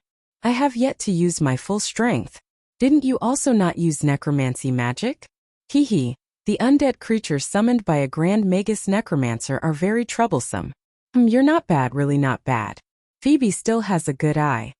Corel smiled as he spoke. He paused for a moment before continuing. After sparring with you just now, I understand that your martial technique is very peculiar. It's like a combination of fighting aura and magic. It seems that it is indeed suitable for Balins to train in.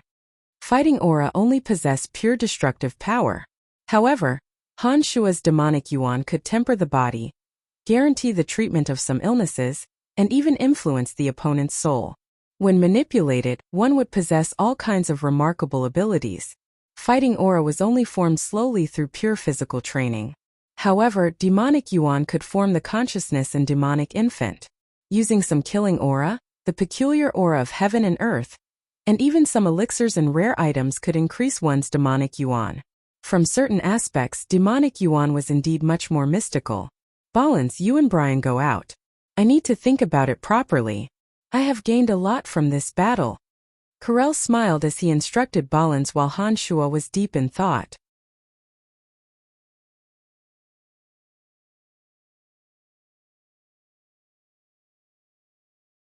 Chapter 398. Walking out of the Northern Rose Garden, Balins followed closely behind Han Shua when they reached the entrance.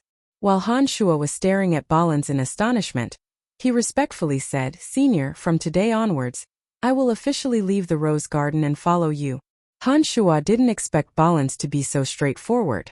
He thought for a moment before saying with a smile, "How about this? You will still be responsible for protecting Lawrence during this period of time. When he no longer needs your protection, you will return to my side. I will make some preparations and arrange an induction ceremony for you after a period of time. Once the ceremony is complete, I will immediately impart you martial techniques." "Alright then. Since it's like this, I will continue to protect Prince Lawrence." Han Shua's orders were now higher than Carol's. Balins was used to listening to others' orders and nodded in agreement. Under Han Shua's orders, Balins gradually disappeared into the darkness. Han Shua understood that he had gone to secretly protect Lawrence again, and headed back to his own residence alone.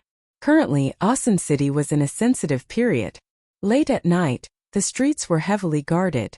The city guards shuttled through the streets and alleys in an endless stream. While the various nobles were having fun at night, they didn't forget to discuss official matters. In the Northern Rose Garden, Han Shua had previously heard many nobles discussing the princes through the mystical demons. They were debating about which prince they should attach themselves to. It was also just now that Han Shua suddenly understood that His Majesty King Uhtred had already started his thunderous actions. All of a sudden, the military ministers who were close to Lawrence were more or less promoted due to various reasons. Lawrence, who was originally the least favored by others, was suddenly the subject of intense attention. His Majesty King Uhtred's obvious favoritism caused the nobles and princes to feel uneasy. They didn't understand what had gotten into Uhtred's head. Sacred Swordmaster Corel, who had always remained neutral and had never openly supported Lawrence, had already declared that anyone who dared to privately deal with Lawrence would have to bear his wrath after leaving the imperial palace. He even vaguely pointed out how despicable Grand Duke Ashburn was. Even the Dark Mantle organization that was the Empire's Hand of Darkness had suddenly become close to Lawrence. Ames, who was feared by all nobles, was even seen going to Lawrence's mansion at night. This seemed to prove that the Dark Mantle and Lawrence had also faintly teamed up. Lawrence, who had been bullied and humiliated by the princes for a long time, had suddenly become the topic of discussion among the nobles late at night. Some of the great personages of the Lancelot Empire, who had never taken Lawrence seriously as an illegitimate child, had suddenly changed their views on him today. King Uhtred has ruled the Lancelot Empire for many years. It seems that before Uhtred dies, the entire Lancelot Empire is still under his control. The final successor of the princes will still be decided by him alone. Han Shuo pondered inwardly as he unhurriedly walked towards his mansion. The road was quiet late at night. Han Shuo swiftly passed by, not leaving a trace on the street. There were a few mystical demons spying on him from the surroundings. Han Shuo easily avoided the city guards and quickly returned to his mansion. After Han Shuo returned, he discovered that other than a few guards and the old steward, the servants in the mansion had all fallen asleep. When Kala saw Han Shuo appear, he hastily walked over and greeted Han Shuo. Shortly after, he said in a low voice, "Lord Marquis, there's someone in the house who wishes to see you." Han Shuo stared blankly, finding it strange that someone would actually come so late at night. He couldn't help but feel somewhat astonished. A mystical demon immediately flew towards the location Kalas had mentioned. After that, a handsome and elegant figure suddenly entered his sight. "It's actually him." Han Shuo was shocked. Afterwards he nodded towards Kalas and instructed, "All right, it's getting late. You should rest early. I can go over by myself." Kalas didn't say anything else. He bowed towards Han Shuo and immediately withdrew. After walking all the way to the guest's room, Han Shuo entered and the door closed automatically. Looking at the extraordinarily handsome Grand Magus Necromancer in front of him, Han Shuo creased his brows and asked, "Why are you here?" Wolf smiled and leisurely looked at Han Shuo, saying, "I've come to thank you. Due to the skeletal staff, you've allowed me to recover my youth. I'm very grateful for this. Recently there have been some unfavorable news circulating outside. I don't want your arrival to cause me to be unable to wash away other people's misunderstandings.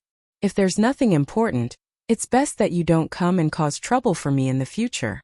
Your identity is really too sensitive. I can't afford to provoke you." Han Shuo didn't have any enmity towards Wolf, but he also didn't have any favorable impression of him. Currently, within Asen City, Kas and his group were constantly trying to ruin his reputation.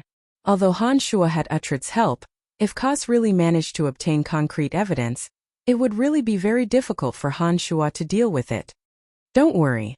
It's precisely because I don't want to cause you trouble that I chose to appear so late at night. In addition, most people don't know my identity. Even some of the enemies of the Church of Light in the past wouldn't be able to recognize the current me. Therefore, you don't have to worry, I won't bring you any trouble," Wolf explained. After he said that, Han Shuo carefully looked at Wolf's appearance. He couldn't help but admit that Wolf's words did make some sense. The current elegant and handsome Wolf brimming with the aura of nobility couldn't be connected to the previous Wolf who was neither human nor ghost. If it wasn't because of the skeletal staff in Han Shuo's hands, Han Shuo wouldn't believe that the elegant youth in front of him was the several hundred-year-old Wolf even if he was beaten to death. "Why are you looking for me?" Han Shuo slightly relaxed, but he still frowned and looked at Wolf unhappily. "Yeah, we should be friends. Moreover, we really are friends. From the beginning to the end, our Calamity Church has always treated you as a friend. Moreover, I'm a necromancer. You shouldn't be so cold to me." Wolf spread out his hands and said somewhat sorrowfully. Han Shuo was stunned. After thinking for a while, it was indeed as he said. The Calamity Church, the evil power feared by everyone in the profound continent, had been throwing him an olive branch ever since he revealed that he could refine necromancers that weren't afraid of light magic. They spared no effort to protect him. When Han Shuo's skeletal staff was discovered by Wolf, the Calamity Church's friendly attitude towards Han Shuo made Han Shuo somewhat vexed. Looking at the sincere Wolf in front of him, Han Shuo really didn't know how to treat him. Han Shuo's expression softened and was no longer as cold. A faint smile appeared on his face as he walked over to pull a chair and sat down. He asked, "Then, Mr. Wolf, can you tell me why you're looking for me? Also, how does the Calamity Church want to treat me?" Wolf saw that Han Shuo's expression was no longer as cold and cheerfully smiled. "That's right. We'll be friends. He very good friends. There aren't many necromancers in this world, and necromancers at the Grand Magus Necromancer realm are even rarer. You and I, as Grand Magus Necromancers, should have a lot of common interests. I really didn't expect that you would actually become a Grand Magus Necromancer so quickly. It seems like the Holy Land must have given you many things. Holy Land? What Holy Land? Han Shuo stared blankly and asked in puzzlement. Wolf seemed to know that Han Shuo would ask him this and straightened his body upon hearing the question. He appeared to be slightly excited as he said, "The Holy Land is what our Calamity Church calls that place. Most people in the Profound Continent call that place the Cemetery of Death. Since the skeletal staff is in your hands, I think you can't deny the fact that you've been to the Holy Land. In addition, you've only been cultivating necromancy magic for less than 5 years, yet you've already become a Grand Magus Necromancer, just like I've cultivated for hundreds of years. This is enough to explain the problem. There are also undead creatures that aren't afraid of light magic and other miracles that prove the fact that you've been to the Holy Land." When these words were spoken, Han Shuo's heart was in turmoil. He understood that he hadn't been cautious enough, or that his understanding of the Calamity Church and some of the secrets of necromancers was too little. This was why Wolf was able to see the problem from the skeletal staff. Wolf's words were certain, and it was obvious that he had guessed the truth. For a moment, Han Shuo's expression was unsettled, and his eyes faintly revealed an ominous glint. He was contemplating whether or not he should kill everyone who knew about this. However, after thinking about it again, it was already too late. Wolf had most likely already reported this information to the Calamity Church. Wolf, who had lived for who knew how many years, was inwardly shocked by Han Shuo's fierce gaze. Wolf, who had high attainments in necromancy magic, could clearly sense Han Shuo's concealed killing intent. When Han Shuo stared at him, Wolf actually felt his heart palpitate. This caused Wolf to be somewhat dumbfounded and puzzled. Only when he was reprimanded by someone of the level of the Calamity Church's Pope of Darkness would he, Wolf, feel his heart palpitate. He didn't want to be stared at by this young man who was countless times younger than him. Wolf actually felt his heart palpitate. He was very clear on what this feeling meant to Wolf. He understood that only when an expert who could threaten his life revealed dissatisfaction with him, and had thoughts of killing him, would he instinctively feel his heart palpitate. Could it be that this young man in front of him, who had just become a Grand Magus Necromancer, had the strength to kill him? A misconception, it must be a misconception. Wolf explained himself and awkwardly said to Han Shuo, "Don't be hostile towards me. Really, our Calamity Church will absolutely not become enemies with you. Since the skeletal staff has recognized you as its master, you are our Calamity Church's benefactor. Our Calamity Church will need to rely on you for many things. Moreover, you must be alive. So you're saying that if I died and you could obtain even greater benefits, you would have already made your move." Han Shuo narrowed his eyes and slowly said as he sized up Wolf. Wolf's expression became even more awkward. After hesitating for a moment, he nodded and said, "If we could kill you and not cause any harm to our Calamity Church, and could even benefit our Calamity Church, I believe that the higher-ups would have already issued the order to kill you, and not to protect and cooperate with you with all their might." Wolf could still be considered frank. It wasn't that Han Shuo hadn't seen the Calamity Church's methods of doing things. The first time he saw Belinda, who was only an alchemist, tried to kill all the living people in an inn without any scruples. She didn't care about the lives of strangers at all and acted as if everything was just as it should be. Snorting coldly, Han Shuo understood that Wolf already knew about the matter of the Cemetery of Death. However, Han Shuo naturally wouldn't reveal any details and once again replied with a straight face, "It's none of your business to interfere in my affairs. You'd better be honest and tell me your intentions for coming here." Seeing that Han Shuo was once again displeased, Wolf hastily explained, "We can temporarily not discuss matters regarding the Holy Land. I've only come this time to tell you some secrets regarding the skeletal staff and the Holy Land. These should be the information you're most eager to know." Didn't you say last time that if I didn't join the Calamity Church, you wouldn't tell me the secret of the skeletal staff? What, you've come all the way here to tell me this information again? I've clearly said last time that I won't join the Calamity Church. You'd better not make a rash decision. Han Shuo said to Wolf indifferently. For some unknown reason, Grand Magus Necromancer Wolf, who was supposed to be aloof and above ordinary people, was incomparably humble when he spoke to Han Shuo. He even seemed to be purposefully trying to curry favor with Han Shuo. From the moment you picked up the skeletal staff, you've already become a member of our Calamity Church. Wolf thought to himself before explaining with a smile, no matter. The higher-ups have given the order, so I'll naturally tell you some information regarding the skeletal staff and the Holy Land. However, what I've told you is only what I know. There are still some things I don't know that I can't do anything about. Since that's the case, it'd be a waste not to listen. Just say it, Han Shuo said faintly. He didn't seem to be as impatient as before. However, only he knew whether or not he was extremely curious in his heart. Let's talk about the Holy Land first. According to the legends of the Calamity Church, there's a magical transportation array in the Holy Land. That magical transportation array possesses the mysteries of connecting to other planes, especially the Netherworld. Necromancers can rely on their original bodies to descend into the Netherworld and explore even more unknown areas of the Netherworld, allowing them to make even greater progress in necromancy magic. In addition, there's also a legend within the Calamity Church. I'm not sure if the legend is true or not, but I've heard the Pope say that the Holy Land isn't a building from the Profound Continent. It was originally something that descended into the Profound Continent from another plane. I'm guessing that that plane might be the Netherworld. Wolf took a deep breath and explained to Han Shuo.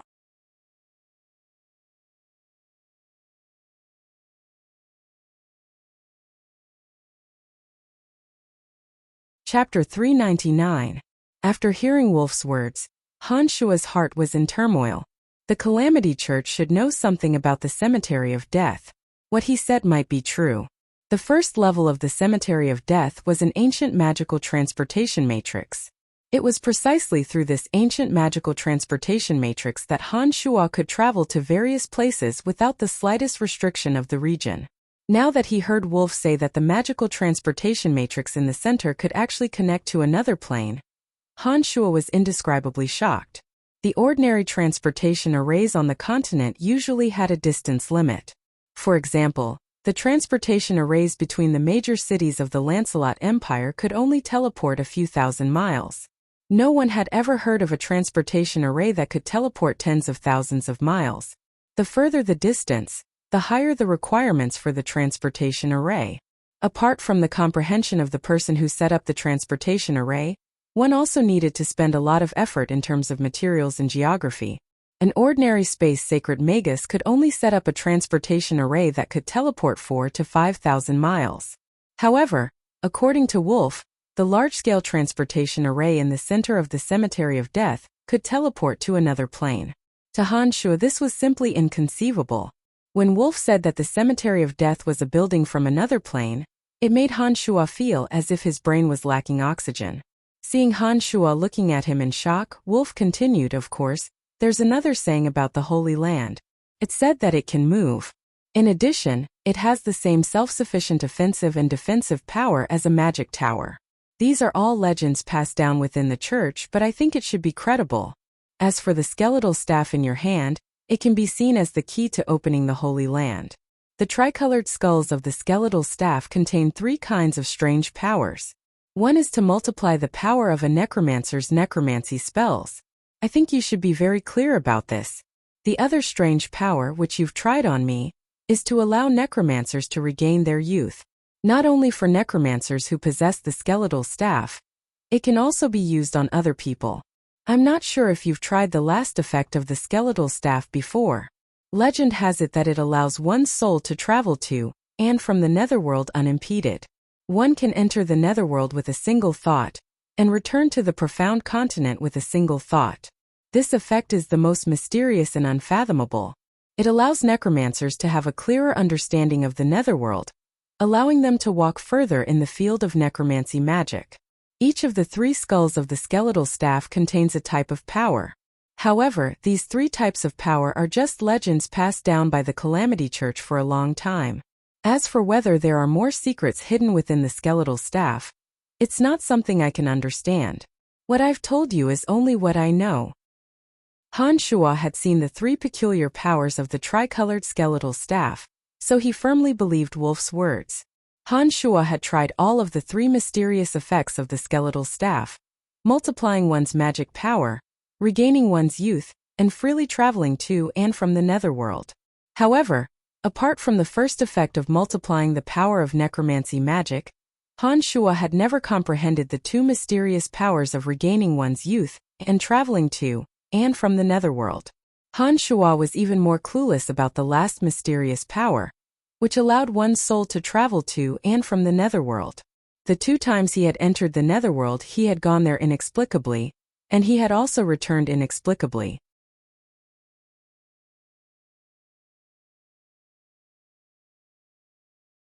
I'll be taking my leave. After Wolf said this, he respectfully handed a card to Han Shuo and said, "There's a way to contact me here. If you need my or our strength, you can find me at any time. We will spare no effort in helping you." Han Shuo casually put the card away and nodded indifferently once again. His mind was filled with the secrets of the Cemetery of Death and the skeletal staff. These things coming from Wolf's mouth gave Han Shuo a great shock, making him want to quickly sort out his thoughts.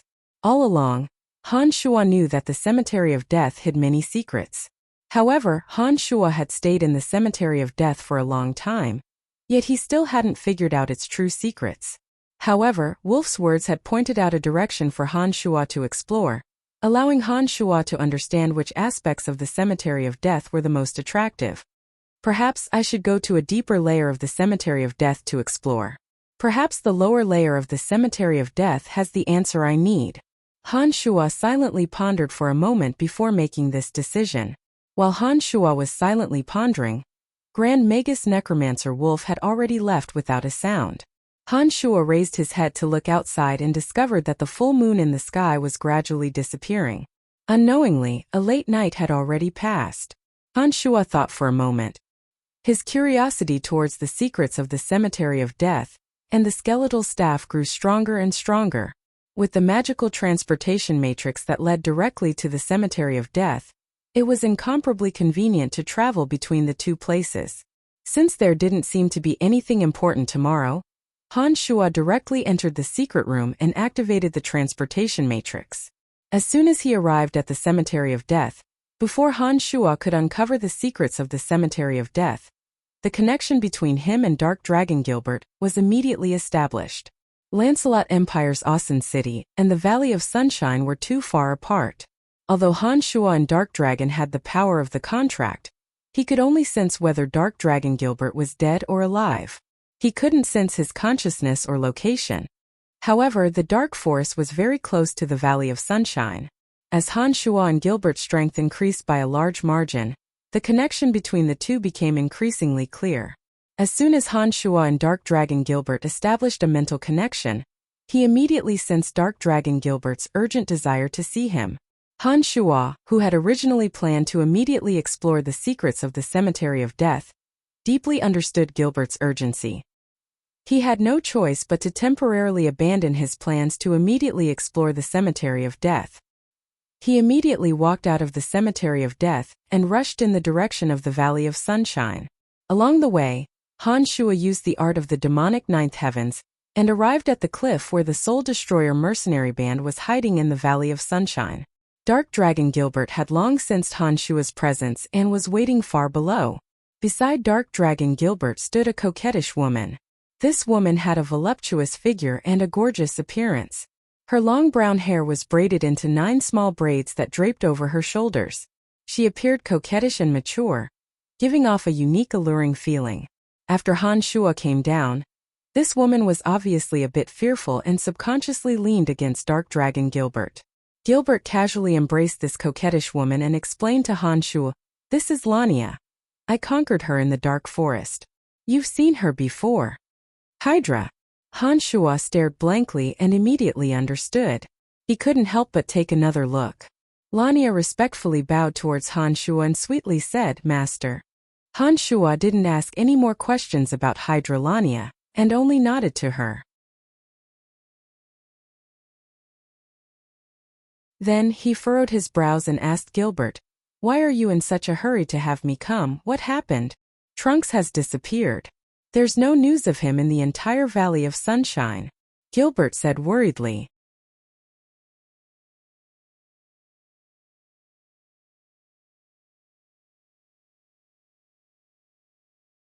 Chapter 400.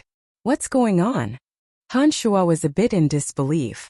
Trunks was now a great swordmaster, and the only one who could beat him in a one-on-one battle in the entire Valley of Sunshine was perhaps the thrice berserker Loriton. However, even Loriton shouldn't have the ability to kill Trunks alone. Trunks was a cautious person and was incomparably familiar with the terrain around the Valley of Sunshine. There shouldn't be any problems. But now that he had actually disappeared, this really surprised Han Shuo. After returning from Janet's place, there was no trace of him for 4 days in a row. When there's no mission, he would never be so late. Even if he didn't return, he should have sent a message. But this time there was no news at all. We sent people to find Janet and learned from her that Trunks had indeed left from her place. He also brought a dozen brothers with him, and they also disappeared without a trace. Dark Dragon Gilbert explained to Han Shuo with a somewhat distressed expression. Frowning, Han Shuo pondered for a while and asked, "Has Trunks had any disputes with any forces recently? 10 days ago, under Trunks' leadership, we ambushed Butcher's bandits with Janet. Even Butcher Gustav was killed by Trunks and Janet. His bandits can be said to be done for in the Valley of Sunshine. Apart from that, we didn't have any relations with any other forces." The one speaking was Grant. As an old friend of Trunks, he was really very worried about Trunks' safety. The Valley of Sunshine was located in the center of 3 countries. For many years, the Valley of Sunshine had become a special region. From there, the richest resources of the 3 countries could be gathered. Han Shuo had funded Trunks to establish the Soul Destroyer mercenary band with the intention of taking the Valley of Sunshine for himself. Otherwise, he wouldn't have spent a rebirth pill to help Trunks be reborn. Now that the Soul Destroyer mercenary band had gradually grown to become one of the major forces in the Valley of Sunshine, Trunks' sudden accident had already affected the development of the Soul Destroyer mercenary band. This was definitely not an outcome that Han Shuo was willing to see. Listening to Gilbert and Grant narrate the ins and outs of the matter, Han Shuo remained silent. "Honored Master, do you think something has happened to Trunks?" Seeing Han Shuo's silence, Gilbert couldn't help but ask. "Nonsense!" Han Shuo snapped. After thinking for a while, he opened his mouth. "We don't know how Trunks is for the time being. Everyone, don't act rashly. Don't take any missions for now. Wait until Trunks' matter is settled." "Master, we've been searching for Trunks for a few days, but haven't received any news of him. Should we continue searching?" Gilbert scratched his head and asked in distress. "Gather the men. I think we've run into big trouble this time. Currently, the forces in the Valley of Sunshine that dare to make a move against the Soul Destroyer mercenary band can be counted on one hand. Since something has happened to Trunks, I think the Soul Destroyer mercenary band will be next." Han Shuo took a deep breath and instructed Grant and Dark Dragon. "Right, why don't I see Odysseus and the others?" Han Shuo suddenly discovered that Odysseus' unique team wasn't here and couldn't help but ask in astonishment. They have a mission on hand and haven't returned to the Valley of Sunshine yet. They should still be roaming around the Orc Empire. Grant promptly answered. "All right, Gilbert, you go out with me. The rest of you stay in Tanai. It's best if you call back some of our brothers from the outer perimeter and guard this place well." Han Shuo shot a glance at Gilbert and directly left. The Hydra Lania, who had transformed into her human form, was casually embraced in Gilbert's embrace. When she heard this, she couldn't help but say to Han Shuo, "Master, I can also help." The Hydra was also a lascivious race. In this aspect, it was exactly the same as the Dark Dragon bloodline in the underground world. Last time in the depths of the Dark Forest, this Hydra had attempted to secretly kill Han Shuo and Gilbert. However, it didn't want to benefit Gilbert. Instead, the battle with Gilbert evolved into a physical battle, and was subdued by Gilbert using the demonic arts taught by Han Shuo. Currently, the Hydra Lania's strength was obviously inferior to Dark Dragon Gilbert. Once she, who was greedy for sex, was subdued by the Dark Dragon's body, she unknowingly became the weaker party when interacting with the Dark Dragon. Even Dark Dragon Gilbert was Han Shuo's magical pet. She, the Hydra, naturally also addressed Han Shua's master. Frowning, Han Shua thought for a while before shooting a glance at the Hydra and said, "You stay here for the time being. It's not good to have an expert overseeing this place." "Alright, you stay here." Gilbert glared at the Hydra Lamia and berated, "Whatever master says, you don't need to have any objections in the future." Lamia smiled coquettishly and softly, "Alright, I'll stay here and help you guard the door." Seeing that Han Shua didn't have the ruthless appearance of the last time, the Hydra Lamia slowly relaxed. Her speech and actions were also no longer as restrained. Han Shua didn't say anything more. He shot a glance at Dark Dragon Gilbert and leaped into the sky. Gilbert understood and flew under Han Shua's feet, bringing Han Shua and flying high in the sky. "Master, where should we go?" After flying high in the sky with Han Shua, Gilbert couldn't help but ask, "We're not going anywhere. Just stay high in the sky for me." Han Shua instructed. 12 mystical demons floated out one by one and flew towards the various major powers in the Valley of Sunshine. The Valley of Sunshine was only so big. There shouldn't be many people who would dare to make a move against Trunks. It was nothing more than those who were afraid that Trunks would threaten their positions. Han Shua didn't need to think to know that Trunks' disappearance was definitely related to those people. Come to think of it, when the Soul Destroyer mercenary band's strength gradually rose and possessed the power to govern the Valley of Sunshine, Trunks naturally became a serious thorn in the flesh for some other powers. They wouldn't be satisfied if they didn't eradicate Trunks' Soul Destroyer mercenary band. The 12 mystical demons scattered and lingered around the Valley of Sunshine. They flew towards the Cairo mercenary band, the Rainbow Sickle mercenary band, the House of Menlo, and the Katter Orc tribe. Even Janet's bandits and some of the smaller powers had a mystical demon pay them a visit. With the existence of these 12 mystical demons, all the major powers in the Valley of Sunshine were under Han Shua's surveillance. The Valley of Sunshine was only so big. Those who made a move against Trunks would definitely be exposed. Han Shua was absolutely certain of this. ******* In the depths of a dense forest dozens of miles away from the Valley of Sunshine, there was an extremely secretive cave. The surroundings were tightly covered by tree branches, and the inside of the cave was extremely narrow and difficult to walk through. However, in the depths of such a cave, Trunks' miserable cries could be heard. A pair of thick black shackles had bound Trunks' hands and feet. There was even a long and thin iron chain fastened to Trunks' shoulder blade. Thunder Archmage Asa, who followed Florida from the Rainbow Sickle mercenary band, was glaring viciously at Trunks. As he waved the magic staff in his hand, streaks of snake-like lightning struck Trunks' body, adding even more black scars to Trunks' already heavily injured body. "Trunks, to think that you would have such a day. You didn't think that this day would come when you killed my father Gustav, did you?" Thunder Archmage Asa stared hatefully at Trunks, chanting venomously in a low voice as he happily struck Trunks' body with bolts of lightning. "That old dog deserves to die, arg." Trunks suddenly howled in pain as a bolt of lightning suddenly struck his mouth, leaving a black scar on his lips. 2 streaks of blood slowly flowed out from the corners of his mouth. Trunks, who was covered in cuts and bruises, was firmly shackled. There were experts from various powers watching over him in the surroundings. Asa had come to vent his anger on Trunks because of his endless hatred towards Trunks. If it wasn't for the tacit understanding between the experts, Trunks would have likely been cruelly killed by Asa on the first day he was captured. Trunks' heart was also filled with endless hatred as he looked at Asa, who was continuously striking him with lightning. He had never expected that this Thunder Archmage Asa, who had always followed Florida, would actually be the biological son of the butcher Gustav. No wonder the butcher and the Rainbow Sickle mercenary band were so friendly, and Florida regarded Asa so highly. So this was the reason. Although I can't kill you, I will slowly torture you. The Soul Destroyer mercenary band has developed rapidly these 2 years. But so what? In these 2 days, the Soul Destroyer mercenary band will be annihilated by our combined forces.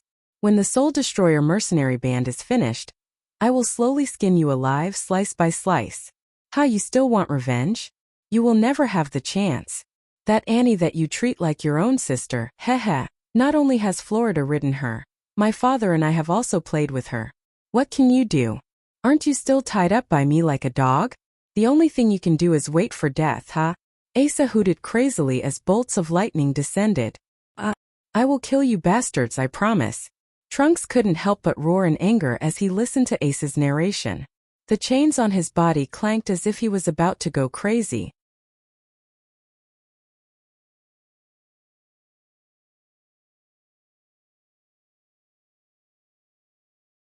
Chapter 401.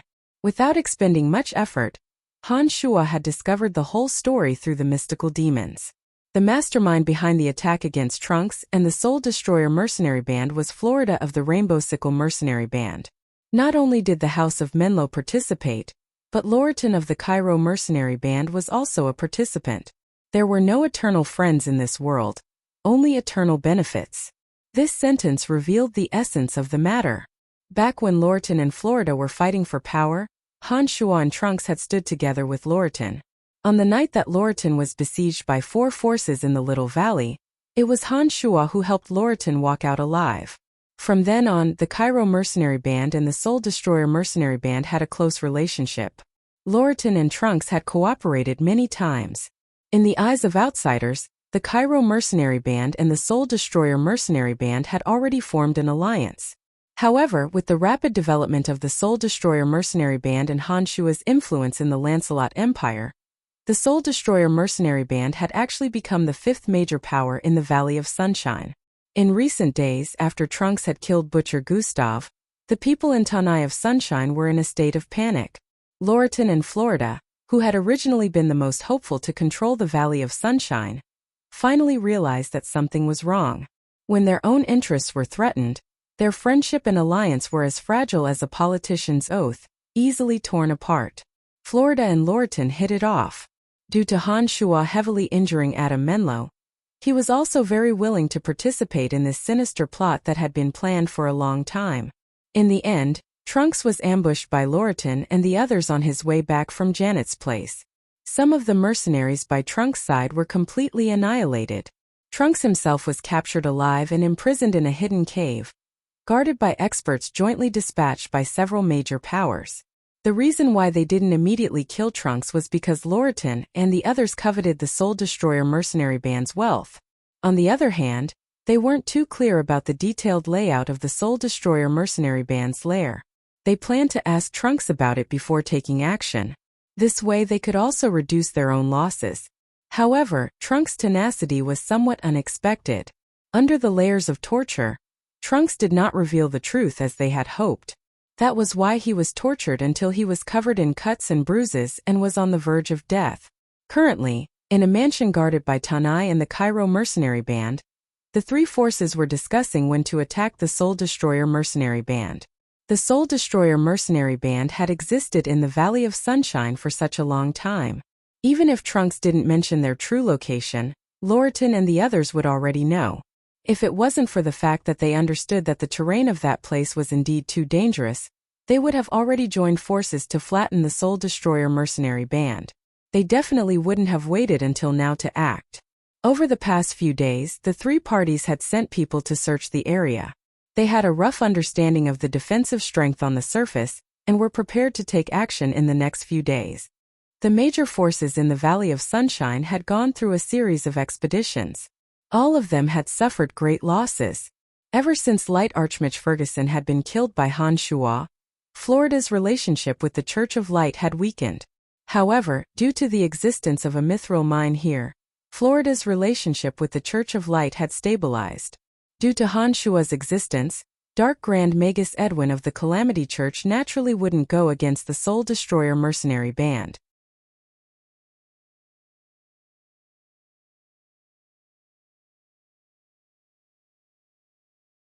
The place we're going to now is the direction where Trunks was captured. Han Shua replied, then urged, all right, let's hurry up. In the depths of the gloomy cave, Thunder Archmage Asa was still tirelessly torturing Trunks. The originally crazily roaring Trunks' body had been pierced by a powerful electric current. In addition, Asa had also burned him with a red-hot iron. His body and soul had long since been unable to bear it, and he had fainted. However, Asa obviously had no intention of letting Trunks go. Every time Trunks fainted, Asa would cruelly wake him up. After a few times, Trunks was on the verge of death and no longer had the strength to roar. Only a pair of soulless eyes calmly looked at Asa with a bone-deep hatred, containing a light that made Asa's heart tremble. The guilty Asa was somewhat afraid of the bone-deep hatred in Trunks' eyes. However, this feeling of guilt quickly turned into an even more frenzied torture.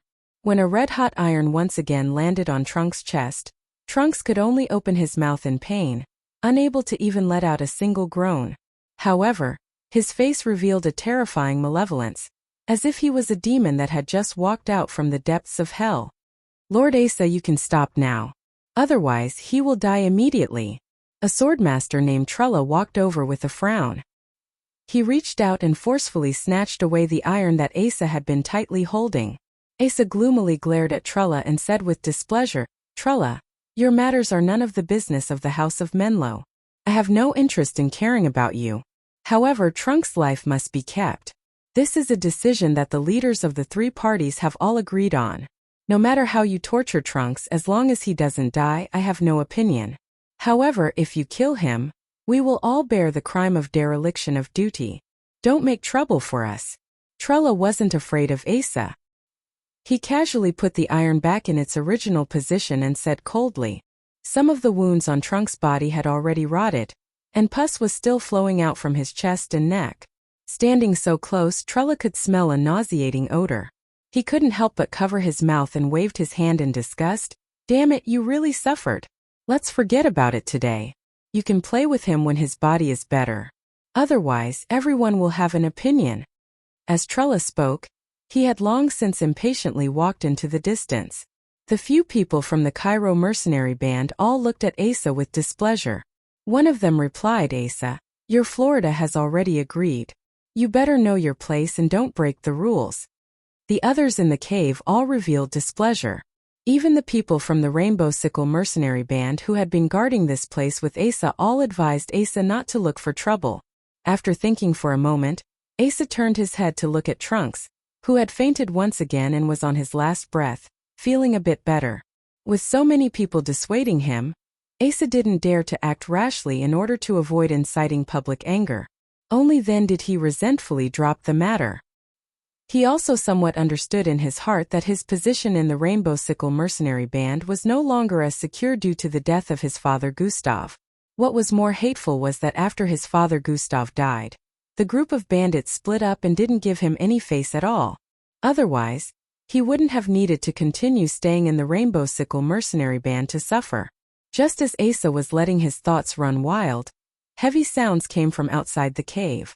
The footsteps were extremely light at first, but gradually became clearer. "Who is it?" Asa was in a bad mood and loudly scolded. "Don't you know to announce your name when coming over?" The footsteps still slowly approached, but the newcomer didn't answer. Asa couldn't help but scold again. "You motherfucker, are you a mute? Don't you know how to speak? Something's not right." Trulla of the House of Menlo frowned, the long sword in his hand suddenly appearing in his hand as he spoke to the people beside him. "Only we know of this place. What could be wrong? What a suspicious person. Aren't those fellows delivering food now? It must be them." Asa took the opportunity to say a few words to Trulla. The footsteps were still approaching, each step containing a strange rhythm that actually gave people a feeling of trepidation. It was as if a demon was slowly drifting in, ready to slice its ghastly mouth into your neck in the darkness at any time. Trulla disdainfully rolled his eyes at Asa, thinking that this bandit's son wasn't a proper mercenary after all. Whether it was the Cairo mercenary band, the Rainbow Sickle mercenary band, or the House of Menlo, they were all highly disciplined groups. They definitely wouldn't act like this without giving a signal. "Brothers, be careful. The situation is a bit strange." Trulla tightly gripped the longsword in his hand as he instructed the people on his side. Some of the experienced mercenaries of the Cairo mercenary band had already gathered together cautiously without Trulla's orders. Even the people of the Rainbow Sickle mercenary band on Asa's side had clearly separated themselves from the other two powers. At such a crucial moment, the three powers that had united because of benefits would still only believe in the people around them, and not this kind of fake alliance that had reluctantly cooperated because of benefits. The Valley of Sunshine was such a place. They were and would be enemies in the future, but now they were standing together safe and sound, intending to face a common enemy. Tap! The footsteps grew closer and closer, clearer and clearer. Trella flicked a glance at the fire adept mage beside him and said, "Send a stream of flames in." After the fire adept mage heard Trella's orders, a fire serpent slithered into the tunnel. The grayish-brown stone walls were clearly visible as the fire serpent slithered past. At this moment, even Asa knew that something was wrong. He carefully looked at the only tunnel entrance with Trella. The people on the Cairo mercenary band side had tacitly formed a square formation, ready to deal with the incoming attack at any time. Just as everyone's gazes and attention were focused on the only tunnel entrance, a series of crisp sounds suddenly sounded from Trunk's position behind them. Everyone who had been staring at the tunnel entrance with glittering eyes turned their heads in unison when they heard such a loud noise in the silence. Next to Trunks, Han Shua, wielding the Demon's Lair edge, had a gloomy expression as he cut off the iron chains on Trunks' body one by one. The highly durable iron chains mixed with newly mined mithril shattered with crisp sounds. The slender and long iron chains that were embedded into Trunks' shoulder blades were also carefully removed by him. Trella and the others who had suddenly turned around didn't know how Han Shua had entered. There was only that one tunnel in the belly of the mountain where the sound of footsteps could still be heard. All of their attention had been focused on that area, but they really hadn't seen anyone walk out from within. However, Han Shua had suddenly appeared out of thin air, as if he had been standing there all along. His arrival was so abrupt and strange, giving people an incomparably awkward feeling.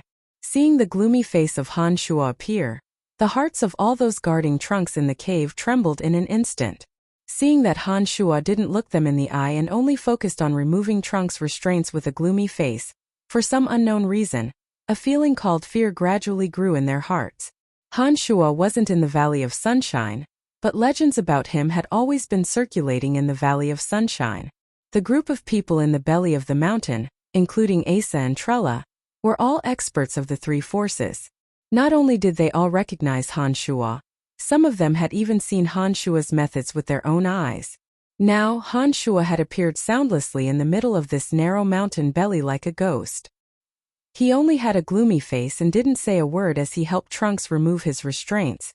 The silent pressure was as heavy as a mountain, giving everyone a flustered and palpitating feeling. Ace's lips were a bit dry. One of his hands had been cut off by Han Shua, and Tanai had personally witnessed every heavy blow Han Shua had used to kill Ferguson. After Han Shua had left, his legend hadn't disappeared.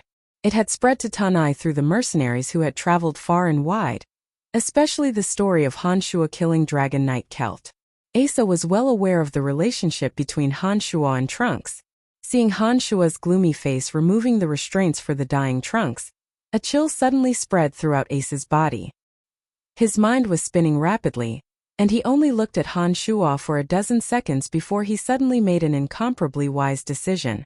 Whoosh! Asa was the first to drill into the passage to leave the cave. He actually made the move to flee without a fight. Damned bastard! Trella glanced back and cursed Ace's shamelessness and cowardice in a low voice. Soon after, he also became a bit timid. He tightened the longsword in his hand, looked at the cold and detached Han Shua, and pretended to be strong as he said, "Earl Brian, this matter has nothing to do with you. You have no right to interfere in the matters of our Valley of Sunshine. If you leave now, we won't stop you. Otherwise, Asa, why have you returned?" Before Trella could finish speaking, the fire archmage beside him suddenly cried out in surprise. Trella was stunned, but didn't blame his subordinate for interrupting his threatening words that he had finally mustered up the courage to say. He looked back and saw Asa retreating step by step with a bitter face. Thud thud. The sound of footsteps still echoed in the passage, but the hearts of those present grew even heavier.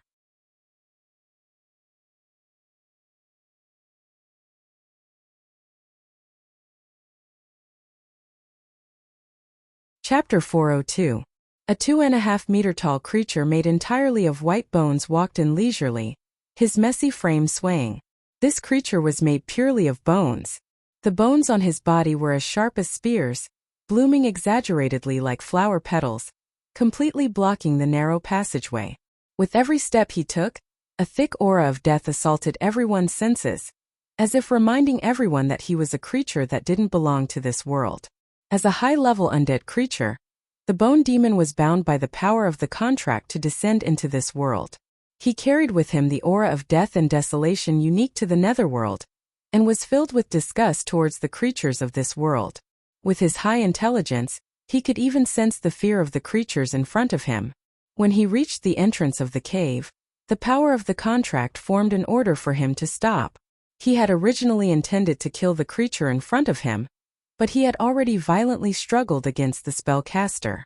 He understood that releasing the power of the contractor was enough to destroy him, so he didn't resist. When everyone in the belly of the mountain looked at Asa, they naturally also saw the tall Bone Demon completely blocking the exit. Behind the swaying sharp bones of the Bone Demon came the dull sound of footsteps, beating on everyone's flustered hearts like the beating of a drum.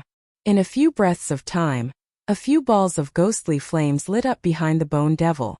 The ghostly flames were like a few small lanterns, slowly approaching along with the footsteps. When they arrived behind the Bone Devil, everyone could see the shadows of a few huge knights blocking the cave tightly with the help of those balls of ghostly flames.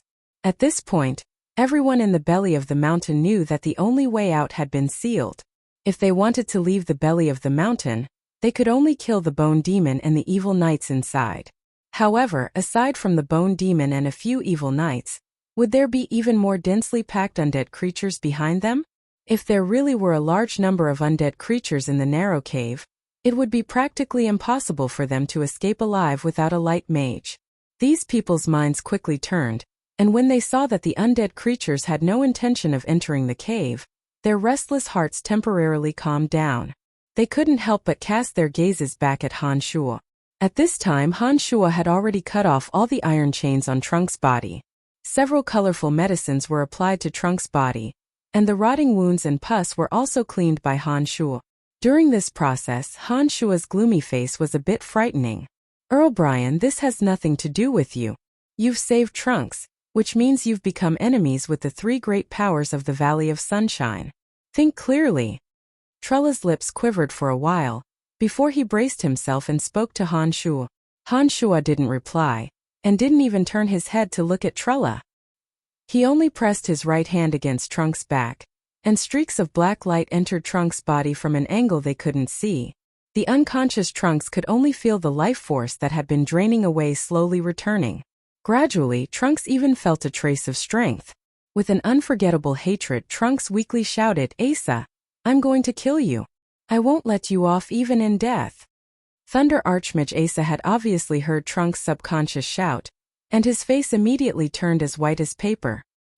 He tightened his grip on his magic staff, and his eyes flickered as he turned his head to look behind him.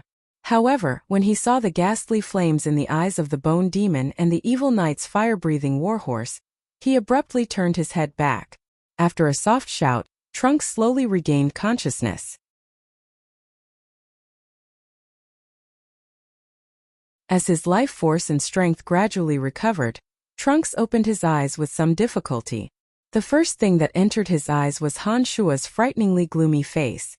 However, Han Shuo, who would be frighteningly gloomy in anyone's eyes, caused Trunks to be extremely excited when he saw him. The corners of his mouth twitched with a silent, bitter smile, and he slowly said with dry lips, "Brian, you've come?" Nodding, Han Shuo sighed softly and said, "I've come a bit late. You're already so heavily injured."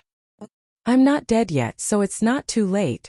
As long as I don't die, I still have hope for revenge. Even if the tendons in my arms and legs are torn, at least I still have my teeth. I want to swallow those bastards alive." Trunks' voice wasn't loud, but the hatred contained within it was enough to make one shiver. On the other side, Asa suddenly felt a chill run down his spine. His eyes rapidly swiveled, and he immediately shot a meaningful glance at Chilula. On the other side, Chilula was silently communicating with the Cairo mercenary band. The three powers had unwittingly gradually pulled closer to each other. Faced with a common enemy, they obviously knew what to do. Han Shuo paid no attention to the actions of the people next to him, and only looked at Trunks. After Trunks finished speaking, he finally opened his mouth and said, Don't worry, you've eaten a rebirth pill. Even if the tendons in your arms and legs are torn, I can still restore you to your original state. Gilbert, come out and look after Trunks for me. Han Shuo loudly shouted behind Trunks. A rustling sound came from the underground behind Trunks, and Dark Dragon Gilbert crawled out from a hole in the ground. When the mystical demon spied on the inhuman torture that Trunks was suffering, Han Shuo abandoned Dark Dragon Gilbert and came up from underground as fast as he could. The only exit was sealed off by his undead creatures. When Han Shuo opened up the tunnel to Trunks' side, Dark Dragon Gilbert was still in the tunnel, so he was a few beats slower. After Dark Dragon Gilbert came out, he only took a single glance at Trunks before his eyes turned scarlet red. He immediately roared in rage, "I'm going to eat you all." Gilbert had been hanging out with Trunks during this period of time, and unknowingly a friendship had formed. Trunks was a good person, and treated Gilbert very well. Other than being a bit lascivious, Dark Dragon Gilbert was still very upright. When he saw Trunks being tortured to the point where he didn't look like a human or a ghost, he could no longer hold back the rage in his heart. Pressing down on Gilbert, Han Shuo instructed with a cold face, "Look after Trunks well and this cave. Leave the people inside the mountain to me." "Master, I want to kill them, I want to avenge Trunks." Gilbert simply couldn't bear to see Trunks' miserable state, and his voice even carried a hint of sobbing. This was caused by Gilbert's excessive anger and bitterness. "Don't worry, there will be a chance.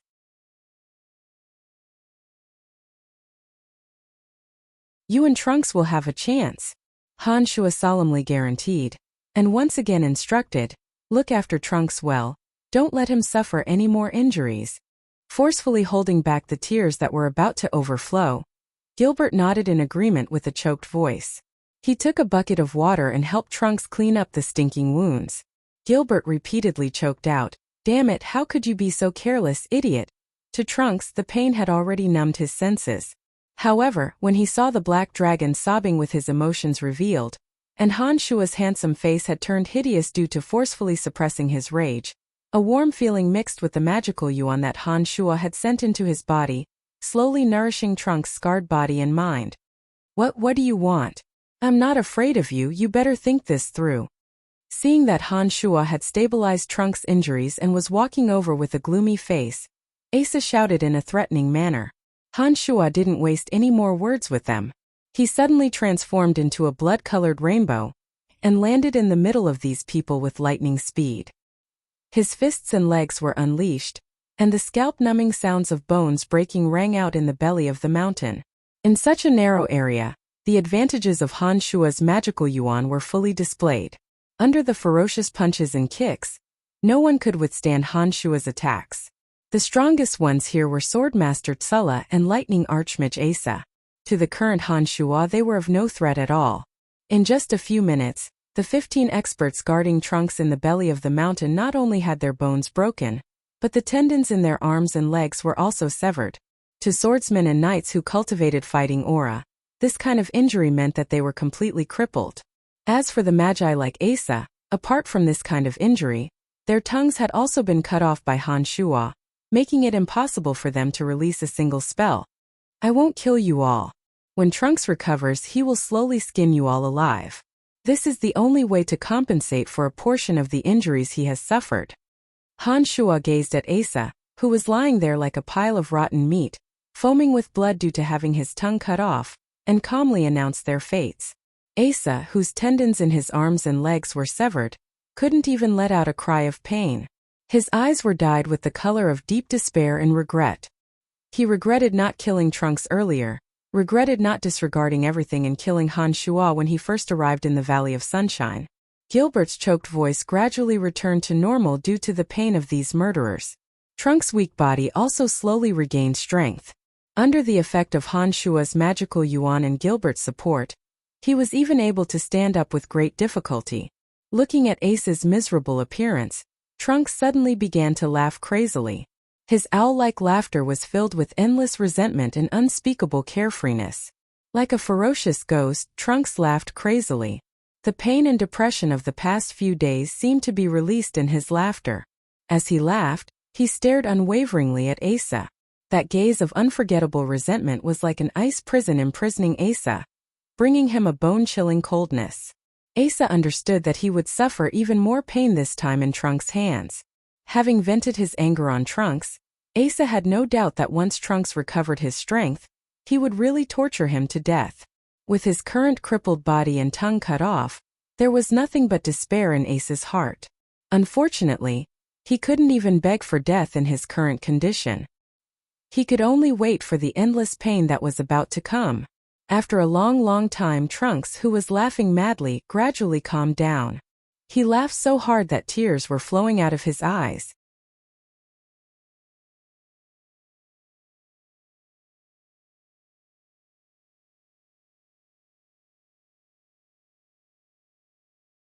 Chapter 403. If Trunks hadn't swallowed a nirvana pill, he would have long since died from his severe injuries. Even if he had been saved by Han Shuo, the severed tendons in his arms and legs would not have been able to reconnect. While the nirvana pill had helped Trunks become a great swordmaster, it had also helped him be reborn, causing his meridians to be much more resilient than ordinary people. It was precisely because of this that Han Shuo was able to use demonic arts to help Trunks recover after bringing him back to the Soul Destroyer mercenary band's lair. As expected, when Han Shuo brought the dying Trunks back to the Soul Destroyer mercenary band, the mercenaries who understood the truth of the matter immediately had the impulse to fight the three powers to the death. Some mercenaries even rushed out in rage on the spot, only to be dragged back by Gilbert under Han Shuo's orders. Gilbert obviously had quite a bit of influence in the Soul Destroyer mercenary band. He forcefully dragged back the Berserk mercenary band. Although those mercenaries were unwilling, they still succumbed to Gilbert's might.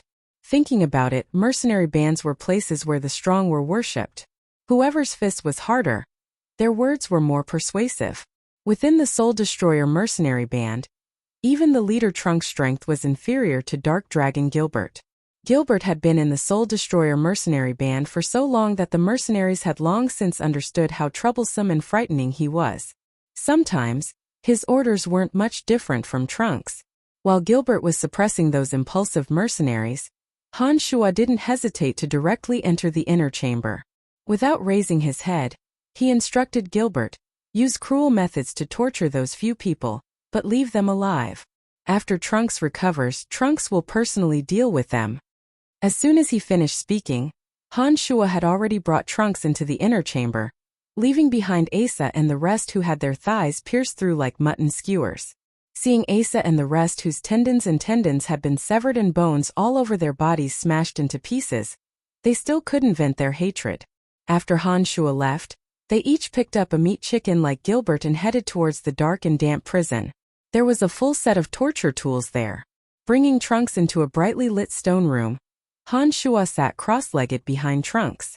His hands were pressed tightly against Trunks' back, and strands of magical yuan slowly seeped into Trunks' body like needles and thread, slowly stitching up Trunks' damaged body. The reason why demonic yuan was more miraculous than fighting aura was that, in addition to possessing a great deal of destructive power, it could also have many other miraculous effects through skillful manipulation. One of the miraculous effects of demonic yuan was to help the injured recover. After this ordeal, the tendons in Trunks' arms and legs had all been severed. However, Trunks' fighting aura was still present. Once the tendons in Trunks' arms and legs healed, his strength would not be affected. For a swordsman, having the tendons in his arms and legs severed meant that the person had become a cripple. Even the most powerful swordsman would not pose any threat to them. Therefore, Asa and the rest didn't do anything unnecessary. Even the priests and pharmacists of the Profound Continent wouldn't be as accomplished as Han Shuo when it came to the treatment of the meridians. Therefore, Han Shuo had a solution to a problem that ordinary people might not be able to solve. Trunks' body had been tempered by the nirvana pill, so when Han Shuo's magical yuan flowed into his body, he easily sorted out the disorder in his body. When treating the injuries, the magical yuan became as gentle as flowing water, wrapping up the severed meridians with the magical yuan.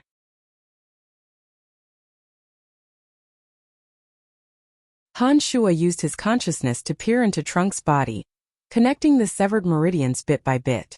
He then mobilized the remaining energy from the nirvana pill in Trunks' body, concentrating it at the severed meridians. Trunks' body could be considered extremely strong compared to ordinary people, but it was far from being comparable to Han Shuo. Therefore, Han Shuo didn't expend too much magical yuan to treat Trunks' injuries. All he needed was a precise understanding of the meridians and skillful manipulation of the disorder. Time passed silently. Han Shuo, who was sitting cross-legged behind Trunks, no longer needed to pay attention to him. Trunks' injuries were on the right track, and his meridians only needed to be slowly nourished by Han Shuo's magical yuan. In this way, Han Shuo could split his attention and use the magical yuan to spy on other matters. The disappearance of Trunks and the experts of the three powers in the belly of the mountain was discovered after the next wave of people entered. For a moment, the three powers were all rather anxious, not knowing what had happened. Laurelton, Florida, and Adam Minlo once again gathered together to study in a panic. However, no matter how much they speculated, they couldn't figure out how the extremely well-hidden belly of the mountain was exposed. After a final discussion, the three powers naturally believed that there were spies among their own people. They inwardly pondered which of their own people weren't too reliable. Without much thought, the experts of the three powers also understood that Trunks' rescue should be related to the Soul Destroyer mercenary band. Originally, the three powers had been hesitant to take action due to their own interests and various other misgivings. Now that they knew that there was no way out, Laurelton and the other two were all capable and experienced people. They immediately hit it off and decided to immediately take action against the Soul Destroyer mercenary band. Now that things had developed to this point, it was obviously impossible to exterminate the Soul Destroyer mercenary band by capturing Trunks without harming their own forces. The three powers that had been at war with each other for a long time knew that this would result in even more losses, but they couldn't care less. After the three issued their orders, the Cairo mercenary band, the Rainbow Sickle mercenary band, Adam Menlo mercenary band, and even the 5 or 6 other small mercenary bands that had been promised great benefits, gathered over 6,000 people at an extremely fast speed and brazenly set off towards the Soul Destroyer mercenary band. When these people reached the area where the Soul Destroyer mercenary band was located, they had no choice but to stop. The mercenary band leaders gathered together and began to discuss how to attack the Soul Destroyer mercenary band. The terrain where the Soul Destroyer mercenary band was located was incomparably special.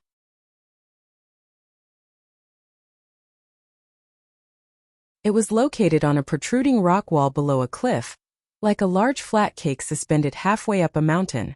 From below, this place was a vast expanse of whiteness, completely covered by fog. There was only one path down from the top of the cliff. However, if they were to slide down from above, the Soul Destroyer mercenary band would naturally discover it. The process of attacking from above would be an incomparably painful affair. It was certain that the losses of the three powers would far exceed their expectations. As the saying goes, it's easy to climb up a mountain but difficult to descend. This saying was equally true in such a situation. Siege battles had always been extremely arduous and cruel. That was because the process of climbing up from below the city walls was truly too cruel and painful. However, during the process of climbing up from below the city walls, although it was extremely disadvantageous to face attacks from above, they could at least clearly look up at the sky and use the weapons in their hands to block the incoming attacks. However, in this place, when descending from the cliff, they would have to face the attacks from below painfully. They might even be unable to see the situation below. On one hand, it was because of the fog. On the other hand, the process of descending had to be even more cautious than the process of climbing up. If they were not careful, they would fall to their deaths. It was indeed an incomparably wise decision for Trunks to find such a place to be the headquarters of the Soul Destroyer mercenary band. This place was easy to defend and difficult to attack. Anyone who attempted to enter would have to pay an unimaginable price. It was precisely because of this that even though Laurelton and the others had captured Trunks alive, they didn't dare to rashly attack the Soul Destroyer mercenary band. However, after Trunks was rescued, they still had no choice but to face this special terrain. Just the method of entering alone had already caused them to debate for a long time. Laurelton and the other two were the astute and circumspect type.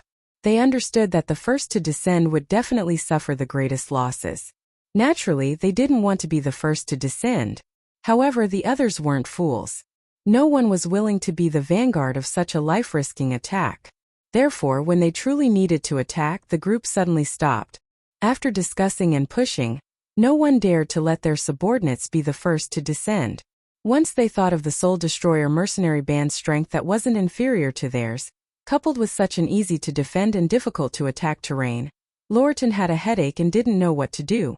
Why don't we stand guard on the cliff? They can't always stay below. Otherwise, food and water will become a problem. As long as they emerge from below with our strength, we can easily kill them. If we descend, we will face cruel attacks. However, it will also be very difficult for them to climb up. If we block here, we can force them to death. Florida's face was gloomy as he proposed this vicious plan. Everyone actually knew that this plan was useful. However, this way, the battle between the two sides would become a long tug of war. No one could estimate how much food the Soul Destroyer mercenary band had. If they really dragged this on, they didn't know if there would be any problems with their own lair. You all know that fellow called Gilbert is a dark dragon.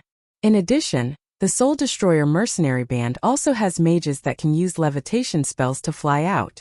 If they leave and use their space rings to transport food, who knows how long we'll have to waste. I don't think this method is advisable. Adam Menlo, the patriarch of the House of Menlo, thought for a while and suddenly voiced his objection.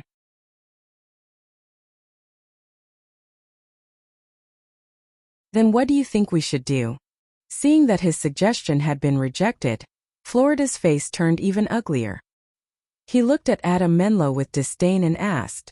After a moment of silence, Adam Menlo seemed to have made up his mind.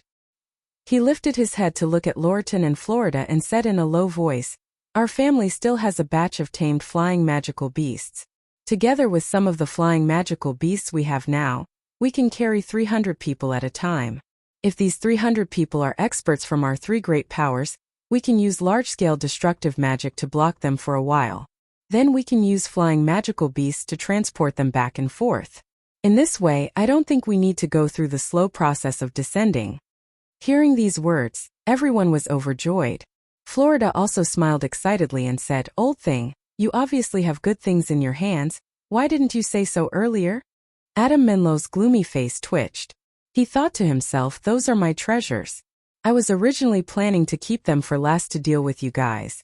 If it wasn't for the fact that I had no other choice, why would I take them out?" Of course, Adam Menlo naturally wouldn't say these words. Hence, he remained silent with a gloomy face. This way everything can be solved. If we eliminate Soul Destroyer this time, your House of Menlo will have the greatest merit. Come, let's discuss in detail and see how many experts each family will send. Lorton laughed heartily and called out to the leaders of the small powers in the distance. After bringing Trunks into the interior of the mountain, Han Shua finally walked out of the cave after 1 day and 1 night. Gilbert and the others came after hearing the news. When Gilbert saw Han Shua, he hurriedly asked, "Master, how is Trunks?" "Don't worry, Trunks will be as good as new after a month of recuperation." Han Shua comforted Trunks. Shortly after, he said with a gloomy face, "The three great powers have brought a few small mercenary bands nearby and are discussing how to attack us. This time there are 6,000 people. We must treat them with caution. We also have more than 1,700 people here. Relying on the advantage of the terrain, they won't be able to easily attack. The leader has been tortured to this state by them. We must make them pay the price. Anyone who dares to come down will die in our hands." Grant and Trunks had been friends for many years, and had worked together in the Rainbow Sickle mercenary band for a long time. When he heard this, he couldn't restrain his anger and shouted. Han Shua could completely understand Grant's anger, but he still spoke the truth. The House of Menlo has deployed their secret flying magical beasts. A group of magical beasts can bring 300 people down here at once. If there are a few dozen mages among these 300 people, the large area killing magic spells will greatly obstruct us.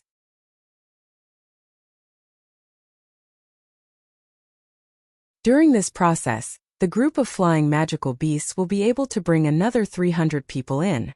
In this way, the advantage of this place will no longer exist. Therefore, we must not lower our guard and make proper preparations. Otherwise, we will definitely lose this battle. When these words were spoken, Grant was startled and abruptly reacted. He knew that if it was as Han Shua said, There was simply no way for the 1,700 people of the Soul Destroyer mercenary band to defend against the attack of 6,000 people. Then what should we do? Grant asked somewhat worriedly. Master, Lania and I will transform into our original forms and annihilate them in the air. Dark Dragon Gilbert shouted fiercely, making preparations to go all out. If it's only 300 ordinary swordsmen, you and Lania transforming into your original forms is enough. However, there are still a large number of mages among the 300 experts. Just you and Lania alone will definitely not be able to defend against the attacks of so many experts. In addition, their goal is only to descend here. How many people can you and Lania stop? Although this is an idea, it's not a foolproof plan. Han Shuo glanced at the impulsive Dark Dragon Gilbert and calmly stated the facts. Then what should we do? This time the one who asked was the Hydra Lania. The coquettish Lania and the lewd Gilbert were truly a match made in heaven. Once the two lustful races joined together, the surging emotions made even Han Shuo flabbergasted. That's right, Master. What do you think we should do? Gilbert also had a face full of doubt as he asked Han Shuo with a bitter face. Let's go according to your idea. You and Lania will intercept them in the air. Additionally, I will summon a large number of gargoyles to help you too. When they are about to descend, the archers below will shoot unceasingly. As long as the strongest experts of the three major powers are killed in the first wave, it won't be that easy for them to win this battle. Han Shuo sneered at Gilbert. Lorton and the other two didn't know that their every move was being monitored by Han Shuo. They thought that this attack would be extremely sudden. At the very least, the first wave of flying magic beasts would be able to easily descend and cause great trouble for the Soul Destroyer mercenary band.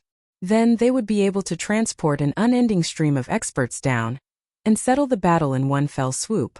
Unfortunately, no matter how much they calculated, they never expected that Han Shuo would be able to know all of their intentions.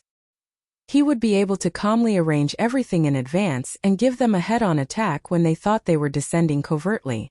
With a large number of gargoyles, Han Shuo was confident that the first wave would suffer a disastrous blow.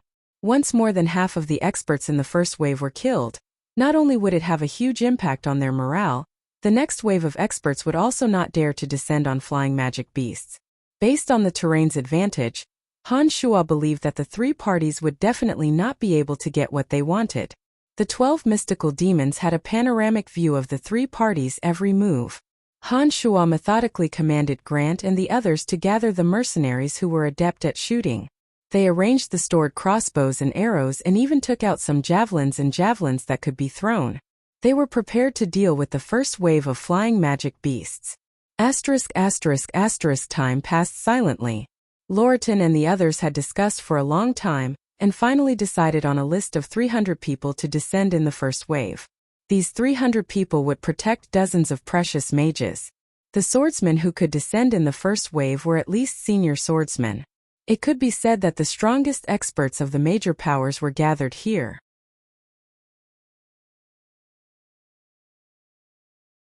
The silence of the night could conceal their tracks, and the fog would also be dense at night.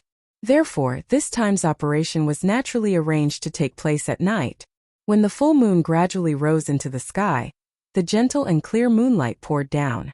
Looking from below, the towering cliff was shrouded in white fog. More than 200 harpies, frost eagles, griffins, pegasi, and various other flying magic beasts had already been mobilized from within Adam Menlo's family upon his orders. More than 300 experts selected by the major forces were ready to set off. Once the flying magical beasts appeared, under the instructions of the leaders of the three major forces, each of them sat on the tamed magical beasts. Adam Menlo and Florida, who were the leaders, also participated in the ride. Florida himself was an archmage and didn't need any flying magical beasts to carry him. Adam Menlo's super-ranked magical beast, the golden-winged roc, had finally recovered after spending an enormous amount of money to nurse it back to health. It was just that the feathers on its body were sparse and it looked a little miserable. This was all because the golden-winged roc had fallen into such a miserable state in order to protect Adam Menlo. It was also because of this that Adam Menlo had attacked Han Shuo out of his endless hatred for Han Shuo. Although Lorton could go berserk thrice and his strength was a level higher than Adam Menlo and Trunks, he still couldn't fly. In addition, there were more people left here and they needed someone who could hold the fort and arrange the subsequent matters. Therefore, Lorton stayed behind to preside over the overall situation, and didn't join the first wave of attack. Under the hazy moonlight, the flying magic beasts spread their wings and flew away, forming a canopy that blocked the moonlight. Lorton actually felt a little uneasy as he raised his head to watch the flock of magic beasts fly higher and higher.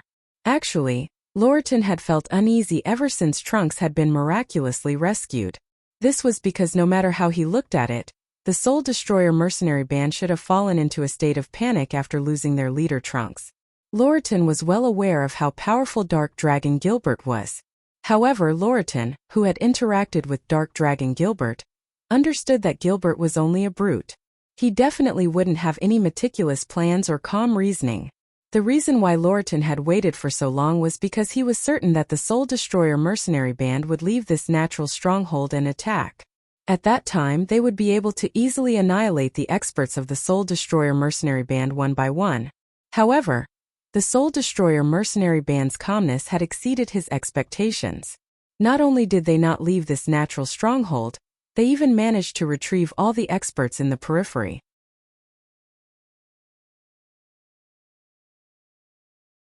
When the news of Trunks' disappearance reached him, Lorton was truly shocked. After thinking about it, he gradually felt that the Soul Destroyer mercenary band had an extra hand secretly controlling the situation. It was because of the existence of this hand that the Soul Destroyer mercenary band was able to stabilize the situation and slowly began to organize their strength to resist. I must be overthinking things. Asen City is currently in a critical period. That guy shouldn't have returned no matter what. Lorton rubbed his head and muttered to himself. Leader, this time, there will definitely be no mistakes. The person you are worried about will not appear. I just received news yesterday that he was clearly still in Asen City. It's impossible for him to appear in the Valley of Sunshine so quickly. Don't worry, we will definitely be able to eradicate the Soul Destroyer mercenary band. Harris understood what Lorton was worried about. The reason why Lorton had chosen to attack a few days ago was precisely because he knew that Han Shua had no time to worry about the Valley of Sunshine. Otherwise, Lorton might still be hesitating. I hope so. Although Trunks is terrifying, he still isn't the one that worries me the most. Only that guy is the most troublesome enemy. Sigh, what a pity. Trunks and him are both true men. If it wasn't for Trunks' Soul Destroyer mercenary band becoming the most threatening mercenary band to us, I might have been able to become friends with them. Lorton sighed and said to Harris beside him, this is their own choice. From the moment they entered the Valley of Sunshine, Leader had thrown them an olive branch, but they rejected it. Now that the situation has become like this, they can't blame Leader for being ruthless. This is all because they had the ambition to seize power from us. Harris frowned and consoled Lorton. Forget it, let's not talk about it anymore. I just feel that something isn't right. I hope Florida and Adam Menlo won't disappoint me this time. Lorton's bald head lit up under the moonlight. This meant that Adam Menlo's flying magical beast was no longer blocking the moonlight, and had truly entered that area. Everyone be careful. Although it's impossible for them to discover us, we still need to be on our guard and be careful of any changes that might occur. Adam Menlo said to the people beside him as he rode on the super-ranked magical beast, the golden-winged rock. Don't worry, Patriarch, we know what to do. The House of Menlo's descendants smiled in response. They gripped their magic staffs tightly, ready to deal with any changes that might occur at any time. In the flying team not far from Adam Menlo, Florida's eyes flickered as he carefully observed for any abnormalities that might occur. He softly muttered something to his trusted subordinates beside him, as if discussing the details of the upcoming operation. Just as the group passed through the thick fog and arrived at the area where the fog was thinner, they would enter the area where the Soul Destroyer mercenary band was located a few hundred meters away. A huge blurry shadow gradually emerged from the thin fog. Gilbert, who had transformed into a dark dragon, stared at the 300 people with his lantern-like eyes. Without saying a word, he spat out a dragon's breath mixed with a fishy stench. Gilbert, who had evolved into a rank 2 magical beast, had an even more terrifying acidic poison in his breath. In this rather humid area, the power of the acidic poison was greatly increased. The 10 or so swordsmen and mages riding harpies were the first to be sprayed by Gilbert's breath. An extremely stifling feeling suddenly blocked their chests, as if they were suddenly pressed down by a mountain. Apart from the harpies, which were also poisonous magical beasts, the other humans were all dizzy and had streaks of blood flowing out of their mouths and noses.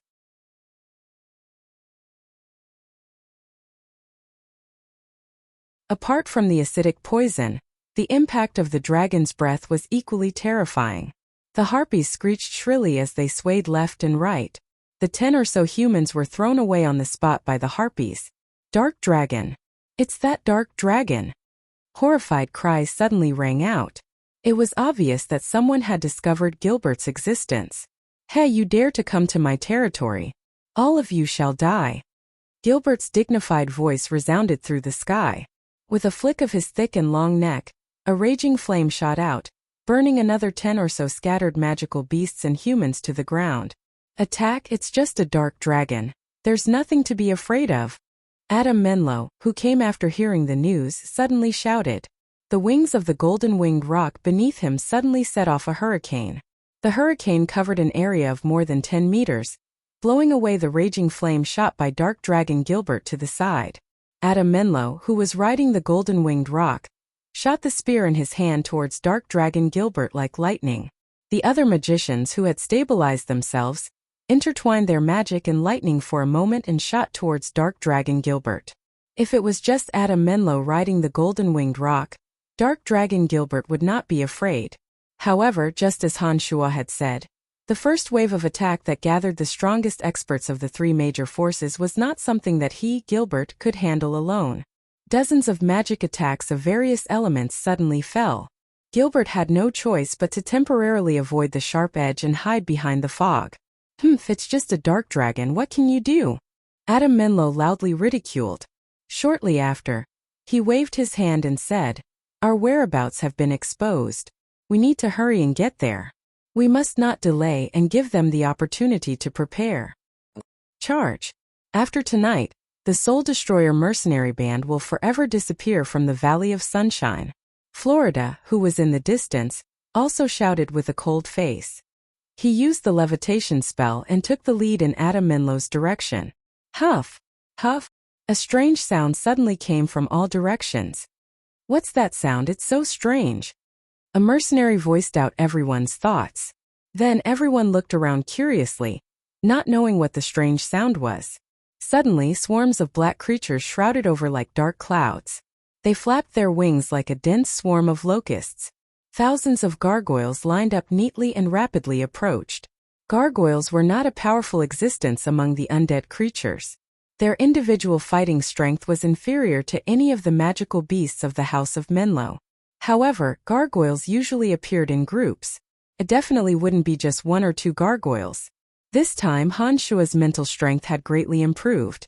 He could summon more than 4,000 gargoyles in one go. It was truly like a dense black cloud.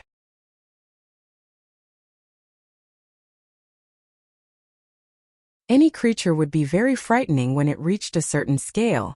Even mosquitoes and ants would be the nightmare of powerful creatures. Gargoyles, who already possessed extraordinary attack power, would naturally be even more frightening when they reached a certain scale. When the surrounding gargoyles seemed to fill up even the space, the first wave of experts who thought that their sneak attack wouldn't be detected were all dumbfounded. Light mages, purify these filthy existences for me. Florida only stared blankly for 2 seconds. When the gargoyles came closer, he took the lead and shouted. As soon as he shouted, Florida made the first move. He quickly took out his magic staff and started chanting a magical incantation. A ring of light elements suddenly flew into the group of gargoyles. When the ring of light entered the group of gargoyles, it instantly purified 30 gargoyles into flying ash. There were 7 light mages in this group of experts.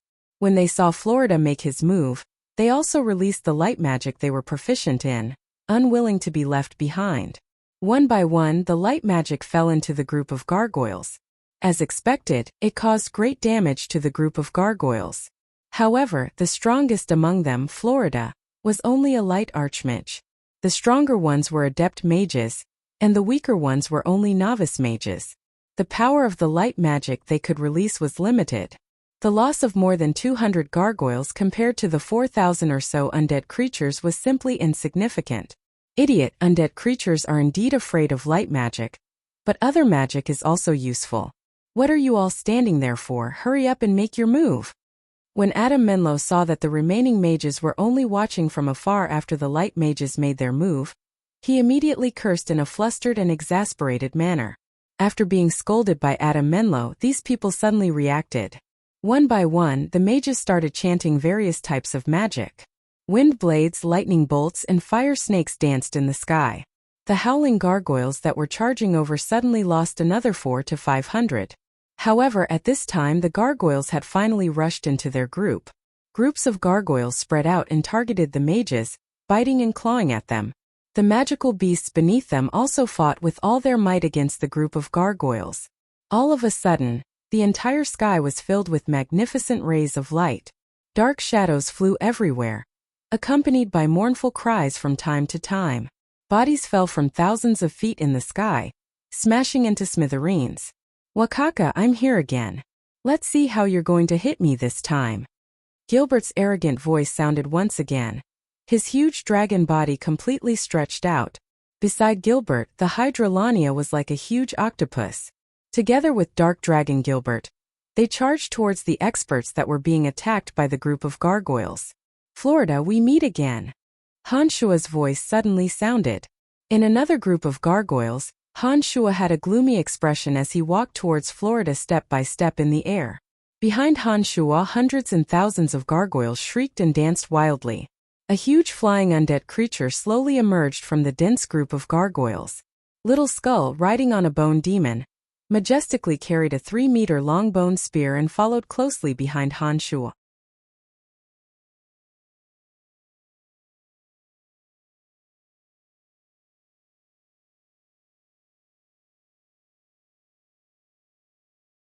Chapter 404. When the first gargoyle appeared, Florida understood that this was the arrival of a fiend. However, there was no turning back now that the battle had reached this stage. Therefore, Florida acted without regard for anything else, attempting to purify the undead creatures as much as possible, and forcefully reach the Soul Destroyer mercenary band's area to fight to the death with them. Tens of thousands of gargoyles circled around Han Shua's body, and surged towards Florida along with Han Shua's steps through the air. At this moment, Florida's heart was filled with fear, but he couldn't restrain the fury in his heart either. His hateful gaze was fixated on Han Shua's body. Florida had no reason not to hate. From the day Han Shua arrived in the Valley of Sunshine, it seemed that Florida's misfortune was destined. First, Han Shua had snatched away Phoebe that Florida had his eyes on. Then Han Shua had joined hands with his mortal enemy, Trunks. Han Shua had embarrassed him time and time again, and had even injured him in front of everyone. Not only that, but Han Shua had also destroyed their meticulously planned ambush and killed his beloved grandfather with a ferocious iron fist, causing his relationship with the Church of Light to worsen to an unprecedented degree. Before Han Shua had arrived in the Valley of Sunshine, everything in the Valley of Sunshine had been operating according to Florida's plans. With the help of the Church of Light, Trunks was completely confident that he could replace the Cairo mercenary band and become the true master of the Valley of Sunshine, sitting on the enormous resources of the Valley of Sunshine. According to his plans, with the Rainbow Sickle mercenary band's authority in the Valley of Sunshine on the surface and Butcher Gustav's help in the shadows, all the powers in the Valley of Sunshine, big and small, would be nibbled away by him. At that time he would possess everything in the Valley of Sunshine. Unfortunately, Han Shua's appearance had caused the situation to be reversed, playing out in a completely different trajectory from what he had planned. After Han Shua had left, he had left behind the malignant tumor that was the Soul Destroyer mercenary band, nibbling away at his hopes and expectations bit by bit. My biggest mistake was that I didn't disregard everything and kill you at the start. Florida glared at Han Shua and gnashed his teeth as he spoke, his voice filled with unspeakable hatred and resentment. Han Shua laughed in a carefree manner. His laughter was loud and clear to the extreme, as if it had transformed into a meandering dragon that soared into the sky. Not only this area but even Loriton and the others below could hear it clearly. Florida, I really feel sorry for you. You think you can do whatever you want in the valley just because you have your grandfather's protection. On one hand, you despicably seized the Rainbow Sickle mercenary band, and on the other hand, you secretly colluded with the cruelest of bandits. Do you really think you can do whatever you want? Heh, what a pity, what a pity. You're not the only smart person in this world, and you, Florida, don't have the final say. Your grandfather can't protect you for the rest of your life. Now that that old thing Ferguson is finished, you won't be able to cause any more trouble. Ha, what's the point of talking so much nonsense with you? You're going to die soon anyways. Han Shuo ridiculed Florida and laughed disdainfully.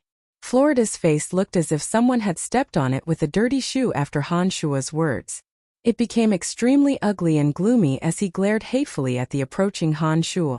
Florida took a deep breath and said, "Today either you die or I die. Of course it'll be you who dies." Han Shuo suddenly shouted coldly as he suddenly sped up step by step towards Florida. He was like a bolt of lightning streaking through the sky as he rapidly charged towards Trunks.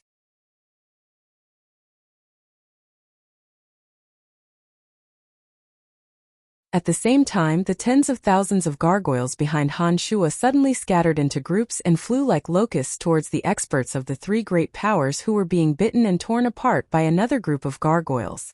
Little Skull, who was riding the flying bone demon, stood majestically on the back of the bone demon.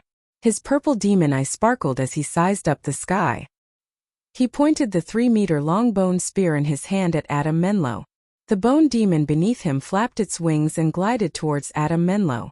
Harpies, frost eagles, pegasi, griffins, wyverns, and various other magical beasts were all tamed by Adam Menlo after expending a great deal of effort. Each of these flying magical beasts could deal with a few gargoyles by themselves. In addition to the fact that they were carrying powerful swordsmen or mages of various elements on their backs, they shouldn't be at too much of a disadvantage. However, the reality wasn't so. An expert riding on a magical beast might be able to deal with a dozen gargoyles, but when a group of gargoyles suddenly charged over, that oppressive aura was enough to shake one's heart. That strong smell of rotting corpses wasn't pleasant to the nose, bringing them more trouble than they could imagine. There were just too many gargoyles. When dozens of gargoyles attacked a magical beast, even the harpies and griffins couldn't handle it. In addition, there were also the two tyrannical super-ranked magical beasts, Gilbert and Lania. In just a short while, dozens of people were either bitten to death by the gargoyles or beaten to death by the magical beasts they were riding on, causing them to fall into the endless abyss. Amidst the layers of gargoyles, the little skull wielding a 3-meter-long bone spur was riding on the bone devil in an incomparably awe-inspiring manner. The little skull and the bone devil were immune to ordinary magical attacks. In the process of flying towards Adam Menlo, a harpy pressed down with its sharp claws. Before it could even get close to the little skull, it was pierced by the 3-meter-long bone spur of the little skull. After the little skull's thin and small body pierced through the several-meter-long harpy, the power of the bone spur didn't diminish in the slightest. It even killed a fire mage on top of it. Riding on the bone devil, the little skull easily used the bone spur to lift up the huge and heavy harpy. With a marvelous shake of his hand, a huge amount of death aura flowed along the bone spur into the harpy's body. Suddenly, the harpy violently exploded on top of his head. Pieces of the harpy's flesh mixed with a dense amount of death aura flew out. They were as heavy as stones. Anyone who came into contact with the flesh of the harpy's corpse would feel cold and uncomfortable the moment they came into contact with the slightest amount of death aura. Even their movements would become stiff. The little skull flew all the way to Adam Menlo.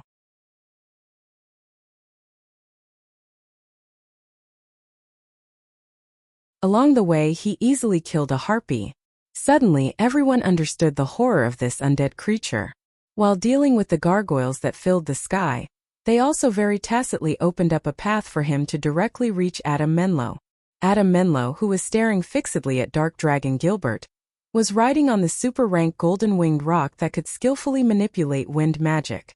Its two wings didn't seem to flap much, but there were already wind blades shooting through the air.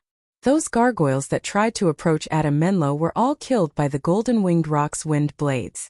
Dealing with the super-rank golden-winged rock, this kind of highest-level magical beast, the group of gargoyles seemed to be somewhat powerless. The golden-winged rock that could release wind blade magic, Even though most of its feathers had fallen off, its body's defensive power was still much stronger than ordinary magical beasts. It was precisely because of this that Han Shuo didn't waste a large number of gargoyles to attack Adam Menlo. He only let Dark Dragon Gilbert restrain him. After Gilbert evolved into a rank 2 magical beast, he was evenly matched with the golden-winged roc that had been seriously injured by Han Shuo. Various kinds of acidic, poisonous, and blood-spurting flames attacked. From time to time, they would be mixed with Lania's random attacks, causing Adam Menlo and the golden-winged roc a lot of trouble, making Adam Menlo extremely vexed. However, the golden-winged roc was originally a super-ranked magical beast, and Adam Menlo himself was a Sky Knight. With the combination of the two, their power multiplied. Even Gilbert and Lania weren't able to obtain an absolute advantage. Just when Dark Dragon Gilbert was arrogantly pestering Adam Menlo, Little Skull that was riding on a bone demon appeared. After Little Skull arrived at this area, his purple demon eye flashed, and he made a peculiar gesture towards Dark Dragon Gilbert. Little Skull first used the bone spear to point at Gilbert, then pointed at the others that were desperately resisting the gargoyles. Shortly after, under Gilbert's astonishment, Little Skull used the bone spear to point at Adam Menlo, who was riding on the golden-winged roc, and then used his empty hand to point at himself. After this gesture was completed, Little Skull's purple demon eye flickered, and he looked straight at Dark Dragon Gilbert. Dark Dragon Gilbert's lantern-like dragon eyes foolishly looked at Little Skull. When the Hydra Lania obstructed Adam Menlo and the golden-winged roc, he cautiously asked, "You mean you want me to go to other places to attack others, and leave this guy to you?" Little Skull's purple demon eye flashed with a purple light, and he casually nodded at Dark Dragon Gilbert, meaning, "That's right, you should leave quickly, don't hinder me." Dark Dragon Gilbert was incomparably astonished. He carefully looked at Little Skull and the undead creature under him, and for a moment, he was somewhat stunned. "Damn it, you heartless thing, quickly come and help me." On the other side, the Hydra Lania was painstakingly obstructing Adam Menlo's attack. Suddenly, she saw that Dark Dragon Gilbert, who was originally fighting alongside her, was actually stunned there. She couldn't help but hurriedly scold him. Dark Dragon Gilbert suddenly came to his senses, and immediately glanced at Little Skull. He saw Little Skull carrying the 3-meter-long bone devil as he arrogantly charged towards Adam Menlo. The 3-meter-long bone spear in his hand pointed at Adam Menlo, and an incomparably huge deathly aura rippled in all directions. At this moment, Dark Dragon Gilbert truly felt the terrifying mystical power contained within the Little Skull's seemingly small body. Gilbert suddenly understood that although he had evolved into a rank 2 magical beast, Little Skull was even more terrifying than him, and even had the strength to kill him, Gilbert.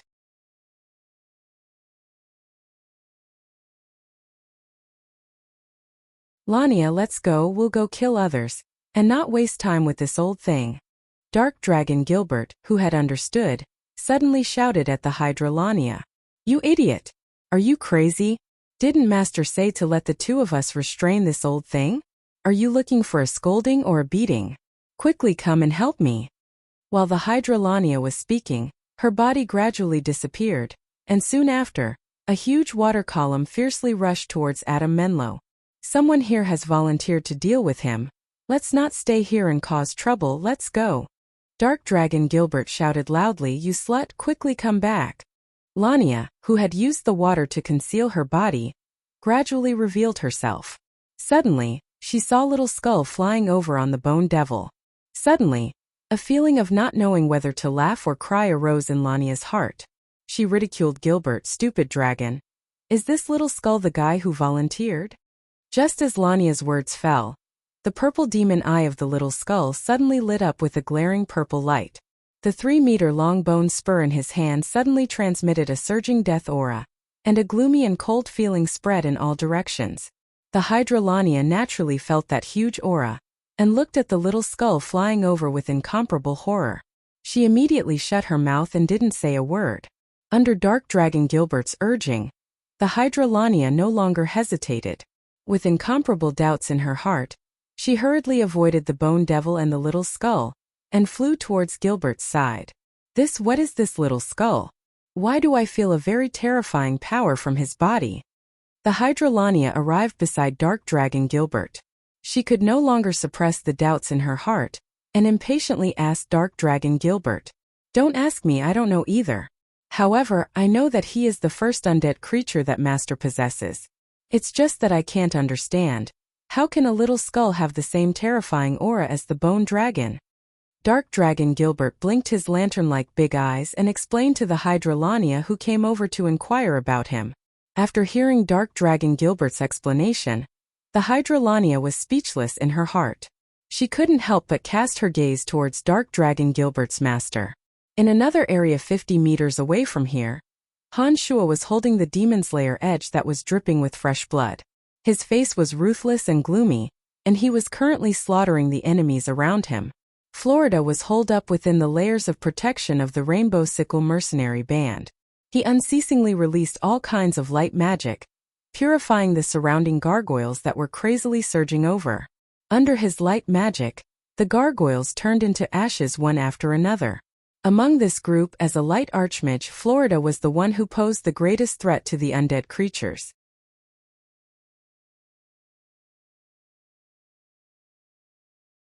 Add to that the fact that he was the leader of the Rainbow Sickle mercenary band. His subordinates surrounded him in the center and spared no effort to protect him. Florida, whose safety was guaranteed within the crowd, expended all of his strength to chant light magic, purifying the gargoyles that surrounded his area into ashes one after another. Low-level gargoyles were as weak as zombie warriors, and were all weakened under the light magic of this light archmage. The battle in the sky was like a raging fire. Only Florida's area didn't have many gargoyles crazily surging in. According to this situation, Florida's area should be the most comfortable group of people among the elites of the three great powers. However, in reality, Florida's area had suffered the most casualties. The number of magical creatures and elites that had been killed far exceeded the other areas that had been besieged by the gargoyles. This was all because Han Shua was here. Wielding the Demon Slayer edge, Han Shua stared at Florida like a demon bathed in blood. Han Shua's current strength far surpassed Florida's. If it wasn't for the fearless Rainbow Sickle mercenary band defending with all their might, Florida would have long since died at Han Shua's hands. Even so, when the Demon Slayer edge spun in the air, Florida's left leg was pierced through by the Demon Slayer edge. If it wasn't for the timely reaction of a nearby swordmaster, it was likely that Florida wouldn't just have a hole in his left leg. In this short period of time, 5 harpies, 3 griffins, 2 frost eagles, and 13 experts of the Rainbow Sickle mercenary band had all been brutally killed by the Demon Slayer edge. The drops of scarlet blood that dripped from the Demon Slayer edge were the reason why Florida hadn't died yet.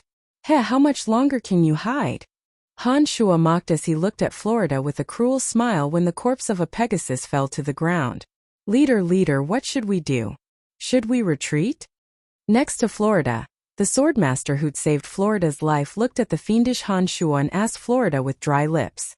"We still have a chance. Don't you see that the number of gargoyles in the sky is decreasing?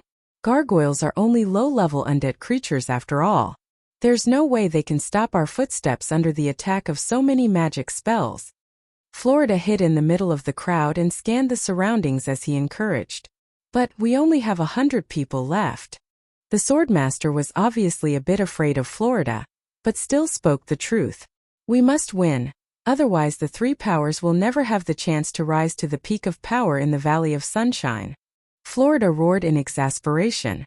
How could he not know that 2/3 of the experts from the three powers had died? However, he understood that he could only endure and persevere at this time. Otherwise, the large number of casualties would all be for naught. Whoosh whoosh whoosh. Suddenly, a large number of arrows shot out from the Soul Destroyer mercenary band in the distance. The rain of arrows locked onto the invading magical beasts. In an instant, more than 10 magical beasts near that area were riddled with holes. "Everyone retreat!" A roar that resounded through the entire battlefield suddenly came from the distance. The voice came from Loriton of the Cairo mercenary band. Loriton's bald head was incomparably bright below, his expression extremely ugly. A mage beside him opened his sky's eye and described the battle in the sky to Loriton. Although Loriton hadn't participated in the battle, there were experts from his Cairo mercenary band participating in the battle. Seeing his trusted brothers die tragically one by one, Loratan understood that this so-called sneak attack had completely failed. In order to avoid even greater losses, Loratan had no choice but to roar after transforming into a berserk state.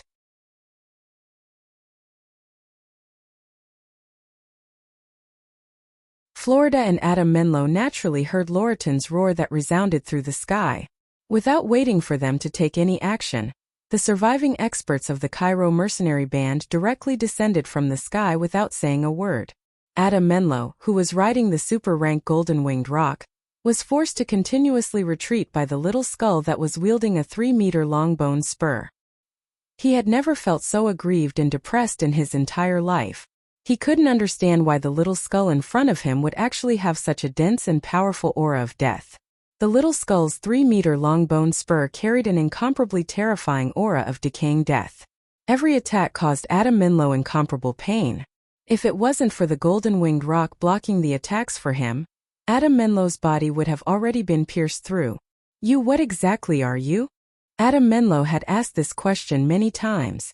He could feel that this little skull possessed intelligence, but unfortunately, the little skull didn't answer him. It only waved the bone spur in its hand again and again, forcing Adam Menlo to retreat step by step. "Moss Master, I'm afraid I can't hold on any longer." After helping Adam Menlo withstand a few stabs, the golden-winged roc finally couldn't help but cry out to Adam Menlo. It was also at this moment that Loratan's roar sounded from below.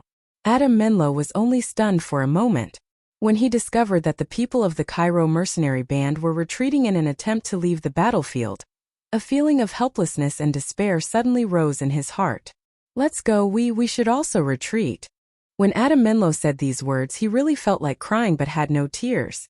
Adam Menlo, who had pulled out all the trump cards of his family, had originally thought that he could easily destroy the Soul Destroyer mercenary band.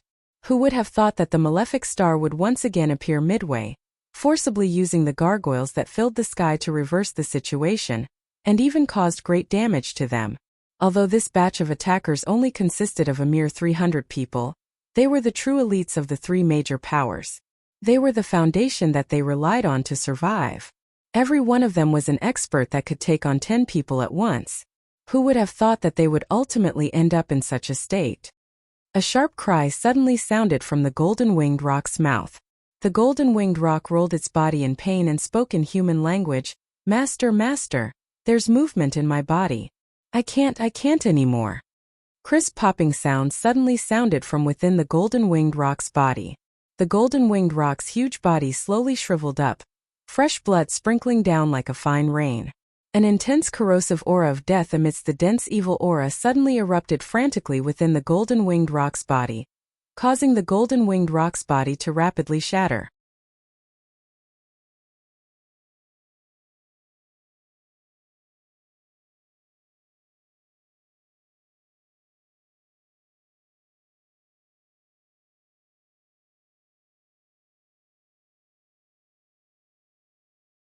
On both sides were the attacks of Dark Dragon Gilbert and Hydra Lania. In front of them was the overbearing Han Shuo, and behind them was suddenly an otherworldly expert. He could control one side but not the other. Facing these waves of attacks that descended at the same time, Florida suddenly felt a strong sense of unease. He looked at Han Shuo, who was charging over with a sneer, and suddenly discovered that the weapon in Han Shuo's hand had disappeared. Florida was immediately scared out of his wits, coming to a sudden realization. Unfortunately, his realization was still a bit too late. The group of experts who were distracted by Little Skull, and the other two didn't have the time to pay attention to Florida. When they suddenly heard a loud whistle, they already understood that the situation was far from good. Florida, who had exerted his utmost effort to support the light and lightning defensive spells, still couldn't stop the Demon's Lair edge from taking his life. The lightning and light magic barriers scattered like broken glass. The Demon's Lair edge blasted through Florida's defensive barrier and pierced through Florida's neck, opening a bloody hole in the center of his neck. The hatred in Florida's eyes gradually faded. Without the support of mental strength, Florida's body fell in a straight line. The leader of one of the four major powers in the Valley of Sunshine had finally died in the hands of Han Shuo. When the experts of the Rainbow Sickle mercenary band who had surrounded Florida saw that Han Shua had seized the opportunity to kill Florida, despair and helplessness rose in their hearts. At this moment, the attacks of Little Skull, Gilbert and the others rained down like a torrential rain, taking away another 10 lives in an instant. With Florida's death, the first wave of experts that had come to attack this time no longer had a leader. The remaining few dozen experts began to retreat with all their might, but were continuously killed by Han Shua and the others along the way. Another 20 or so people had been killed before they could reach Loritin's side. Of the 300 experts that had gone up, along with many flying magical creatures, only 19 people and 11 magical creatures made it back to Loritin's side. Florida and Adam Menlo of the Rainbow Sickle mercenary band had forever disappeared from the stage of the Valley of Sunshine's struggle for supremacy. "How, Loritin, it's been a while." Han Shua stood proudly in midair and greeted Loritin in a mocking manner. On either side of Han Shua were the two super-ranked magical creatures in Little Skull. Several hundred gargoyles were like guards, silently flapping their wings behind Han Shua. Having calculated his altitude, Han Shua wasn't afraid of the arrows from below. Loritin raised his head to look at the sky and saw Han Shua looking at him mockingly. All sorts of feelings welled up in his heart. Beside Loritin were the corpses of Florida and Adam Menlo.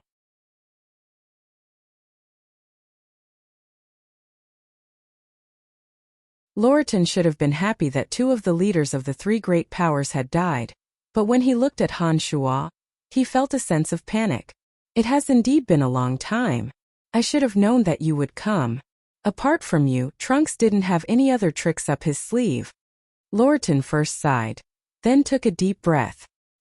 He looked at Han Shua and said in a low voice, "Now that things have come to this, there's nothing more to say. Indeed, I was the one who captured Trunks, but I don't regret it." With the current situation in the Valley of Sunshine, if Loritin didn't act against Trunks, the Soul Destroyer mercenary band would sooner or later replace the Cairo mercenary band's position in the Valley of Sunshine. This could be seen from Trunks' continuous expansion. As the leader of the Cairo mercenary band, Loritin naturally had to think of his subordinates. There was nothing wrong with his actions. Indeed, there's nothing more to say. From today onwards, the Cairo mercenary band will be my mortal enemy. Loritin, you're on your own. Han Shua smiled as he looked at Loritin. He glanced at Florida and Adam Menlo's corpses one last time before returning to the Soul Destroyer mercenary band. These powers had paid a painful price in the first wave of attacks. Not only had they lost their most elite experts, even Florida and Adam Menlo had been killed. In this way, this group that had banded together because of benefits would be helpless against the Soul Destroyer mercenary band. Humans were always selfish.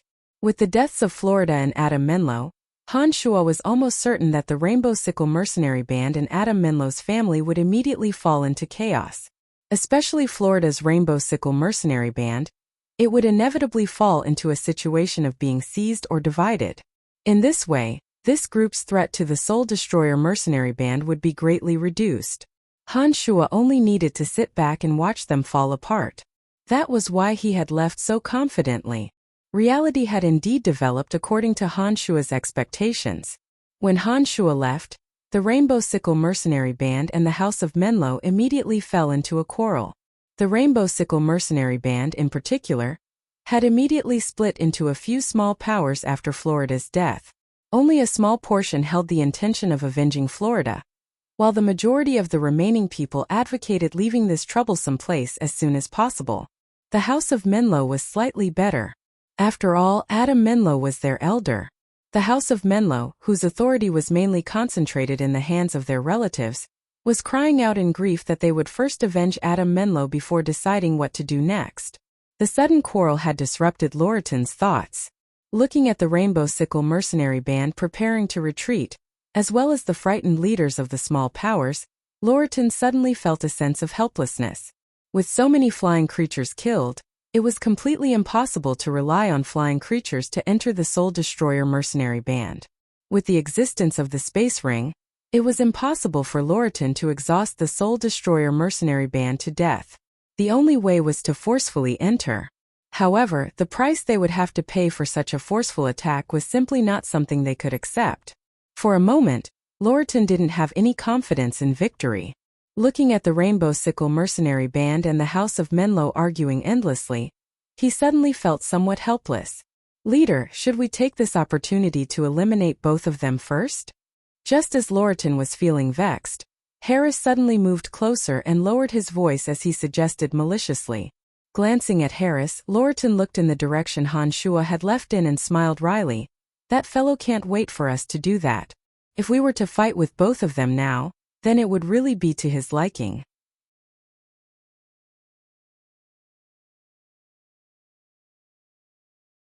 When our three sides are almost exhausted, the master of the Valley of Sunshine will really be the Soul Destroyer mercenary band. Harris stared blankly for a moment, mulling over Lawrence's words for a while before nodding and saying, Leader is still far-sighted. However, now that Florida and Adam Menlo are dead, we have two fewer enemies. The Rainbow Sickle mercenary band and the House of Menlo are no longer a threat. That's true. It's a pity that after this battle, if we can't destroy the Soul Destroyer mercenary band, their reputation will greatly increase. In the future, apart from our Cairo mercenary band, there will no longer be any power that can shake their position. I don't know if this is a blessing or a curse, Lorton said with a headache. Just as Lorton and Harris were discussing in low voices, the leaders of the small mercenary bands walked over together. One of them looked at Lorton with a gloomy face and said, Leader Lorton, at this point, I think we no longer have the chance to destroy the Soul Destroyer mercenary band. If the Cairo mercenary band wants us to be the vanguard and throw our lives away, then I'm sorry, but we're not willing to sacrifice the lives of all our brothers for the benefits you've given us. Since things have come to this, I think we should disperse. Yeah, that place is too hard to attack. Without flying magic beasts, we have no chance of victory. Another leader of a small mercenary band also shouted. It seemed that it wasn't just one or two people who had this kind of thought.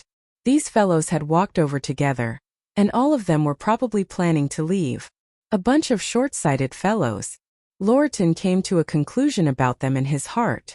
After a moment of silence, he opened his mouth and said, Think it over carefully. If we can't destroy the Soul Destroyer mercenary band this time, then I'm afraid that all the teams that participated in attacking them today will suffer a calamity. Our Cairo mercenary band has sufficient strength and isn't afraid of Trunks' revenge.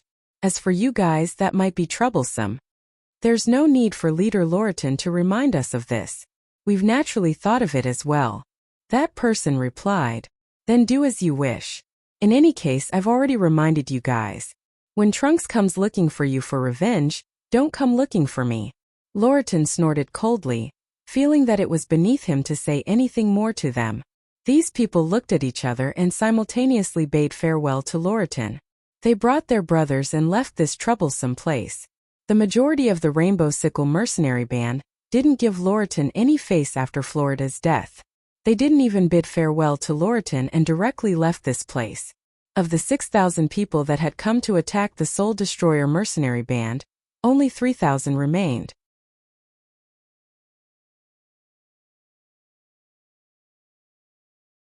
Without flying magic beasts, if they wanted to attack the Soul Destroyer mercenary band's location, it was no longer a matter of how many people they would lose.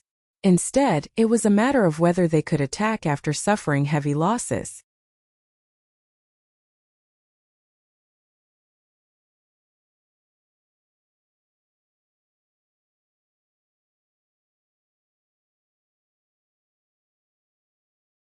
Chapter 406.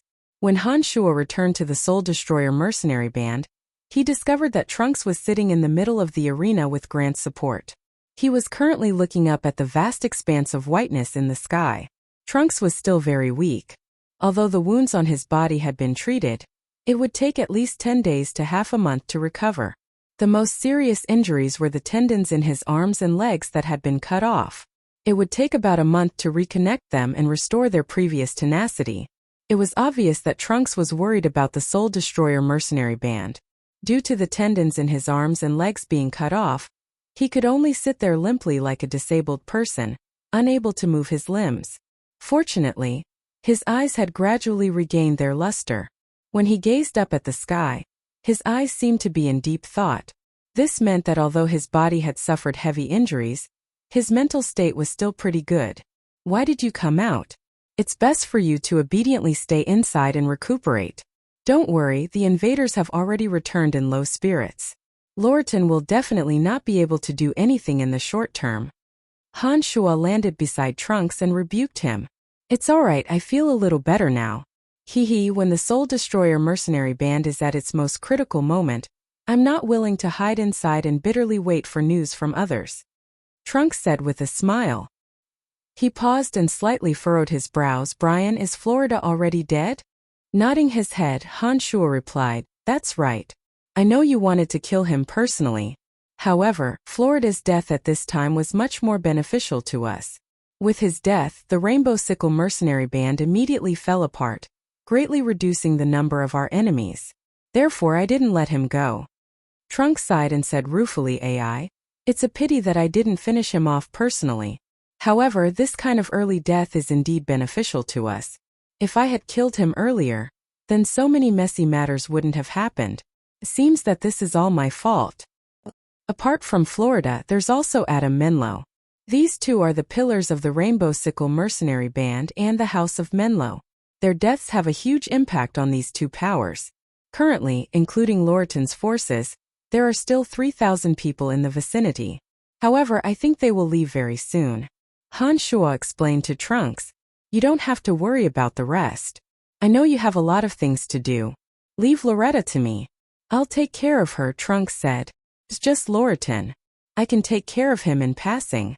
It won't take up too much of my time. Han Shua looked at Trunks in astonishment. With his current injuries, he definitely wouldn't be able to fight you in the short term.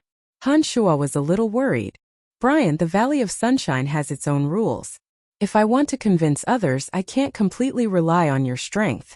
Only by taking out the Cairo mercenary band and Lorton can I rightfully take control of the Valley of Sunshine and win the respect of others.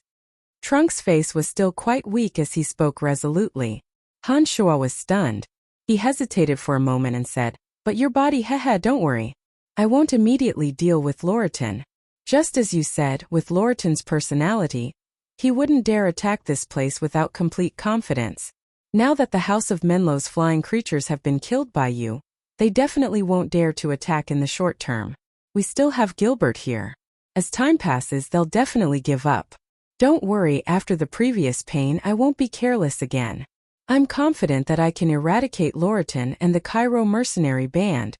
Lorton said. Trunks looked very confident. After experiencing a cruel torture, there seemed to be something new in Trunks' body.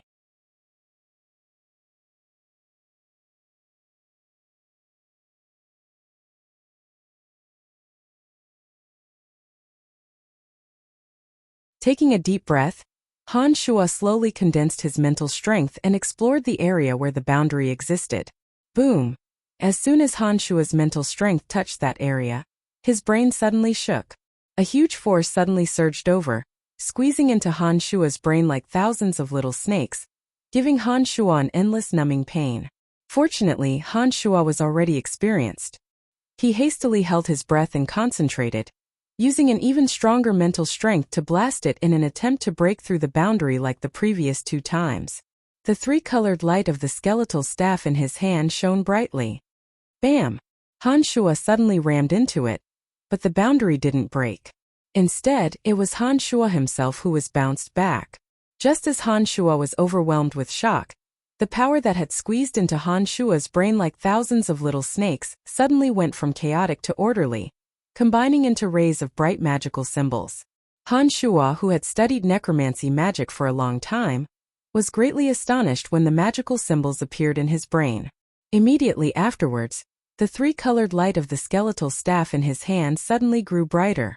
3 strands of demonic light slowly drilled into Han Shua's body through his arm. The three-colored light flowed from the skeletal staff to Han Shua's arm and flowed into Han Shua's brain.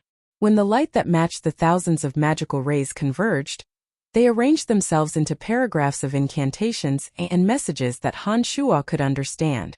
Han Shua only stared blankly for a moment before coming to a sudden realization. He hastily concentrated and forcibly memorized the messages that appeared in his brain. The paragraphs of incantations and messages were quickly imprinted into his brain. This process didn't take too long. With the development of Han Shua's brain, he very quickly memorized the messages in his brain. If I don't become a sacred Magus necromancer, the next layer of the boundary cannot be opened. Inside lies the secret of necromancers becoming gods. The skeletal staff has 3 basic functions. Apart from the first function of doubling the power of magic, the other 2 functions require the coordination of incantations. The incantations are the enchantment of fear, enchantment of weakness, and enchantment of aging. The incantations and methods of using these 3 enchantments are the magical symbols rotated in Han Shua's brain, and finally formed these 3 pieces of information. The first was that the sacred Magus was unable to enter the next layer. The second was the incantations for the skeletal staff to return one's youth and travel through the netherworld.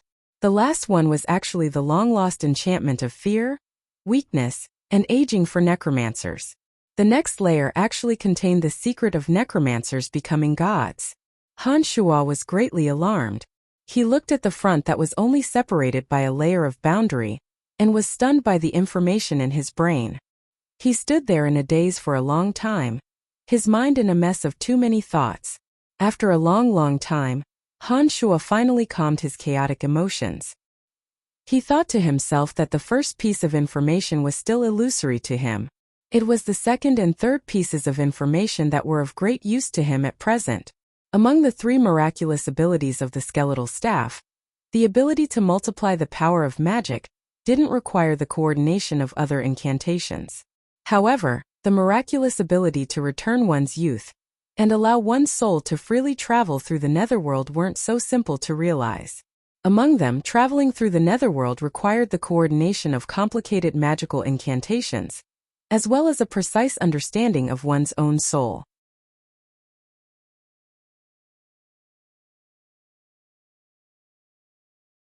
In order to successfully realize the miraculous ability to return one's youth, one needed to make use of the energy contained within the skeletal staff.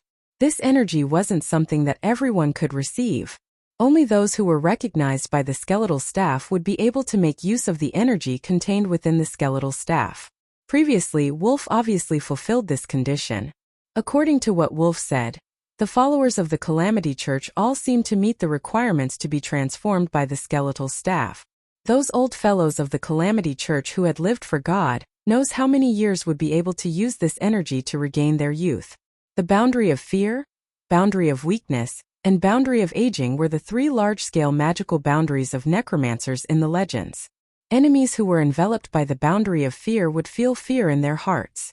Their judgment and willpower would be greatly affected by the boundary of fear, causing them to greatly decline. As for the boundary of weakness, it could cause the enemy's physical strength to drain away, greatly reducing their battle strength. The most frightening was the boundary of aging. However, this boundary of aging could only be used by a sacred Magus necromancer.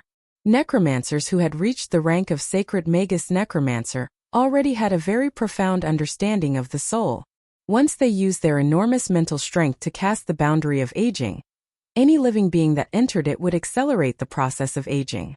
If the living being stayed in the boundary of aging for a certain period of time, the living being would directly die of old age. This was an extremely frightening and malicious magic. What it reduced was the most fundamental life force in the depths of the living being's soul. No matter how powerful the other party was, if they didn't have a high enough understanding of the soul, they would be powerless in this boundary of aging. Among them, Han Shua could practice the boundary of fear and the boundary of weakness right now. If these 2 types of boundaries were used together, they would have a stacking effect. When used together with the undead army of necromancers in a large-scale battle, it would simply be the nightmare of any army. Perhaps it was because the power of these 2 boundaries was too frightening, when used together with the undead army, that they were eliminated by all the magic associations on the continent during the glorious era of necromancers. From then on, these 3 boundaries would forever disappear from the magic stage. The boundary of aging could only be practiced by a sacred Magus. Perhaps it was because the power of the boundary of aging was too frightening that Han Shua couldn't stack it with the boundary of fear and the boundary of weakness. No matter how powerful a living being was, once they fell into the boundary of aging, their body would rapidly age if they didn't immediately leave.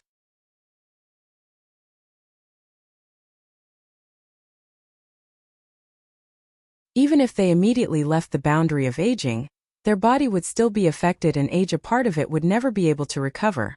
However, the skeletal staff in Han Shua's hands could restore the youth of those who aged within the boundary of aging. This boundary of aging could be considered as an orderly combination with the skeletal staff in Han Shua's hands. It could often allow one's own people to enter the boundary of aging to intercept the enemy.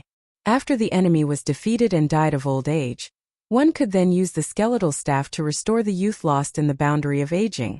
The three major boundaries were the secret that necromancers had dominated the continent for many years. At this moment, the cultivation method and incantations were all imprinted into Han Shua's mind.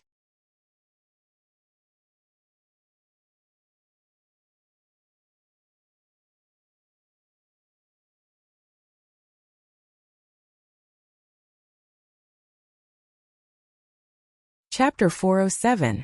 Before becoming a sacred magus necromancer, it was impossible to enter the next floor. After Han Shua received this information, he didn't rashly charge in and retreated back the way he came. A few magic incantations and cultivation methods were all imprinted in Han Shua's mind. However, if he wanted to successfully cultivate them all, it wouldn't be an easy matter. Therefore, Han Shua didn't continue to stay in the cemetery of death. He once again used the transportation matrix to return to his own mansion in Asan City. After leaving Asan City for a few days, Han Shua returned to his own mansion and learned of some of the matters that had happened in Asan City from Steward Kalas. His Majesty King Uhtred had already made his stance clear these few days.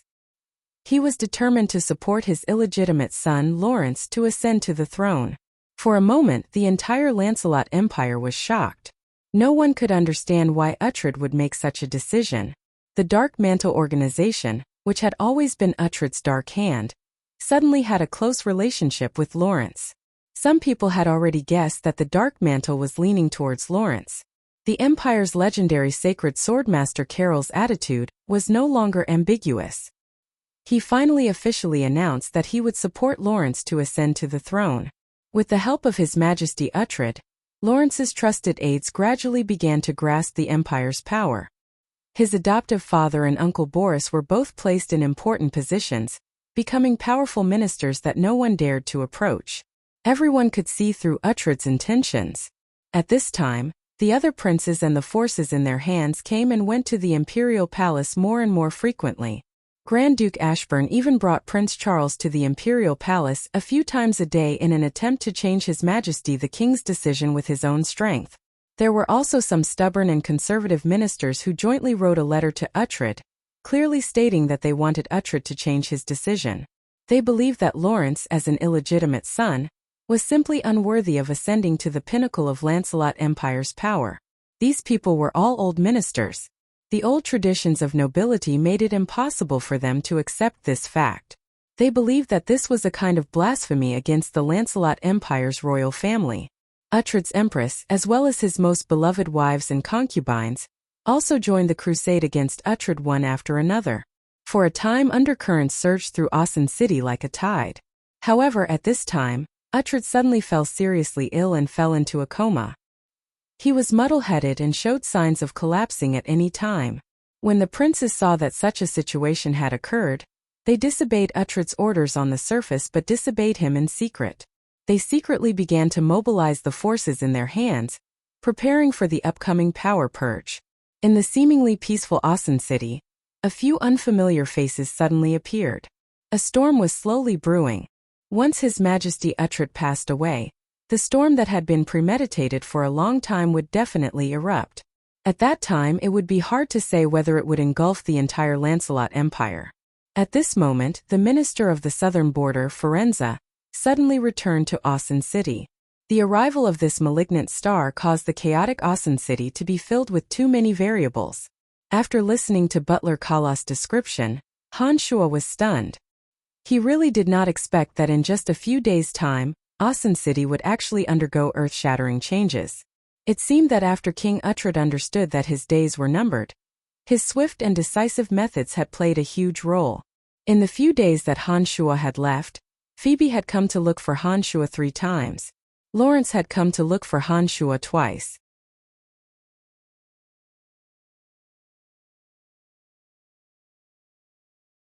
There were also Fanny, Emily and the others, as well as some of the nobles of Asen City, who had come to pay their respects. After Kalas had finished reporting, Han Shua thought for a moment and immediately headed towards Lawrence's mansion. Currently, Lawrence was the crux of the entire Asen City. In the cruel struggle for the throne, Lawrence could not be lost. Only after Lawrence succeeded in ascending the throne would Han Shua's interests be protected to the greatest extent and advance to the next level. Very quickly, Han Shua arrived at Lawrence's mansion. From the butler's words, Han Shua understood that Lawrence was having a secret discussion with someone. However, the butler clearly understood the extraordinary relationship between Han Shua and Lawrence. Upon seeing Han Shua's arrival, the butler immediately went in to report. After a while, the butler walked out and respectfully led Han Shua towards Lawrence's secret meeting place. At Lawrence's secret meeting place, Han Shua saw many familiar faces. Lawrence's adoptive father Ibu, Uncle Boris, Phoebe, Emily, Old Han of the Betteridge family, and another 10 or so people who were either rich or noble, but had unfamiliar appearances. From the looks of it, they should also be supporting Lawrence. After Han Shua arrived, Lawrence, who was sitting on the main seat, immediately stood up and greeted him with a smile. "Where did you run off to this time? Why are you only here now?" Lawrence had gone to the imperial palace many times in the past few days. When Uhtred met Lawrence alone, he repeatedly exhorted Lawrence to firmly hold on to Han Shua, and explained that Han Shua was the crux of Lawrence's future. Although Uhtred didn't reveal astrologer Grace's evaluation of Han Shua, Lawrence was an extremely intelligent person. From the attitudes of the people around him, he already had an idea in his heart. He understood that Han Shua was his destined benefactor. It was precisely because of this that when Han Shua came in from outside, Lawrence, who now had a high status, was the first to stand up and personally welcome Han Shua in with an extremely amiable attitude. This caused some of the surrounding subordinates who weren't too familiar with Han Shua to feel a little surprised. "Nothing much, I went out for a small matter." "Oh, there's so many people." Han Shua casually brushed off Lawrence and couldn't help but exclaim when he saw the people around him. "Ha, Brian, you're really amazing. You've become a marquis in such a short time. I really didn't misjudge you." Lawrence's uncle, Boris, laughed heartily as he greeted Han Shua. Originally, in order for Han Shua to accumulate military merits, Lawrence had arranged for Han Shua to take up a position in Boris's Northern Guard. Boris himself was only a count. Who would have thought that Han Shua's position would rise so quickly? According to his current power, Han Shua had clearly surpassed him.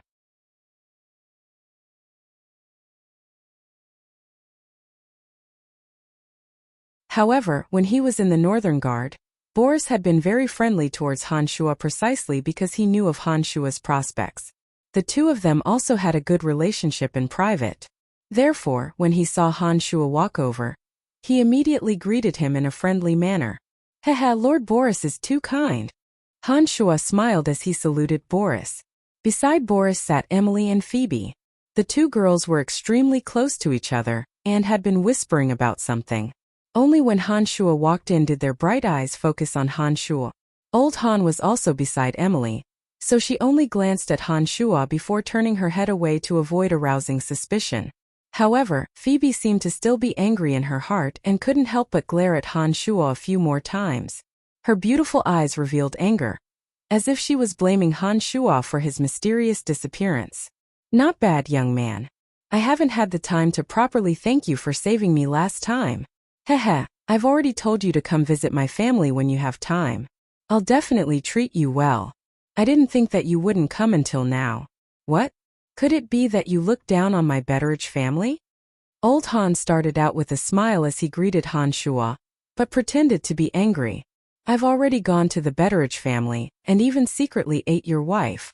Han Shua secretly thought to himself, but on the surface he put on a wronged expression. He innocently spread his hands and explained, "You also know that I've always been in Brettel City and only recently returned to Asen City. There are simply too many things on my hands. Next time I have time, I'll definitely pay you a visit." Alright, I'm just joking with you. I know you're a busy person right now. I really feel a bit incredulous when I look at you. You saved my life the last time we met, but you still weren't famous at that time. Who would have thought that you'd become a hot figure in the empire in just a few years? Amazing! Old Han smiled with emotion. As Old Han was speaking, Lawrence had already brought Han Shuo to his side and pointed at the chair next to Han Shuo for him to sit. He then introduced a few unfamiliar people to Han Shuo. Haha, I won't introduce them. You know them all anyway. You may not be familiar with these people, but they'll all be on the same side in the future. This is the current city lord of Valen City. Every time Lawrence introduced a person, Han Shuo would nod his head in greeting. These people were either city lords, counts, or marquises. They were all either wealthy or noble people in the upper echelons of the empire. Under Lawrence's introduction, Han Shuo slowly understood the power he wielded. 3 counts and 2 marquises were all influential figures in Asin City. These people were all in their middle ages. If they didn't manage a large family clan, they held important positions under King Uhtred, or had military power in their hands. It seemed that only people of their age wouldn't be so stubborn as to believe that an illegitimate child couldn't ascend to the throne. Every time Lawrence introduced himself, these nobles would all nod to Han Shuo in an extremely friendly manner. Now that Han Shuo held great power in Bretel City, he was a popular person in His Majesty's eyes. The status of a marquis was just as noble as them. In addition to the fact that they were in the same camp, it would be strange if they weren't friendly to Han Shuo. When Lawrence finished his introductions, Han Shuo also had a general understanding of the power in Lawrence's hands. These marquises and counts were all people with real power. In addition, there was the Betteridge family and the Dark Mantle. In addition, there were a few experts who transcended worldly power supporting him. In this way, Lawrence indeed had the capital to contend against first Prince Charles.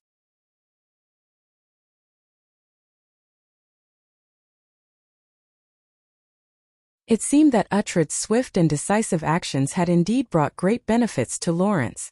At the same time that Lawrence's power soared, it also made more nobles lean towards Lawrence, causing Lawrence to have the qualifications to contend against Charles for the throne. After Lawrence finished introducing the nobles that Han Shuo didn't know, he paused for a moment before continuing. We've just discussed some matters. I'll briefly explain them to you. Currently, we must make use of the power in our hands to the greatest extent possible. Taking advantage of the fact that my royal father is still alive, we must think of a way to make the people in our hands gain real power. On the other hand, on this basis, we must obtain even more powerful support in order to prevent Charles and the others from jumping over the wall in desperation. The great power of the empire is basically in the hands of the great nobles. Even if my royal father obviously supports me, if those great nobles firmly believe in Charles, they will still cooperate with Charles to rebel against me when my royal father passes away. This is very difficult to handle. Sai, the most important thing is that because of my identity, those stubborn fellows clearly won't choose me. However, the power in their hands is too great. Even if my royal father doesn't make any mistakes, there is no way to reduce the power in their hands. This is truly a headache. After Han Shuo sat down, he didn't say a word and only listened to Lawrence's description. After Lawrence finished, he understood that the situation wasn't as ideal as he had imagined. It seemed that even with Uhtred's support, Lawrence wouldn't be able to sit back and relax as Charles's previous advantage was too great. Your Highness, Grand Duke Ashburn's power is monstrous in the empire. Some of the nobles he befriended occupy the majority of the nobles in the empire. With him supporting the eldest prince, it will truly be very difficult to deal with him. Now that His Majesty is still around, he can still suppress him. However, if His Majesty is unable to hold on and passes away, Grand Duke Ashburn will definitely oppose with all his might. With the power in his hands, it is sufficient to change the situation.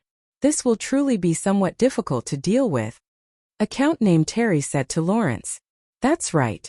Once His Majesty passes away, there is indeed no one who can control Ashburn. This is indeed extremely difficult to deal with.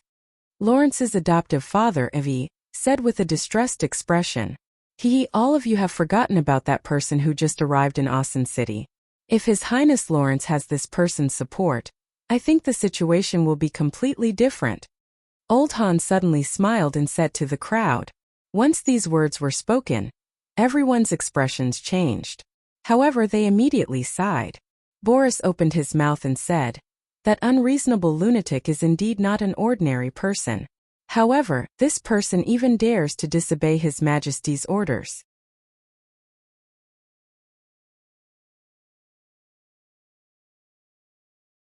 Who can convince him?